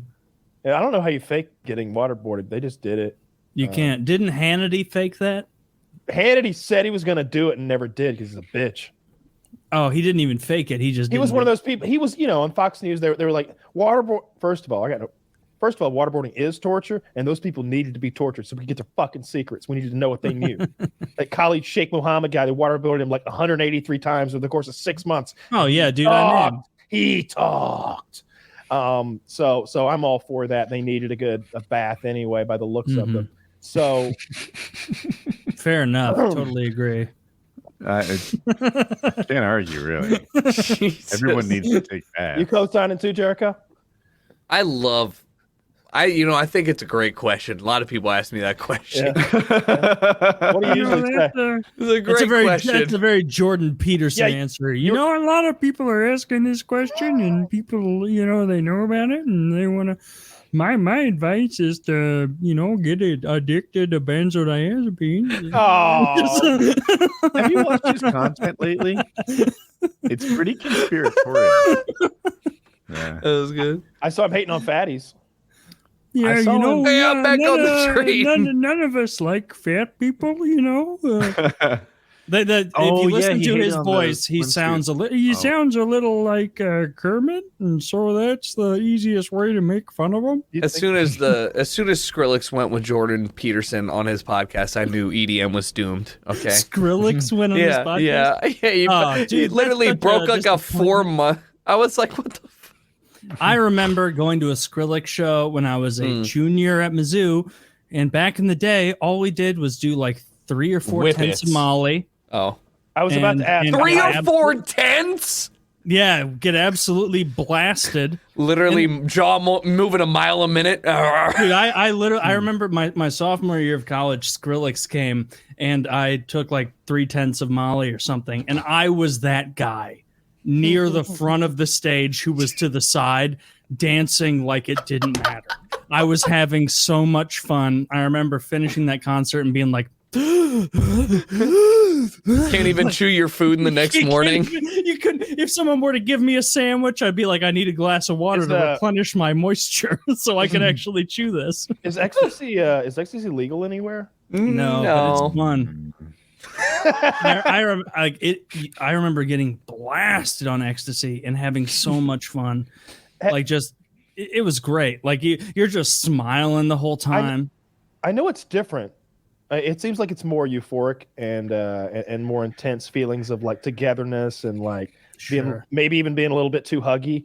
But like acid is the only thing that I've taken that's like even in that realm. And I've never done that. Oh, you gotta do acid. I would love to try acid. And you know what? If I'm gonna do acid, I want to do it with my friend Kyle. I want to do it with you if I'm gonna do it, because I need someone. I wouldn't do such a who's thing. done it before. I wouldn't want to take any illegal drugs, but hypothetically in Minecraft, you take like 4 or 5 hits of acid, you see shit, my friend. Stuff moves, okay? In game, acid's incredible, In game acid. When you're in VR on 4 hits of acid, the moon pulsates like it's breathing up there. And you ever stare at the cracks in your floor tile on acid in game? Let me tell you. And you're just you feel giddy, but not overly so, in complete control of your wits. Is that how you felt? You felt 100% completely in control? Because that is a thing that like kind of turns me off to the hallucinogen thing. Is I'm afraid of losing my wits. No, and not at all. Knowing what's happening. That's not it at all. I was afraid of that too. I was afraid of being like I don't know, going on some rant and like embarrassing myself by getting all emotional or something like that. Those were my fears. Sure. I didn't want to be like a party pooper. I didn't want to do what Dirty did and like lay on the floor and like swim in place and act like a big baby. Like after 2 hits, you little bitch. I know you're 90 fucking pounds, but man up. No, I had a good time. I sat there in my chair and like there was one moment where I had like this sort of like, I don't know, like inner thought moment that was a little panicky, but I was like, get that shit out of here. We're having fun. Let's watch YouTube videos some more. And I was completely able to do that. It wasn't that thing where I like fell down this hole of like depressive thoughts or like, what are we even doing here? Like moments. It was like, what can I look at that looks cool? And I was on YouTube, like searching like psychedelic music videos. And so they have stuff on YouTube that's seemingly made for a room full of jackasses. Watch like a fish hunting like a school of other fish. There's like an these Adult videos of, Swim. like- Adult Swim literally has this thing called something water or after. It's like a programming that they made specifically for. It's like, all right, man, you know, it's 2:30 in the morning and you're riding your high out, but it's like bit crushed, like interesting artistic stuff. Also, Samsara, if you've never watched it before, incredible shot, silent documentary. No Samsara, talking. Never heard of it. I'll have to check it out. Hey, it is a cinematic. There's one called Baraka that was shot in 1998, and Samsara came in 2012. It's 10 years of no dialogue, the most beautiful cinematography you're ever going to see about planet Earth, cultures, everything. I've totally talked about it. That's cool. We could probably do like next year sometime, or we could probably do a PKA on acid. We could probably make that happen. We could probably make that happen. I don't know if I'm going to have good bits on acid. That's a good point. Never mind. Scratch that. I don't know if anybody wants to watch people on acid. We might be able to being on acid seems like maybe we'll hang out sometime, just do some acid. Make it a 30-minute You know show. what I'd actually like to do, Kyle, is just hang out with my friend and do a bunch of acid. It's the best. And not be do filmed acid while for I'm other doing it. people's do acid for Let's- your own enjoyment. Let's do a PKA trip, but we don't film anything. We just do a bunch of acid together. I like They will hate us so much. They'll be like, It'd be we so bad. realized while we were doing it that we just kind of want to do a bunch of acid. Wait, what do you mean we paid for them to go get high in the woods? It's like you did do that. there's love to literally try it. no. So I experienced like zero downsides and every upside imaginable, right? Because it's first of all, it's cheap as fuck. I want to say, God, it's like $2 or $3 a hit. Like it's so cheap. I think it's $2 or $3 a hit. So like, Really? I took a ton, and that was like $10 worth. Like everybody was like, "You took 5?" I was like, "Yeah." Oh my, you blew $10. Whereas like any other drug, like if you really went to town, like you just blew hundreds or maybe $1,000. I mean, even fucking weed. I'm sure for is way impact more on expensive. like how fucked up you're gonna get, yeah, I'm sure acid is the most bang for your buck because like a Gatorade bottle of acid could get the world high 5 times over, right? So like that's the other thing. Like taking it, like a lot of people don't like smoking weed. I know Woody doesn't like the process of like getting weed into him. It's not fun. Doesn't It's- care. He doesn't Which like is fun. smoking. Yeah, which with acid, you could use a dropper. I know I've heard of people doing that. And just put a droplet in your mouth or even in your eye. But like, we had the little tabs, right? So it's just this little square of paper that's so fucking small. It's smaller than what you're imagining. And you just throw those things on your tongue and they don't taste like anything. And How many did you have to take before you were like, all right, I'm feeling fucky? Like 2. we all took 1 and then we waited an hour. And about an hour in, it was like, oh, okay. And I think I asked someone, I was like, is it a high that you ride up? Or is it a high that's like, oh, we're here and we're on a plateau? Because like with marijuana edibles, it can often be this plateau where it's like, okay, we just noticed that we're getting high and there's more to come. And they were like, Sure. no, you're pretty much there. It's been an hour. This is 1 tab. And I was like, then I definitely want a second tab right now before this can diminish anymore. What did the 1 tab get you to? Like where you weren't Giggly? seeing anything? You weren't seeing anything. Giggly, and my eyes felt a little funny. Like I don't know if I don't know. They felt a little bigger than they are. I don't know, like a little feeling like that. Like maybe like not as coordinated as normal. Like one drink tipsy. Like kind of like brushing against a wall, maybe a little bit. But like 2 tabs in, it was like, okay, we're seeing some like little wiggles and stuff on the perimeters of like where colors contrast, like your St. Louis shit there, like the blue and the red would be pulsating where they conjoin and breathing and shit. And I was like, all right, I was like, let's count and see how much we have, because I want a lot now that I've been to 2 and like nothing bad is happening. So I immediately took like as much as there was left, I think. And then like an hour into that, when I was like 4 or 5 tabs deep, whatever it was, everything was wonderful. Now 5 tabs deep. I was I would not. This is the same guy that ate 1,000 milligrams of weed. So just like take everything with a grain of salt, Well, you know. I am proud of Kyle for eating. I am 1,000 proud that you are milligrams of weed. alive for both I'm proud of these. of him. That's my friend Kyle. Don't you talk shit on my don't you talk shit on my friend Kyle. I'm not talking. I'm just trying to ration.